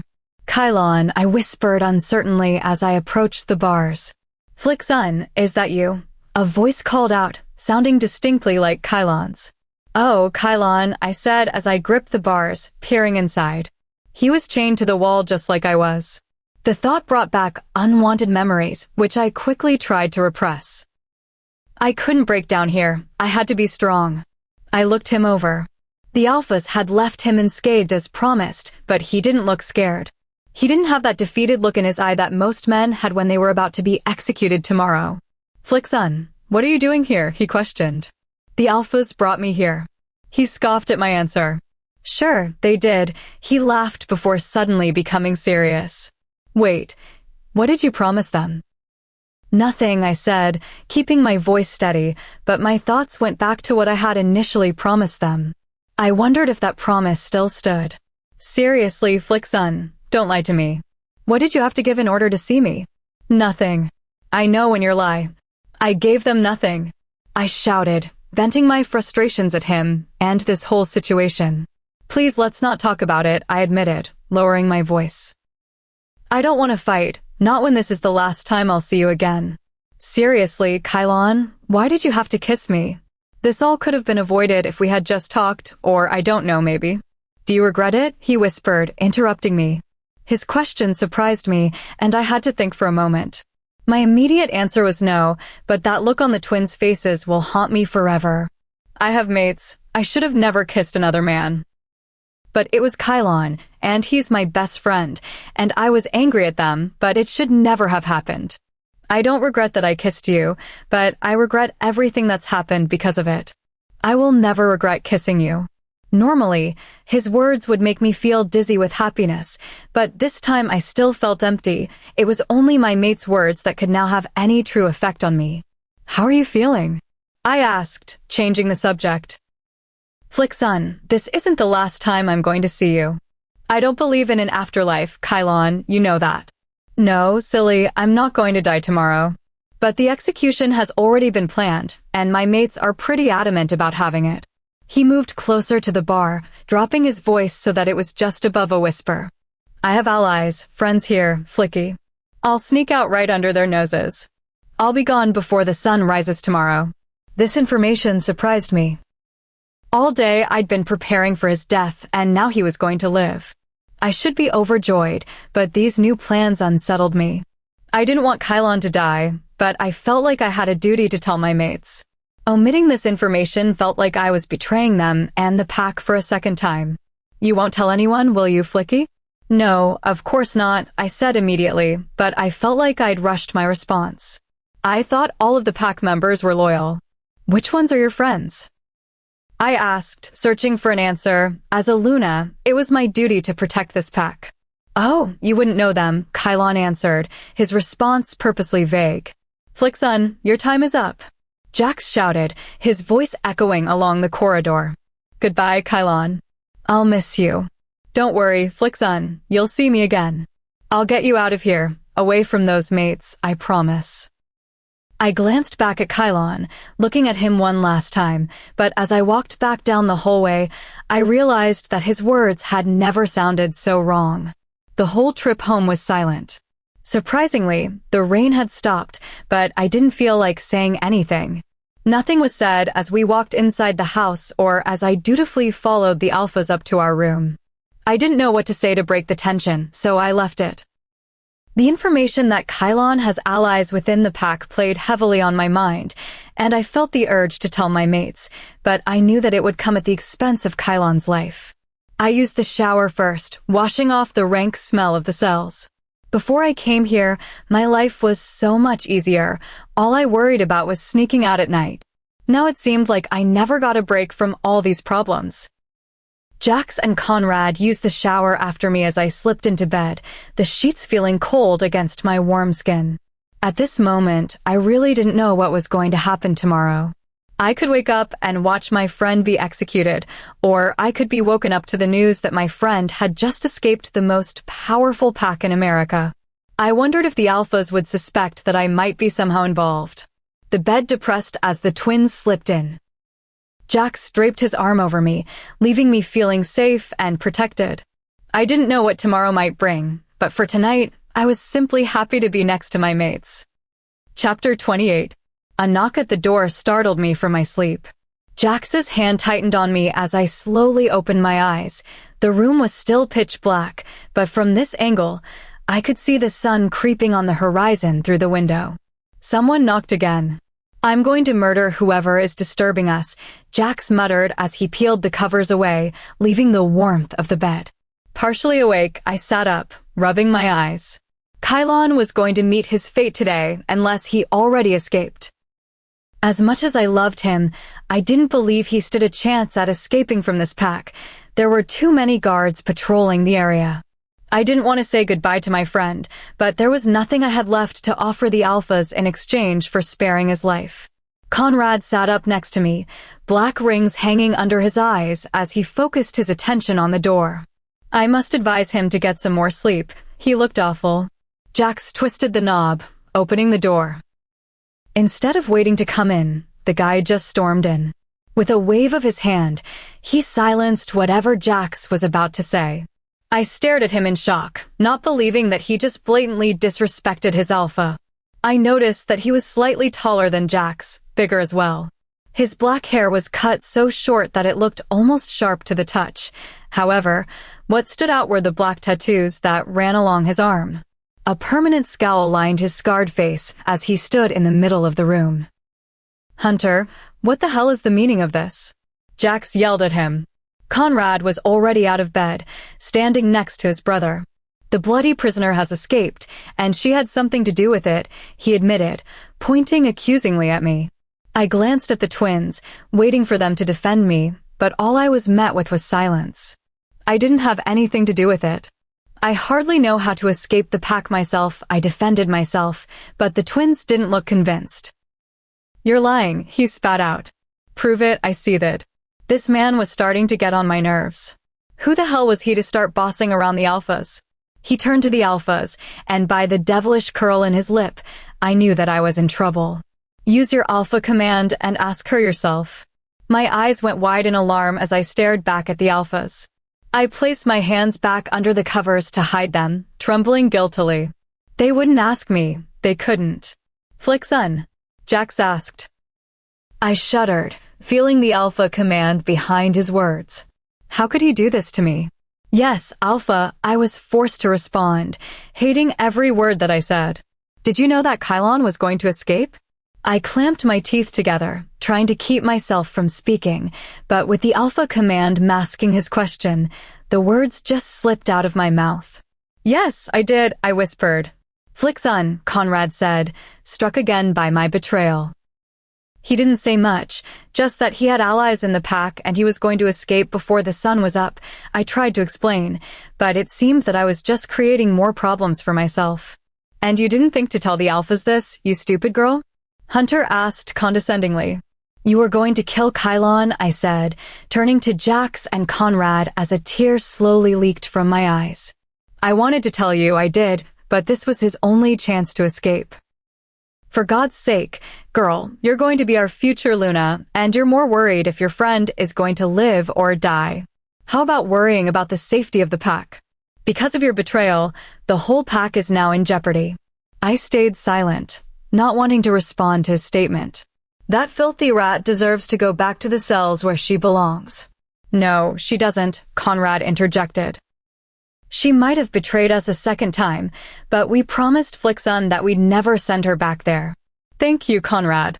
Don't thank me, Flickson. Just because we're not sending you back there doesn't mean that you're forgiven or that we'll ever forget this. Guilt and pain stabbed at my heart from his harsh comment. This was the second time this week I had betrayed them. It seemed like I could do nothing right, but looking back at things, there was nothing I could have done. That information would have cost Kylon his life. What do we do, Hunter? Jax asked. The whole pack is going on lockdown until we uncover the mole. He said, pointing at me, is going to spend the whole day locked in her room until I can fully interrogate her. We wouldn't want her spreading any more pack information to the enemy. Interrogate me? I questioned. You've already bloody questioned me. Silence. Conrad yelled at me, making me feel like an insolent child. Flickson, you will stay locked in this room until we come and get you this afternoon. All meals will be served to you. Do not leave this room, Jax said. All I could do was nod. With nothing left to say, the twins left the room without a backward glance. Hunter sneered at me one last time before walking out. They shut the door behind them, leaving me in darkness. I paced across the room for probably the 100th time today. The sun was up and shining, and I was still stuck in this room with no word from the outside. My only interaction was with the timid maid who came and served me breakfast and lunch. I didn't eat much. They both tasted incredibly stale to me. I went over the conversation that Kylon and I had yesterday in the pack cells. There was nothing that I could now tell the alphas that would help them find the mole in our pack. I did feel dreadful. I knew that I had betrayed the pack and that I had no right to be the future Luna, but Kylon meant so much to me. I peered out the window. At the moment, the pack was in a state of frenzy. I watched as the pack guards ran around, interrogating every pack member. I wondered for a very brief moment if the alphas would reject me. I had made such a mess of things. However, the thought of rejection didn't fill me with happiness as it would have months ago. Instead, I felt a sense of sadness and despair.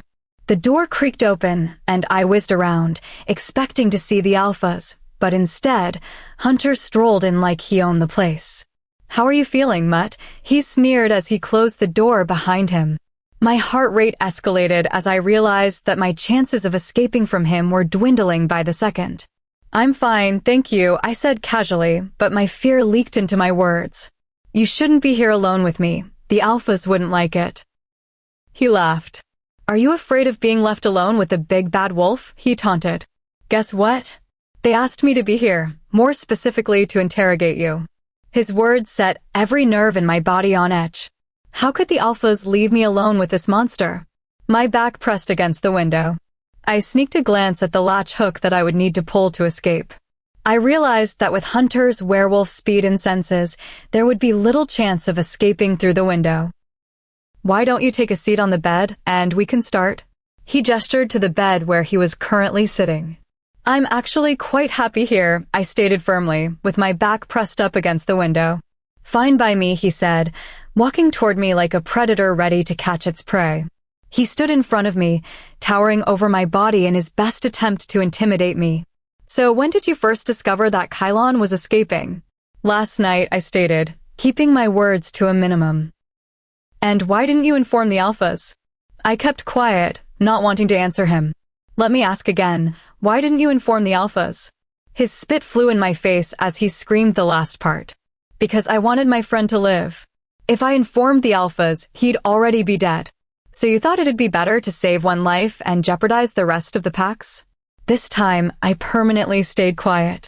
I did feel guilty, but how was I supposed to choose between Kylon and the pack? My duty belonged to the pack, but a small part of my heart belonged to Kylon. Did Kylon tell you anything about who was helping him? I swallowed, finding my voice. No, he didn't. Well, that's surely convenient, he muttered. I didn't tell him that I asked Kylon for that information. He wouldn't believe me anyway. So now on to the important stuff. Why haven't the alphas marked you yet? Excuse me. I coughed. Why haven't the alphas marked you yet? Is it because you're still planning to escape from this pack? No, I responded, anger lacing my voice. These questions are irrelevant.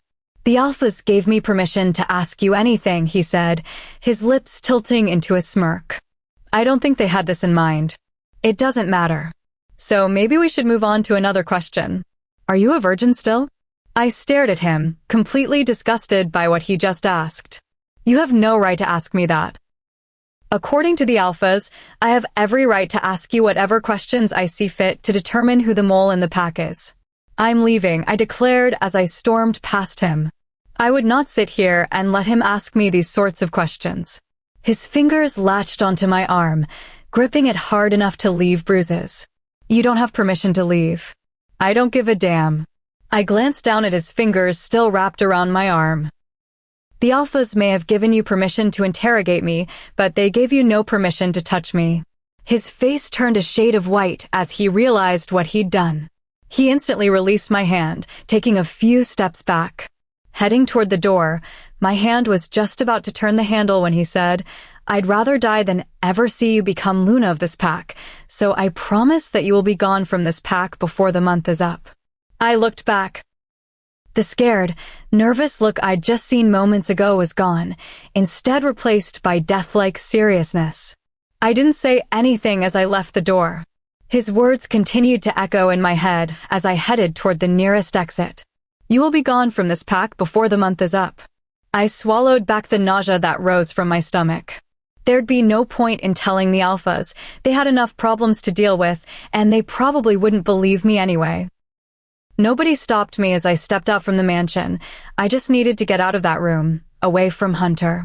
The autumn wind whipped at the black dress that I'd placed on this morning. The tension was thick in the air as I walked through the pack village.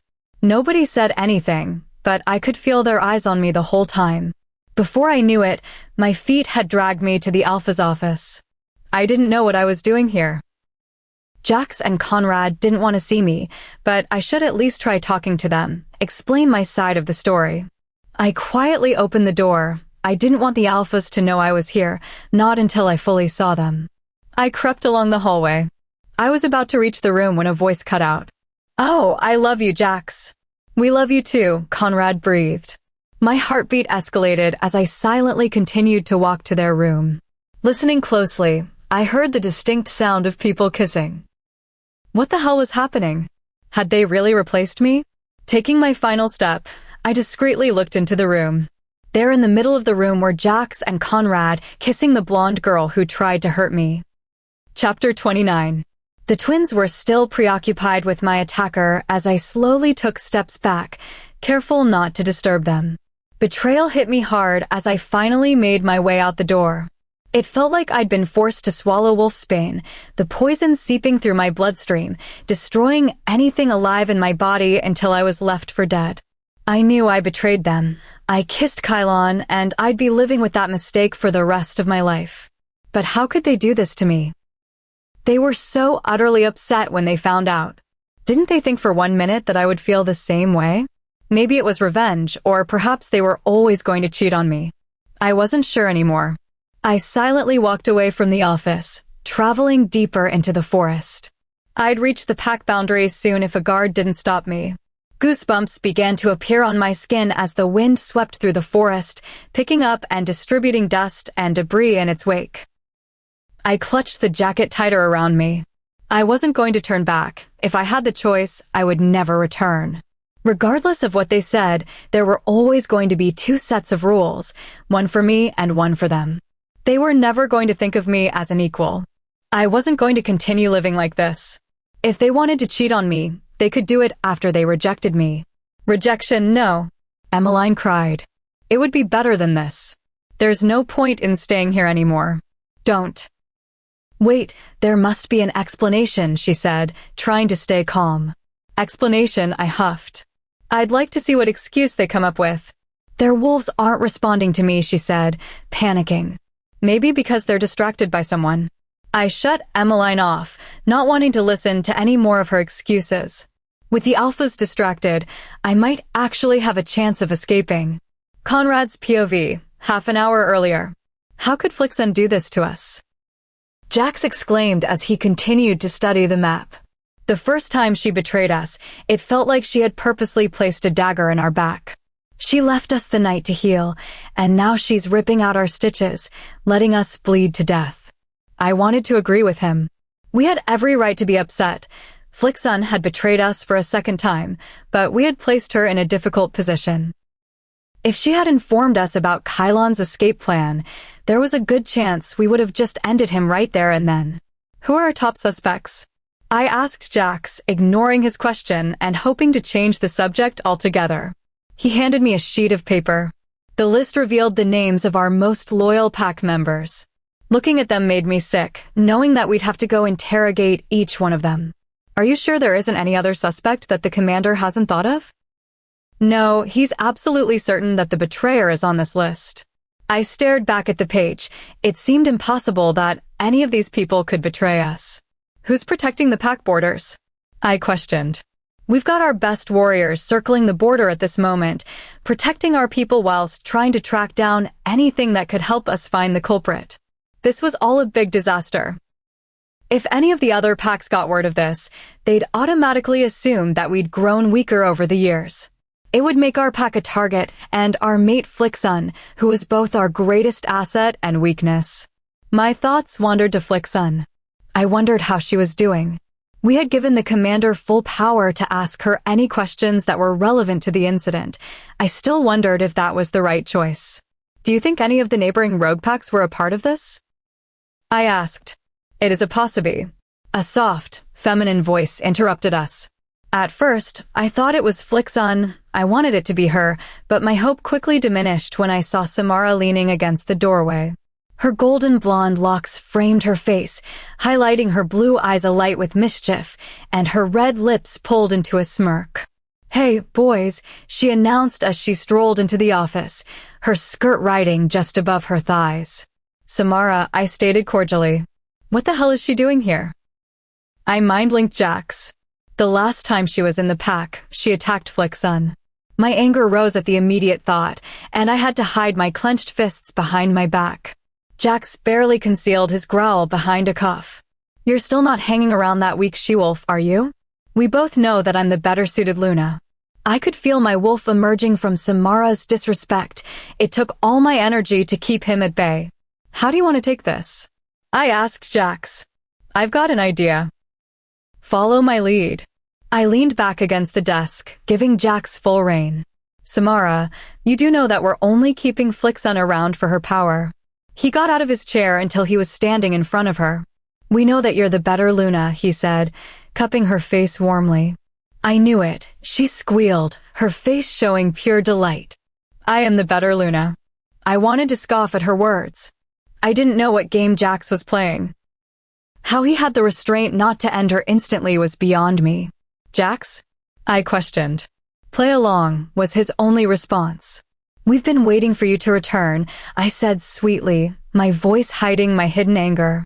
"I'm so glad you came to see us. When can I move back?" "Tonight, if you want," Jax declared. "But we've just realized that there's a mole in the pack. Our top priority is to protect you, but we don't have a clue who it could be. You wouldn't have any idea."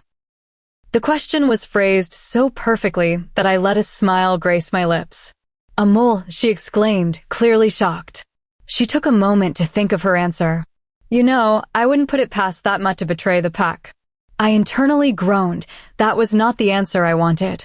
Deep down, I wanted Samara to admit it was her. "Don't worry, little one, she is being questioned." "Good. So about moving into the pack house, I was thinking." Jax pressed his lips to hers, cutting her off. I was frozen in shock watching as he passionately kissed her. We had a mate. What the hell was he thinking? "Don't just stand there," he mind-linked me. I continued to remain in my spot. "Conrad, it's not what you think." Sighing, I walked over. Samara leaned into me as I wrapped my arms around her. I pressed my lips to her skin, planting small kisses across her neck. I had to stop. I couldn't betray Flixen like this. I was going against every fiber of my being. I was about to pull away when a loud crack filled the room, and Samara fell limp into my arms. I placed her gently on the floor, looking at Jax, shocked. "What did you do?" I questioned. "What does it look like?" I snapped her neck. "She hurt Flicksun. She wasn't going to live past this visit." "So you're not in love with Samara?" "No, God no. I would never betray Flicksun like that. It was just the easiest way to deal with her without allowing her the chance to escape again." I glanced down at Samara's lifeless body, knowing that we should probably bury her somewhere instead of leaving her for the forest animals. "We should probably check on Flicksun. I don't feel comfortable leaving her alone with Hunter," Jax stated, heading toward the door. Agreeing, I followed Jax as he walked out the door, but I nearly collided with him as he stopped suddenly in the doorway. His eyes went wide as he breathed in, smelling the air. "Shit," he muttered, turning to me, his whole face starting to drain of blood. Confused, I sniffed the air, smelling Flicksun's lingering scent. She was here recently, and then it dawned on me. Shit, she saw us with Samara. "Zachary," I asked my wolf desperately, "has Emmeline tried contacting you?" I asked as we rushed out the door. We had to find Flicksun and explain this to her. She's going to think that we betrayed her. "Emmeline's tried contacting, but you've been too focused on Samara." This wasn't good. "Did you know that Emmeline tried to contact us?" I asked Jax as we sprinted through the forest following her scent. She had somehow managed to get past the borderline without one of the guards stopping her. No, but now her wolf is ignoring us. I didn't know how she got this far. My heartbeat began to accelerate as her scent led us straight into rogue territory. Flicksun's POV. The afternoon sun sat low in the sky as I continued walking. I had realized long ago that I'd successfully made it out of pack territory. The feeling of happiness and relief was enough to last me a lifetime and quiet my stomach, which had started growling not too long ago. Where I was currently situated was still a mystery to me, but I figured that I would reach a highway soon. Maybe I would be able to grab a ride back to my old pack, though I wouldn't be able to stay there for long. That would be the first place I'd look. Hopefully, I'd be able to get some money, buy a train ticket, and get out of the state. The sound of crunching leaves interrupted me from my thoughts, and I apprehensively turned around. Standing in front of me were 3 men, and just from their stench alone, I could tell that they were rogues. My nerves were instantly on edge. I cursed myself for being so stupid. I must have walked straight into rogue territory. "Hello, gorgeous. What are you doing out here all by yourself?" The center man asked, a sinister edge to his voice. "Waiting for my mates." I tried to sound confident, but my voice ended up being barely louder than a whisper. The men chuckled, taking a closer step toward me, their tattered shirts swaying in the wind. I spared a quick glance to the left. If I left now, I could probably outrun them, but I wasn't sure for how long. As much as I hated doing this, I wasn't going to get out of this alive without Jax and Conrad. I didn't want to return, but it was better than being attacked by these men. "Emmeline, try contacting Jax and Conrad. Tell them where we are." I prayed that by now they would have stopped making out with their true love. I turned my attention back to the men. The leader took another step forward, a predatory glint in his eye, while his men began to circle me. "My mates will end you if you touch me." He was now close enough that I could feel his breath on my face. "I know," he said. "Which is why we're doing this." He lunged toward me, baring his teeth. I immediately stepped back, falling straight into the grasp of the rogue standing behind me. Too fast for me to react, he whipped out a knife, placing it against my neck. It burned my skin, but at the moment, it was the least of my worries. "We know who your mates are, Flicksun, and now we have the perfect bargaining tool." I swallowed nervously as I realized what had happened. I'd fallen directly into their trap, and now I'd placed my mates and the pack in danger. "Emmeline, I've already told them. They'll be here shortly," she responded. "Okay," I thought to myself. "They should be here soon. I hope." Chapter 30. "Where are they?" my attacker hissed, pressing the blade deeper into my skin. I winced, feeling the warm red liquid drip onto the forest floor, coating the leaves in a vibrant scarlet. "Are they coming?" I nervously asked Emmeline. Surely I meant enough to them that they'd come and save me. She didn't respond. What do you want from the alphas? I rasped, barely able to get my words out. The person whom I assumed to be the leader of the group surveyed the trees before turning to face me.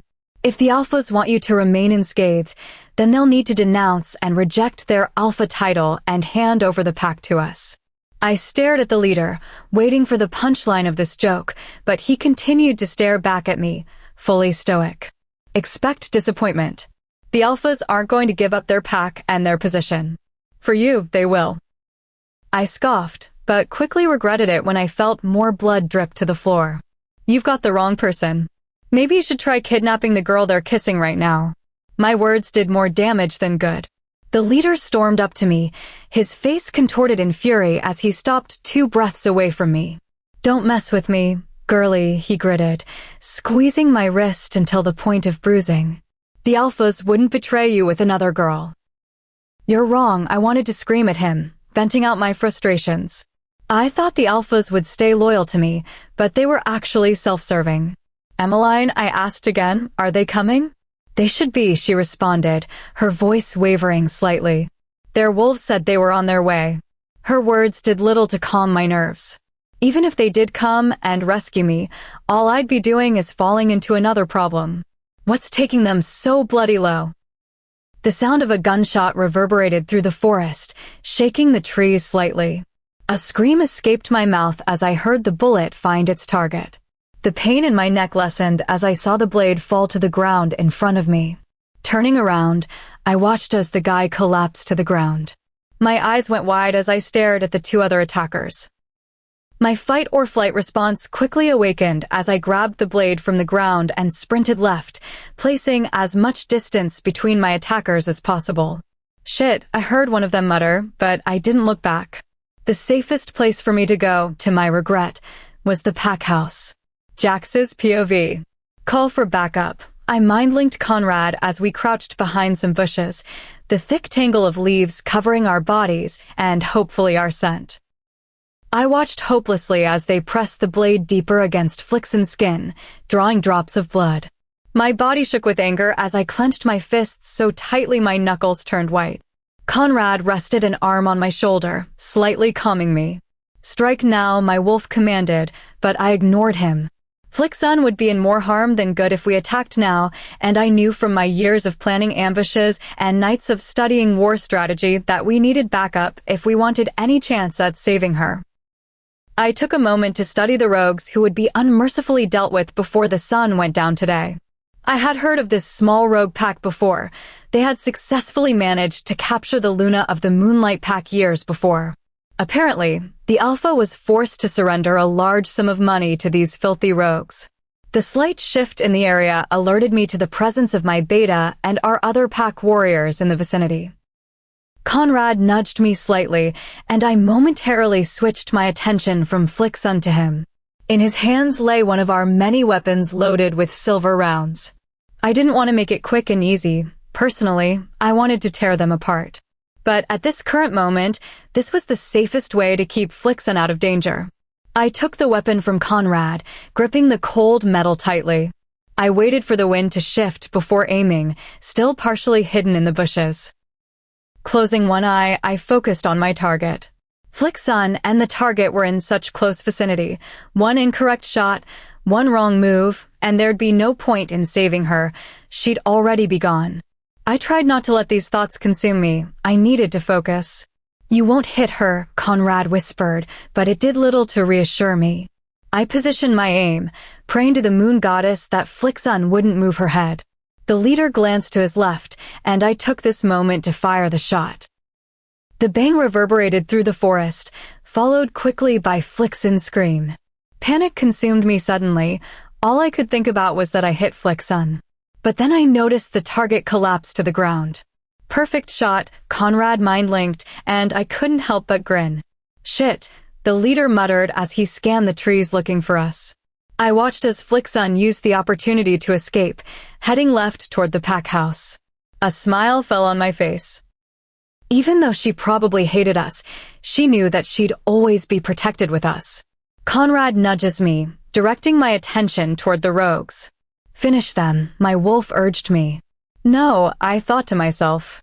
As much as I would enjoy dealing with these rogues, we needed to confront Flixun before she returned to the pack house.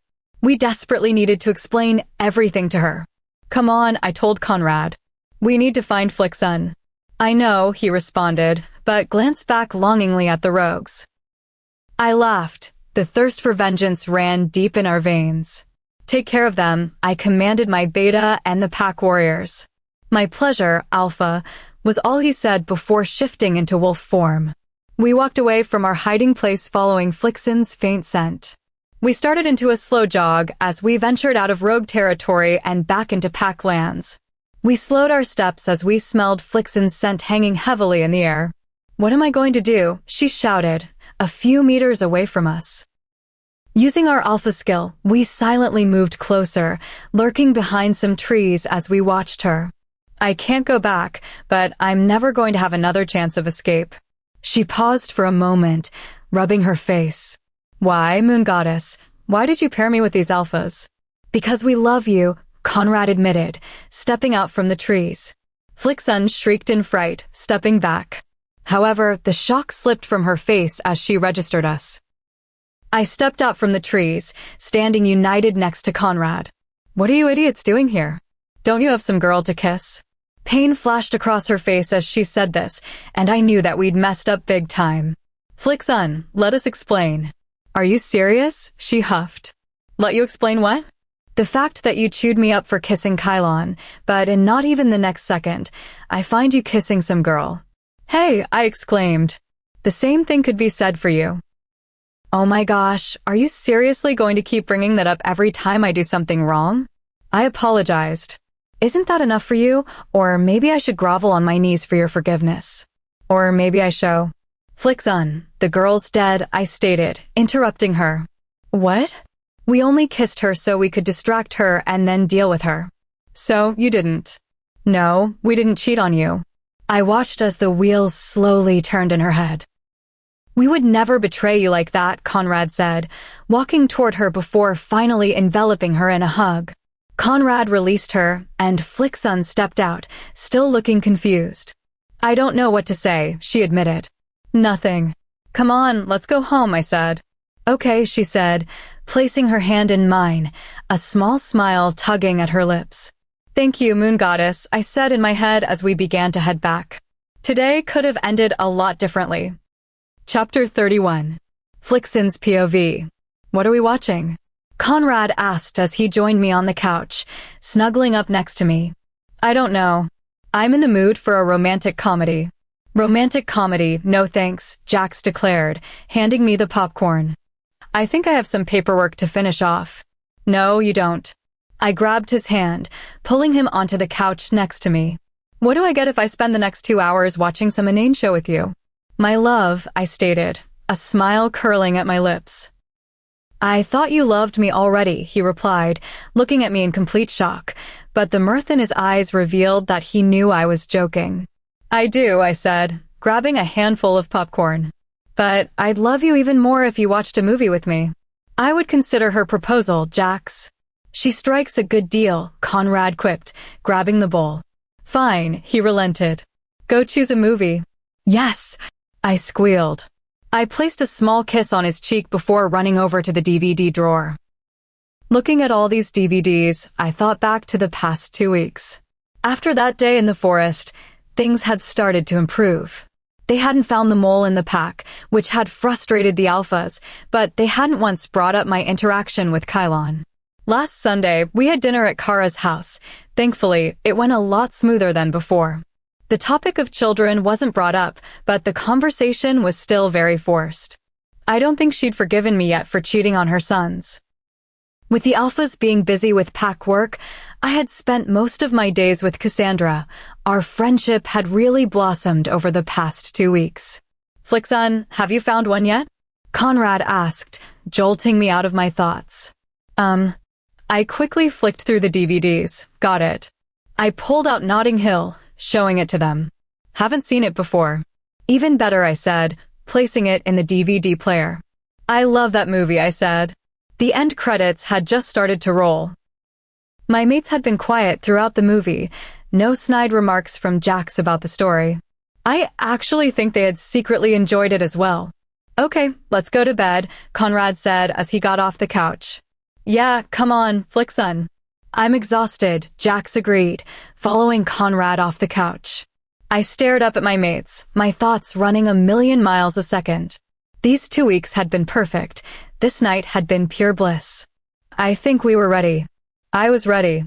Mark me, I blurted out. Jax and Conrad froze in their spots before turning around to face me. I glanced at Jax, his eyes a swirl of blue and black. His wolf was present. Flickson, you don't have to do this if you're not ready, Conrad said, sitting back on the couch. He laced his hand through mine, sending sparks spiraling down my skin. There is no pressure, Jax said, his face so serious. Flickson, you are so precious to us. We're happy to wait a month, a year, or 5 years until you want us to mark you. I know there's no pressure, but who knows what's around the corner. I want to do it while we're all here and safe. Okay, Conrad said, looking at me intently. Their fingers grazed my neck as they pushed my hair out of the way. This is it, I thought to myself. There's no backing out now. My body was like a bubbling pot of nerves, ready to explode at any second. It will only hurt for a second, Jax murmured as I felt his teeth press against my neck. Conrad's teeth joined his, indenting my skin on the other side. Their teeth slid in together, and I squeezed my eyes shut, bracing myself for the pain. I didn't have to wait long. Fiery pain spread through my blood, burning my body slowly. Please, I rasped, trying to get my words out. The pain was unbearable, reminding me of the time when I first shifted, all my bones breaking and reforming until I finally turned into my wolf. I can't do this anymore, I thought as I gladly accepted the gift of darkness. Conrad's POV. I retracted my teeth from Flickson's neck, licking the blood clean. I watched as Jax did the same. Flickson, I called softly, but there was no response. Flickson, I called again, my voice tinged with panic. I got off the couch and knelt in front of her. Flickson's eyes were closed, her skin ghostly white. Shit, we had marked her too soon. Jax, we need to get the doctor, I told him, my heart racing. She's fine, Conrad, Jax reassured. I checked with the doctor a few weeks ago. He told me that there was a high chance that she would faint. I breathed a sigh of relief, thankful that Jax had been smart enough to check with the doctor. Regardless, though, I thought I would spend most of the night monitoring her. Why do you think she let us mark her? I asked Jax. I don't know. These last 2 weeks have been enjoyable. There's been no fights or disagreements. We've acted like the perfect mates. Jax slid Flickson off the couch, lifting her into his arms as he began to carry her up the stairs toward the bedroom. I took a seat on the couch, letting my body sink into the cushions. Jax was right, these past 2 weeks had been perfect. I wished the rest of our lives could be this easy. I chuckled at the thought. With Flickson's fiery attitude and our dominating personality, I knew for certainty that there would definitely be many bumps along the road. Jax and I still hadn't found the mole in the pack, a fact that disturbed and irritated us. How were we supposed to protect Flickson and our future children if we couldn't find one man? We had sent word to our other neighboring packs, but none of them had sighted or scented him. We knew that he was most likely hiding in Flickson's old pack, but we couldn't question them or send our pack warriors to investigate. Flickson would have our heads. It wouldn't be long until she completed the bond fully, and we started a family. I was looking forward to having an heir, but before any of that happened, we needed to find our betrayer. Flickson's POV. The sun streamed in through the window, sending its harsh, unwanted glare toward me. Squinting, I faced the other way, my body and joints acting like jelly as I turned over. I tested my arms as I stretched them out in front of me, but the rest of my body felt disjointed and slow. What's happening to me? I thought as I tried to recall the events of yesterday. Nothing major happened. I fast-forwarded the events in my mind until I suddenly pressed pause on one of the slides. I watched as I muttered those 2 little words, which have now changed me for the rest of my life. I stumbled out of bed, my vision swaying slightly as I gripped the nightstand, the small piece of furniture supporting my whole weight. I walked slowly to the bathroom as my body found its equilibrium. I tilted my head to the side as I glanced back out the window. It looked to be midday. Wow, I must have slept for ages. My thoughts flicked to the alphas next. Knowing them, they wouldn't have left me alone for long. I switched the light on in the bathroom as I moved closer to the mirror. The image staring back surprised me. I expected a mess, marred with black and blue bruises, but all that covered my neck were 2 little indented teeth marks on each side. Tracing my fingers over the mark, it sent a wave of pleasure running down my spine. I didn't think the pain would be over so quickly. I assumed that I would be sore for days after. "What do you think?" a voice asked from behind me. I jumped a little before I saw Conrad and Jax behind me in the mirror. I frowned. I hadn't heard them come in. Turning around, I studied them. Jax's expression, as always, was unreadable. Conrad tried to hide it, but his face was beaming with happiness. I thought it would bother me more, but it doesn't. "I like it," Jax openly admitted. "It tells everyone that you belong with us. It tells everyone that I'm your mate, Jax, not that I belong to you or that you own me," I said, challenging him. Despite what others thought, I was his equal. I held his stare, waiting for him to relinquish his statement. "You're right, Flickson," he said, stepping forward. His lips pressed against the mark, sending sparks racing down my body. "You're our mate." He stepped back, leaving me wanting more. "Come on, let's go get lunch," Conrad suggested. "Good idea," Jax replied, a smirk tugging at his lips. My stomach answered for me, grumbling loudly in front of them. They chuckled as we exited the room and headed toward the dining area. Chapter 32. "I love this one," Cassandra exclaimed as she tilted the laptop toward me. The screen displayed a shimmering floor-length black evening gown that would be perfect for a night out. My eyes flicked to the price, and my hopes of buying it diminished immediately. "It's out of my price range, Cass," I said sorrowfully as I showed her the price. "Flickson, you keep forgetting that you're mated to the alphas of the largest pack in America. They're swimming with gold." She added it to the basket. I feel guilty, though. The amount flashed through my mind, followed by a small wave of nausea. It was too much money for one dress. "My brothers want to spoil you, Flickson." "Let them," she said, trying to persuade me. "I'll think about it," was all I muttered. "We should actually go shopping in the city. I hate buying online. It always takes ages to arrive, and half of it never fits me right."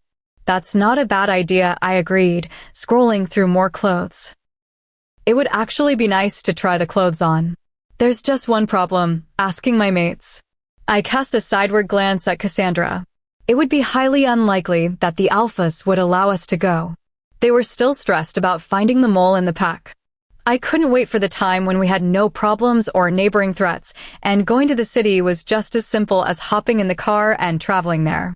"We could try asking," Cassandra asked, her whole face brimming with hope. I shook my head, watching as her hope slowly disappeared. I don't want to start an argument with them when I already know what their response is.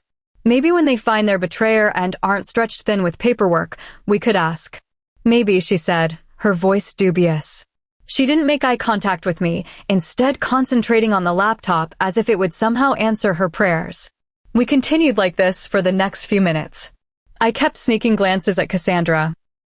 I didn't know why this was such a big deal. Had she not been out of the pack for that long? "Flickson, can I tell you something?" Cassandra said, fiddling with the edge of the sheets. She was still not looking at me. "Sure, you can tell me anything," I told her honestly. "Actually, don't worry. It was probably a bad idea anyway." She stared down at the blanket, refusing to meet my gaze. "Cassandra," I stated, "you can trust me. I won't tell the alphas if that's what you're worried about." "But they're your mates," she told me. "Don't you share everything? And you're my friend. This is your secret, not mine." She finally looked up at me, her eyes hooded in worry but also fear. What had happened in the space of 5 minutes? What the hell had she been thinking? "I found my mate, Flickson." "Cassandra, that's great." I squealed, enveloping her in a hug, but she didn't hug me back. "What's wrong?" "This is great news." "Why are you so worried?" I asked. She looked at me, worry so clearly etched on her face that she'd soon start forming wrinkles. "Is he from another pack?" I probed. "I'm sure the alphas would allow him to stay here." "It's not that," she muttered, getting off the bed. A sigh escaped her as she opened her closet, searching through it. Look, can you just try and get Jax and Conrad to allow us to go shopping? I'm meeting him there. Your mate. Yes. Are you going to run away with him? I asked. I didn't want her to leave me. She was my only friend here. I loved my mates, but I equally valued my girl time with Cassandra. I'm not sure yet. I don't want to leave here, but what? I don't think the alphas will like him. He's been on their to-kill list for a while. Oh, Cass, I said, pulling her into another hug. This wasn't good. This was not good at all. Please just try and get them to let us go shopping. I really want to see him again. Okay, I'll try, I said calmly, but my insides were a quivering mess. This was not going to be fun. I knocked on the door of the war room. One of the maids had told me that they were currently cooped up in there, working on the gaps in the border. Someone opened the door, revealing a room filled with other men. Damn. The maid must have also forgotten to mention that they were meeting with a team of other pack members to discuss their plans. Flicks on, Conrad said, shocked. I didn't normally interrupt them during the day. Sorry, I didn't know you had company. I'll come back later. No, it's all good, Jax said, and I stepped into the room. Leave us, Conrad barked. All the men scurried out of the room, bowing at me quickly before they exited. You didn't have to do that, I stated, peering at the map of the pack. We needed a break anyway. What did you want to discuss? Conrad asked, getting straight to the point. I stated, my body overflowing with nerves. I was wondering if you would let Cassandra and me go shopping tomorrow. I don't think it's a good idea, Jax said, looking at me directly. We still don't know who helped Kylon escape, so you're still in danger, Flickson. But I wouldn't be alone. I'd be with Cassandra. I tried to argue, but I knew my point was useless. They'd already made up their mind. Flickson, Conrad said, walking around and lacing his hand through mine. We adore you so much, but your safety is the most important thing to us, and we can't risk it for a shopping trip to the city. Here, take this instead, Jax compromised. He fished his wallet out of his back pocket and handed me his credit card. Buy as much as you want online. We honestly don't mind how much you spend. We just need you safe at home. Okay, I said defeatedly, grabbing the credit card. It felt meaningless in my hands. As I walked out the door, all I could think about was what I was going to tell Cassandra. I walked out of the room feeling worse than when I entered. I didn't have the guts to speak to Cassandra. If only she could talk to her brothers. The sun was just kissing the earth as I sat down on the bar stool for dinner. I had told Cassandra about how the meeting went. She was upset but told me it wasn't my fault. She'd figure out another way to meet him. She went to bed early, leaving me feeling awful. I slowly turned the pasta Marilyn served me, watching as the heat seeped out. I wasn't hungry. Hey, Jax announced, entering the room, followed by Conrad. He placed a kiss on my forehead before grabbing his bowl. Hey, I mumbled, still thinking about Cassandra's situation. Conrad sat on the other side, and they both immediately started eating. I continued to stir my pasta, letting my thoughts occupy me. You should eat something, Conrad said. I'm not really hungry, I muttered, not meeting their gaze. Jax stopped eating, and I felt his gaze on me. Is this about what happened this morning? No, I lied. Flickson, you know why we can't let you go. I know, but this is really important for me, I asserted, meeting Jax's eyes. What if you came with us? I tried to negotiate. Plus a handful of guards. Nothing could happen to Cassandra with both of you there. Desperation leaked into my voice, but I needed to try, for Cassandra at least. Nothing would make me happier than if you let Cassandra and me go shopping tomorrow. The kitchen was silent for a moment, and I knew that my mates were silently communicating with each other, but unfortunately, they'd blocked me out of the communication. As I waited, I took a small bite of pasta. If this didn't work, there was nothing else that I could try. Okay, Jax relented, shattering the silence. You can go, but only with the conditions you've mentioned. Thank you. I squealed. Thank you so much. You don't know how much this means to me. You're welcome, Flickson. Cassandra was up before me the next day. By the time I came down to breakfast, I was still wearing my spotty PJs, while she was already dressed and waiting. "Eat quickly," was all she muttered to me as Marilyn pushed the bowl of porridge toward me. I scooped it up quickly before running upstairs to get changed. As I chucked some clothes on, I tried to think who Cassandra's mate was. The whole car trip to the shops was quiet, but I could feel Cassandra's nerves begin to rub off on me. My mates sat unsuspecting in the front seat. They still assumed that this was just an ordinary shopping trip. Behind us was a fleet of cars filled with pack members. My mates followed through on our deal by bringing half of the pack warriors with us to the shopping center. "Where are we meeting him?" I leaned over, whispering to Cassandra. "Just follow my lead," was all she said before turning back to look out the window. The car pulled smoothly into a space. Once the ignition was turned off, Cassandra bolted out as the car had just been set on fire. "I need to go to the bathroom, and Flixen's coming with me," Cassandra demanded, dragging me out by the arm. "Once we're back, you can get one of your bodyguards to escort us around the shops." She slammed the door shut as she got me out of the car. "Cassandra, slow down," I said as we entered the shopping center. My mates were a good 10 meters behind us. I couldn't believe they had just let us go. "I'm late." I told him that I'd meet him 10 minutes ago, and I also really need to use the bathroom. She rushed off to the bathroom, and I dutifully followed behind her. By now, we had actually lost track of the alphas. Standing outside the stall waiting for Cassandra, I looked in the mirror. The marks on my neck were still prominent. They looked like flashing neon signs alerting anyone in the near vicinity that I'd been taken. The entry door opened, and I glanced sideways, expecting another female to walk into the room, but instead, it was the last person I expected to see again. "Kylon," I breathed. "What are you doing here?" He waltzed into the bathroom like he hadn't just stepped into the female toilets. "It's nice to see you too, Flixen," he responded, ignoring my question. His eyes zeroed in on my neck. "I see that they've marked you. They're my mates, Kylon." He stepped toward me. "Don't. I can't have your scent on me. The alphas will have the wrong idea." "Don't they trust you?" I didn't answer his question, instead fiddling with the edge of my sleeve. I was still repairing my trust with the alphas, and talking to Kylon wasn't helping. Using the silence, I mind-linked the alphas. "Kylon's at the mall." "What?" Their response was immediate. "Where is he?" "Promise you won't hurt him." There was a 2-second delay before Jax's voice filled my mind again. "Where is he, Flixen?" I shut off the mind connection. If he wasn't going to promise, then I wasn't going to tell them where we were. "You're communicating with them, aren't you?" Kylon stated. "They don't know where you are, but I will leave soon." I could hear the alphas still trying to get through to me, but I continued to block them. "I wish we could meet under better circumstances," he stated sadly. "Me too," I said. "But I'm mated, Kylon. Are you happy?"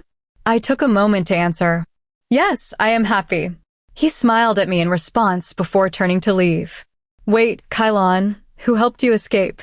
"I did," a feminine voice said, stepping out of the toilets. My eyes went wide in shock as I looked to see the last person who I thought would ever betray the pack. "Cassandra." "Cassandra, you betrayed." I stumbled over my words, not able to complete my sentence. I watched as she lovingly wrapped her arms around Kylon while he kissed her forehead. It took me a moment, but the pieces slowly fit together in my head. "He's your mate," I said, still astonished. "Yep," Cassandra stated happily. "But how?" My wolf was restless the night that Kylon was in the cells, and I didn't understand how the prisoner could allow you to cheat on my brother. So I managed to sneak in and find him, and when I saw him, I just knew that he was my mate. I gave him my number, and we've been talking secretly on the phone ever since. I was about to open my mouth to say something, but a hand snaked around my arm, pulling me back, and before I realized it, I was standing protectively behind Jax and Conrad.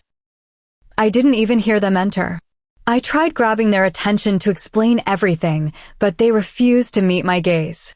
"Cassandra, get away from him," Jax demanded, sending his threatening glare toward Kylon. "No," Cassandra shouted, clinging to Kylon. "This isn't up for discussion. He's my mate. I love him." Her words acted like a blow to Jax and Conrad's hearts, leaving silence in its wake. "He can't be your mate, Cassandra," Conrad finally said. "Why not?" This is who the moon goddess chose, and I couldn't be happier. She threw her hands up in the air, frustrated. But how did you get out? Conrad asked, directing his question toward Kylon. He was about to answer, but Cassandra opened her mouth and interrupted him. I helped him escape. I went down to the cells that night and saw Kylon. Don't ask me how I did it. I'm not saying. Cass, you betrayed us? Jack stuttered, clearly shocked. You would do the same for Flickson. Conrad and Jax turned toward me. It was the first time they'd fully acknowledged me since they entered. Look, I know you hate Kylon, which is why we're leaving.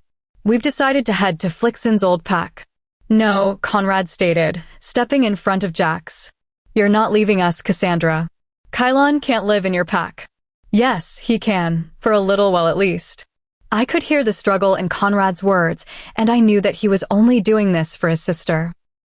We won't hurt Kylon, Jax stated, his tone icy, but I knew that he'd keep his word.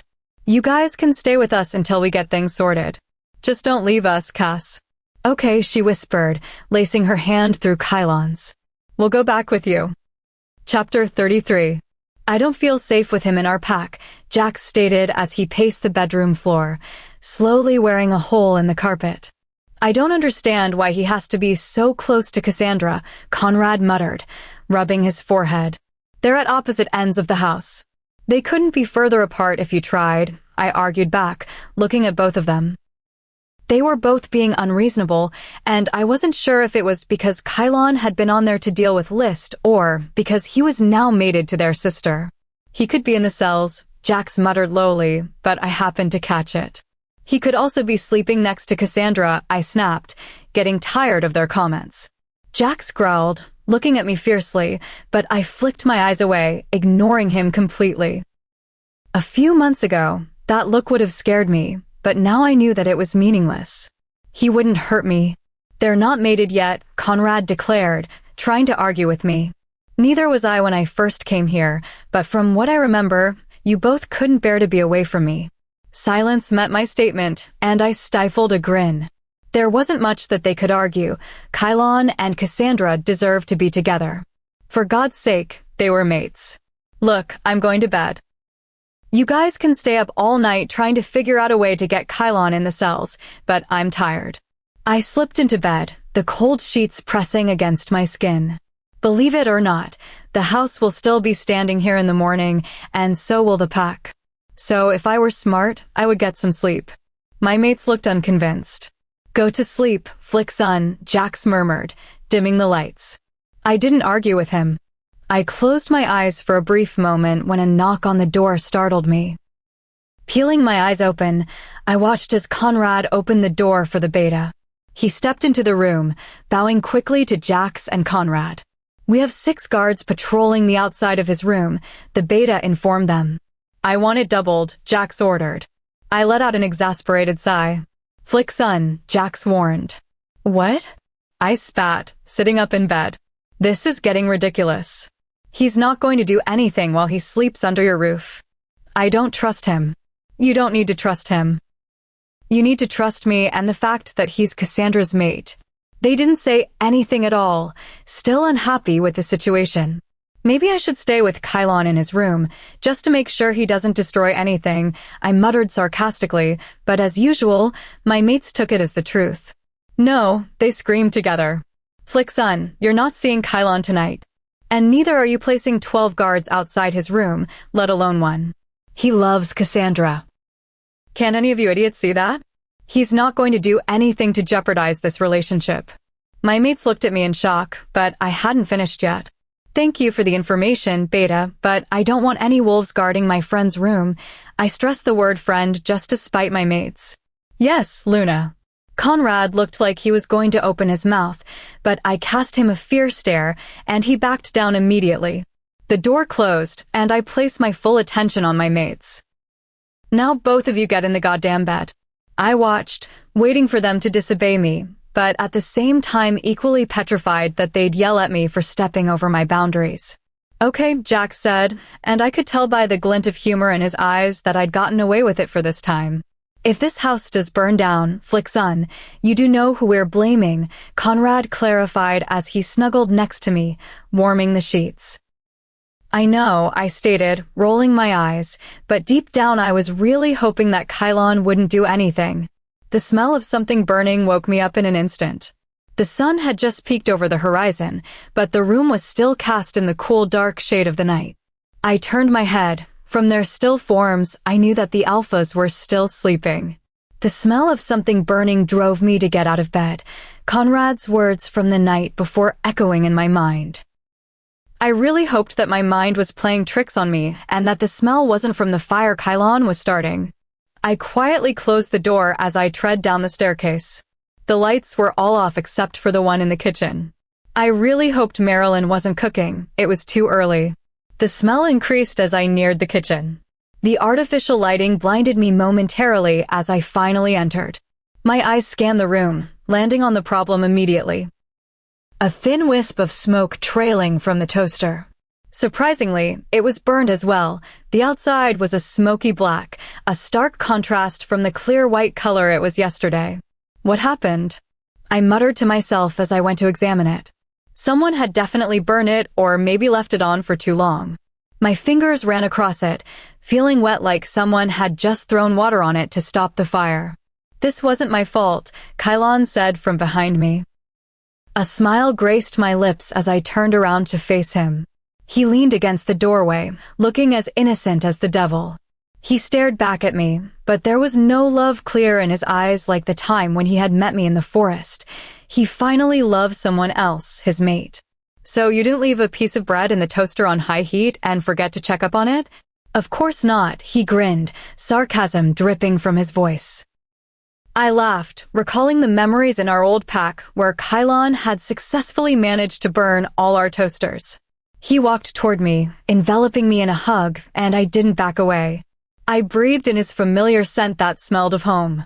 I loved my mates, but I also missed home. We let go and moved to the lounge, grabbing a couch. How is everyone? I asked as we sat down. The question had been on my mind for a while. Your brothers are all fine. Unfortunately, none of them has found their mate. Your father is still alpha, but I have the feeling that he will pass on that position soon. Good, I breathed. I was glad that they were all safe and nothing drastic had happened since I had left. Since Cassandra was Kylon's mate, maybe I would have the opportunity to return to my old pack for a visit. I didn't know how long we spent talking. The sun eventually slid through the window, shading us in its beautiful sunlight. I stretched my legs out on the couch, letting my head fall on Kylon's shoulder. The act was so innocent, but I knew that the alphas would disapprove if they caught us, so I lifted my head, letting it fall on the couch instead. I wouldn't mind if Kylon stayed with us forever, but I knew there would be heavy tensions between my mates and Kylon, so it was probably best if he left as soon as possible. Flickson, Jack said, startling me. I got off the couch, turning around to face them. They both had disapproving looks carved on their faces, and I began to wonder how long they had been watching us. Hey, I mumbled sleepily as I smiled at them, but they didn't return my affection, still stony-faced. I'm going back to my bed, Kylon announced, getting off the couch. No, you're not. I grabbed his hand, preventing him from going any further. Conrad growled in warning, and I slowly let go of his hand. I was walking on thin ice at the moment. You must be hungry. Come eat breakfast with us. He looked unsure but agreed. We moved over to the kitchen. I took a seat between Jax and Kylon. Hopefully, Cassandra would come down soon and loosen the palpable tension coating the air. The silence was almost deafening as we waited for Marilyn to arrive and make us breakfast. I could feel the anger and fury emitting from the alphas as they sat in the same room as their former prisoner. I glanced at Kylon. He was doing okay, but I knew that under his calm exterior, he was fearful of the alphas and their power and influence. As much as I would miss my two friends, things would be a lot calmer once Cassandra and Kylon left. Hey, Cassandra announced as she entered the kitchen, breaking the silence. She walked past her brothers toward Kylon, kissing him on the cheek. Jax growled, but I squeezed his hand in warning. They were mates. So Jax and I have been thinking. "We found a small house you can live in that's close to here." Conrad's voice was stiff and emotionless. It was almost like he was being forced by someone to tell them this. However, the unspoken message was clear. My mates just wanted to keep an eye on Kylon. They didn't trust him, and I don't think they ever would. "Thank you for the offer, but Kylon's already secured a house in Flixen's old pack." "You're more than welcome to visit, though," Cassandra replied, not daring to look at her brothers. However, my mates just ignored everything that Cassandra said. "The house has been recently refurbished, and you have a large lot of land at the back of it," Jax stated, staring at Cassandra directly, daring her to disagree. "Jax, I'm leaving here." "You're not leaving here, so don't bother trying to discuss it." Somehow, this arguing was really getting to me. My head started to feel heavy, and my vision was slightly blurry. "This is my life," Cassandra screamed, causing my ears to ring. I needed to get away from here, but my limbs suddenly felt like jelly. "And we have a responsibility to protect you. You're our sister, and we don't trust that maid of yours to do a good job." "Hey," Kylon butted in. Beads of sweat began to form on the surface of my skin. It felt like the temperature had increased to 100 degrees. Wasn't anyone else feeling it? "I'm a damn good mate. No harm will come to Cassandra while she's in my care." "Jax," I whispered, and I prayed that he heard me. I really needed to see the doctor. Something was terribly wrong. "Flixen," he said, shocked, his attention turning directly to me. His cold fingers cupped my face, providing temporary relief. His eyes went wide in shock as he stared at me. "Shit, she's in heat." Chapter 34. The word heat echoed on repeat in my head as I felt every cell in my body burning up. I cried out as fire began to spread through my veins. "I've got you, Flixen," Conrad soothed as he gently picked me up. My body responded to him immediately, acting on its own accord to press itself closer to Conrad. The heat was taking over my body, controlling it, causing me to crave my mate's touch. "Take her up to the bedroom," Jax ordered, and I whimpered as I lost sight of Jax. I couldn't bear being away from either of them. Conrad ran up the stairs, kicking open the door. Once in the room, he placed me gently on the bed. Pain lanced through my body again as I lost contact with Conrad. I reached out, gripping his hand, his touch providing a welcoming relief, soothing the flames ready to devour me. "I want you," I said to Conrad as I began pulling his t-shirt. He helped remove my clothing, taking it off quickly. I didn't have the energy to look, but I felt Jax's presence as he stepped into the room. He walked into my line of vision, and I noticed that he's shirtless as well. The fire inside me struck again, and I whimpered in pain. Jax hopped onto the bed, leaning over me, concern and desire deep in his eyes. "Do you trust us, Flixen?" Jax asked as he looked down at me, asking permission. I stared up at him, love clear in my eyes as I said, "Yes, completely." I woke up next to the alphas. I was surprised that they weren't up yet as I stared at the morning sun glaring through the window. "Shit," I muttered as realization dawned on me, we had slept all through yesterday. I hopped off the bed, grabbing the sheet to cover myself. Despite everything that happened, I still wasn't comfortable with the alphas seeing me fully exposed. My lower body ached as I stepped into the bathroom, heading toward the shower. I still couldn't believe what happened yesterday. I rested my hand over my stomach as I let the hot water cascade down, massaging the knots in my skin. Soon there would be a baby. My thoughts swirled with the idea, but I don't think any of us were ready for that, not yet anyway. I finished washing myself before stepping out of the shower, the steam quickly escaping. Wrapping myself with the towel, I walked to the closet. Jax and Conrad were awake as I stepped out. They were whispering to each other, but stopped suddenly as I entered. I narrowed my eyes at them, but couldn't be bothered inquiring about their whispering. "How are you feeling?" Conrad asked, concerned. "Okay," I murmured, a blush creeping up my cheeks as I remembered yesterday. I shook my head, trying to clear my thoughts. "What are our plans for today?" I asked, trying to change the subject. "Not much. We still have the issue of housing to discuss with Cassandra and that maid of hers," Jax said. "But we have time to head back to bed," he added suggestively, a grin playing on his face. My lips twitched with the thought, but we had already wasted a whole day. We have more important things to do, Jax, I scolded him, watching as his face dropped. But maybe tonight. I turned around before I could see his expression, grinning secretly to myself. I look forward to it, he whispered, his breath fanning my cheek as he leaned in from behind me. He stepped back, leaving a trail of goosebumps in his wake. I heard the door close behind me, and I released a breath I didn't know I was holding. I was now treading a dangerous line with my mates, and I loved every minute of it. The argument was the first thing I heard as I descended down the staircase, and I cringed, knowing that I was soon to become a part of it. I didn't know which side I agreed with more, both points were very valid.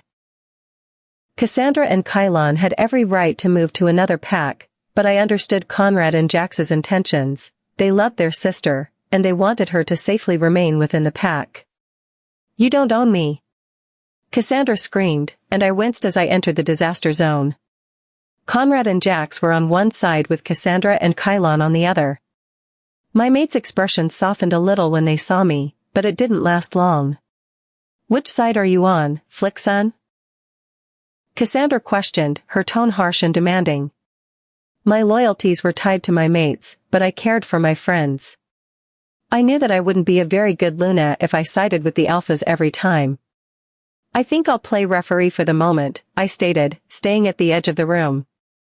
Flickson? Conrad said, shocked. I think they expected blind loyalty, but I was my own person. They're my friends as well. I looked at my mates, pleading that they'd understand. I leaned my back against the wall as they started fighting again. What's to stop us from walking straight out of here? Cassandra asked. You won't get further than the pack borders without one of my guards stopping you. They didn't stop me last time. I gasped as I looked at Cassandra. I never expected her to bring that up again. Her betrayal had already damaged her relationship with her brothers, why would she remind them of it again? I turned my attention to Jax, watching as he narrowed his eyes, his expression darkening. Don't worry, we won't make the same mistake again. His voice was cold and emotionless. If he didn't snap out of this anger, he was going to do something he regretted. Beta, he yelled. Almost immediately, the beta scurried into the room. I want these two watched, he stated, pointing to Cassandra and Kylon like they were outsiders who had just stumbled into their pack. What? Cassandra screamed. You can't do this. He ignored her. I want everything they do reported back to us. Understood? Yes, Alpha, the beta stated. He moved to the edge of the room, his eyes staying trained on both of them. Jax, this is too far. She'll be safe in my old pack, I pleaded for Cassandra's sake. Don't argue with me, Flickson. The only pack she's safest in is this one. He looked at me, his face detached from any emotion. I hate both of you. Cassandra screamed at them before rushing out of the room, Kylon on her tail with the beta following quickly behind them. I left the room also. I couldn't be around my mates when they were blinded by anger. These weren't the people I fell in love with. Flickson, where are you going? Conrad demanded, using his alpha tone. Out into the woods. I can't stay here, not with what you just did. I quickly left the room before Conrad gave me another order that I was bound to follow. I breathed in the fresh air as I stepped outside. I didn't realize how much my mates hated Kylon. They hated him so much that they were okay with refusing their only sister happiness. Was this what was going to happen when I had kids? Were they going to become so controlling that they didn't think straight, that they let their emotions rule without seeing logic or reason? Cassandra and Kylon had to get out of here. They deserved to live their own life in whichever pack they chose, even if it wasn't this one. This was something that my mates had to live with. It was common for the female to change packs for her mate. It had been happening for thousands of centuries. Just because they were the largest pack in America didn't give them the right to change that tradition. An idea formed in my head, a stupid, rash, and reckless idea, but right now it was the only choice I had. I had to find Cassandra. I needed to tell her that I have a plan to get her out of here. Chapter 35. 2 weeks later. Are you ready? I asked Cassandra. She was standing across the room next to Kylon. Their hands were entwined as she stared up at him, love adorning her face. I couldn't remember the last time the alphas looked at me like that. Over these few weeks, they had grown stronger as a couple despite their lack of privacy. The beta and other pack wolves were still constantly watching them. She turned, looking at me, concern flickering deep in her cobalt blue eyes.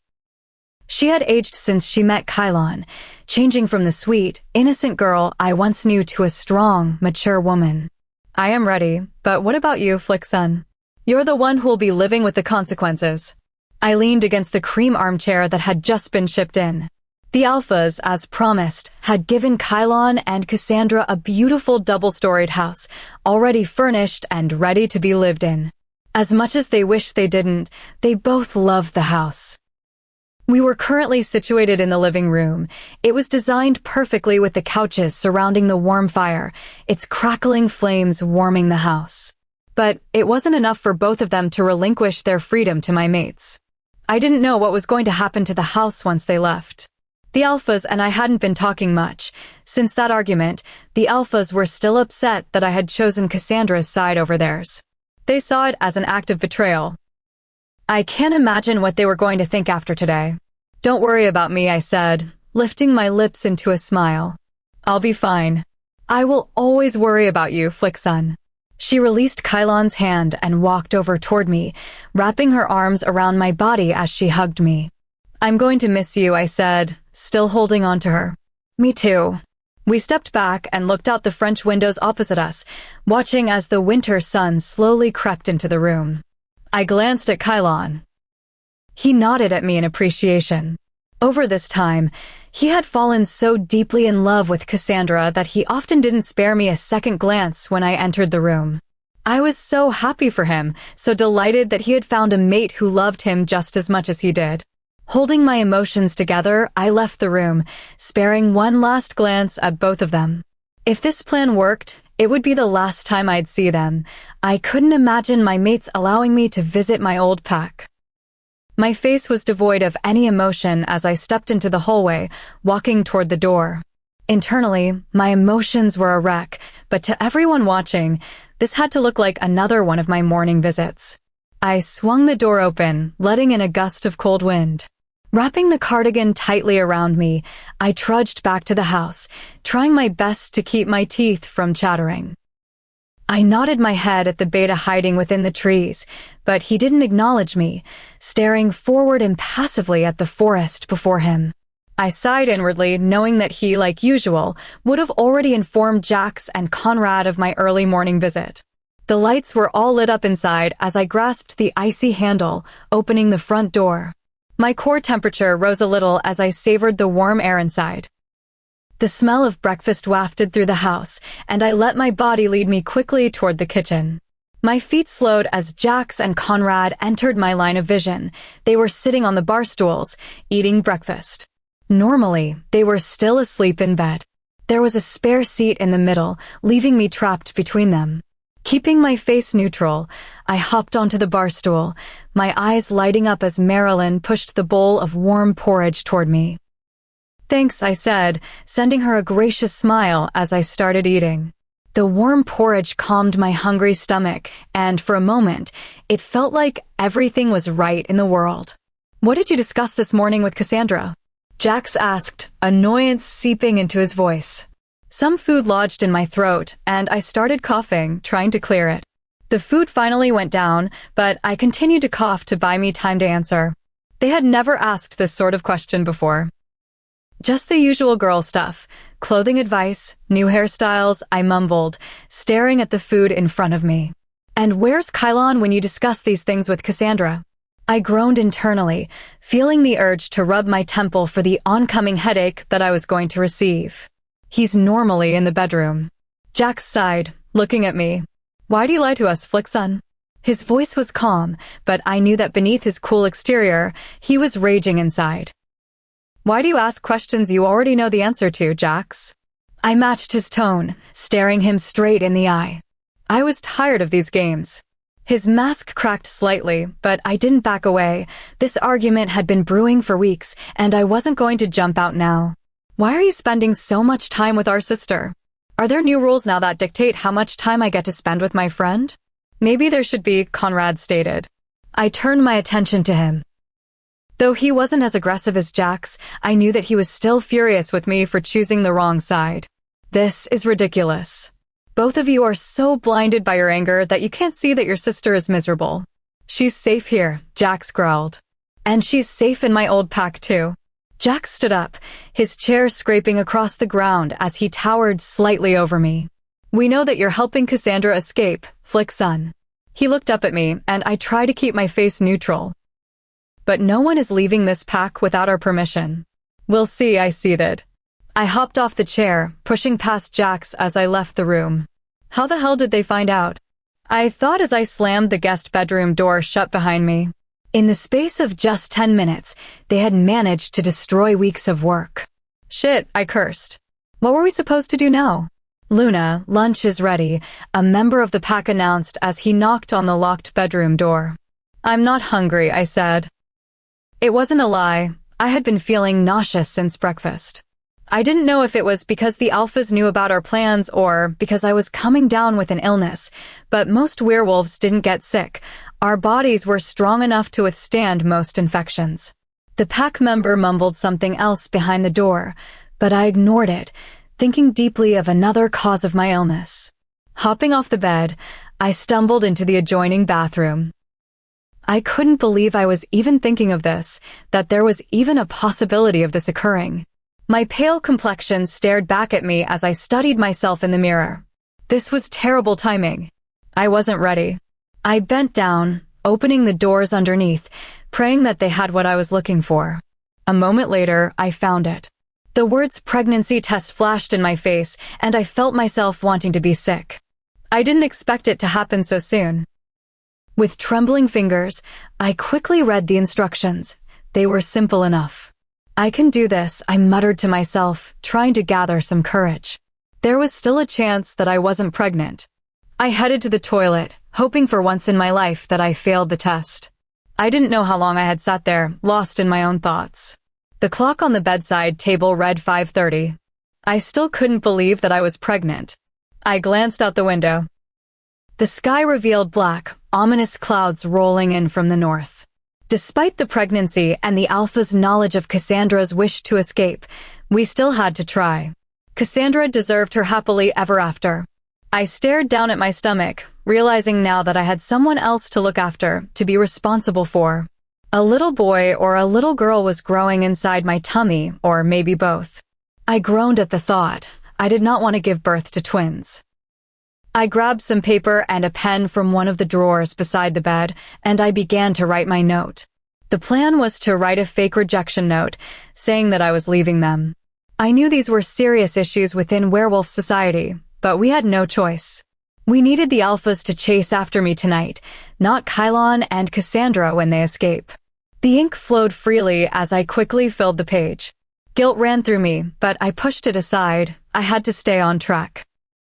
I included the fact that I'm pregnant, hoping the news would distract the alphas and give Cassandra more time. I stared at the note, betrayal simmering deep inside me. Despite our argument this morning and the silence over the past few weeks, I still felt awful for doing this. I loved my mates, and I had just written that I was leaving with our baby. I ignored my guilt as I glanced at the clock. I knew it was time to set the plan in motion. Before opening my bedroom door, I sent a quick prayer to the moon goddess, praying that Cassandra and Kylon escaped safely. Opening it, I let the artificial ceiling light flood into my dimly lit room. With most of the guards stationed at the border, there was luckily only one person guarding my door. I stepped out, startling the young guard. "Luna," he said, bowing. "Are you okay?" I smiled warmly at him but ignored his question. I was tired of lying to people about how I felt. "I need to talk to the beta of the pack. Can you please find him for me?" He looked conflicted for a moment, and I felt horrible for putting him in this position. I imagined his orders were to stay here and guard my room. "Of course, Luna," he said after much hesitation. "Thank you." I walked back into the room, closing the door behind me. I waited for a moment, listening as his footsteps faded down the hallway.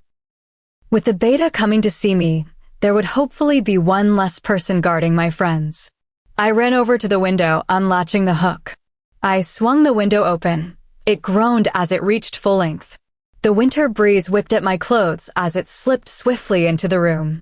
My racing heart beat against my ribcage, and I took a deep breath trying to steady it. I leaned my head out, listening to the movements of the guards patrolling beneath my window. There were at least 2. I knew that by doing this, I was going to lose the faith and trust of most of my pack members. It was a sacrifice I had to make. "Help!" I screamed, letting the wind carry my voice down below. "Please, somebody help me."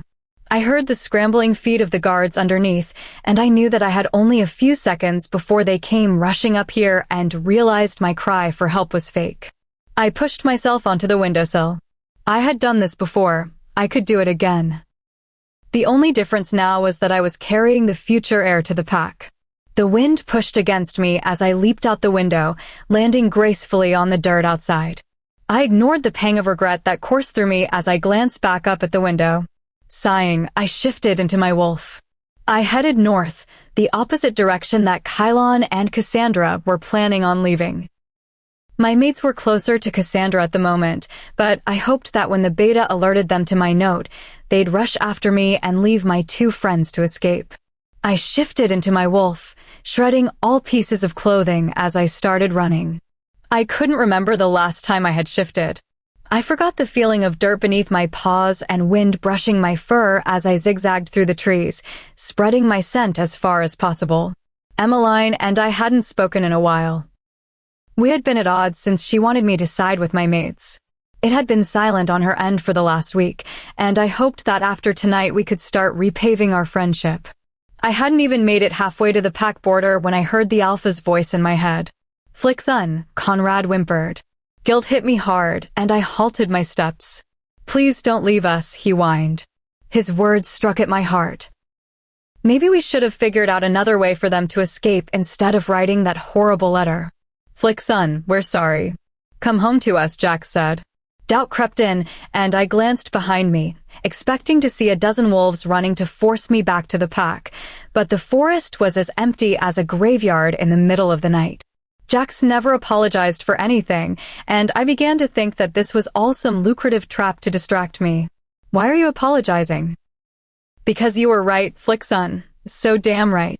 We were so caught up in our anger for Kylon and our overprotectiveness for Cassandra that we didn't consider how she might feel, that we were making our sister so miserable that she needed to organize an escape plan to leave her own pack.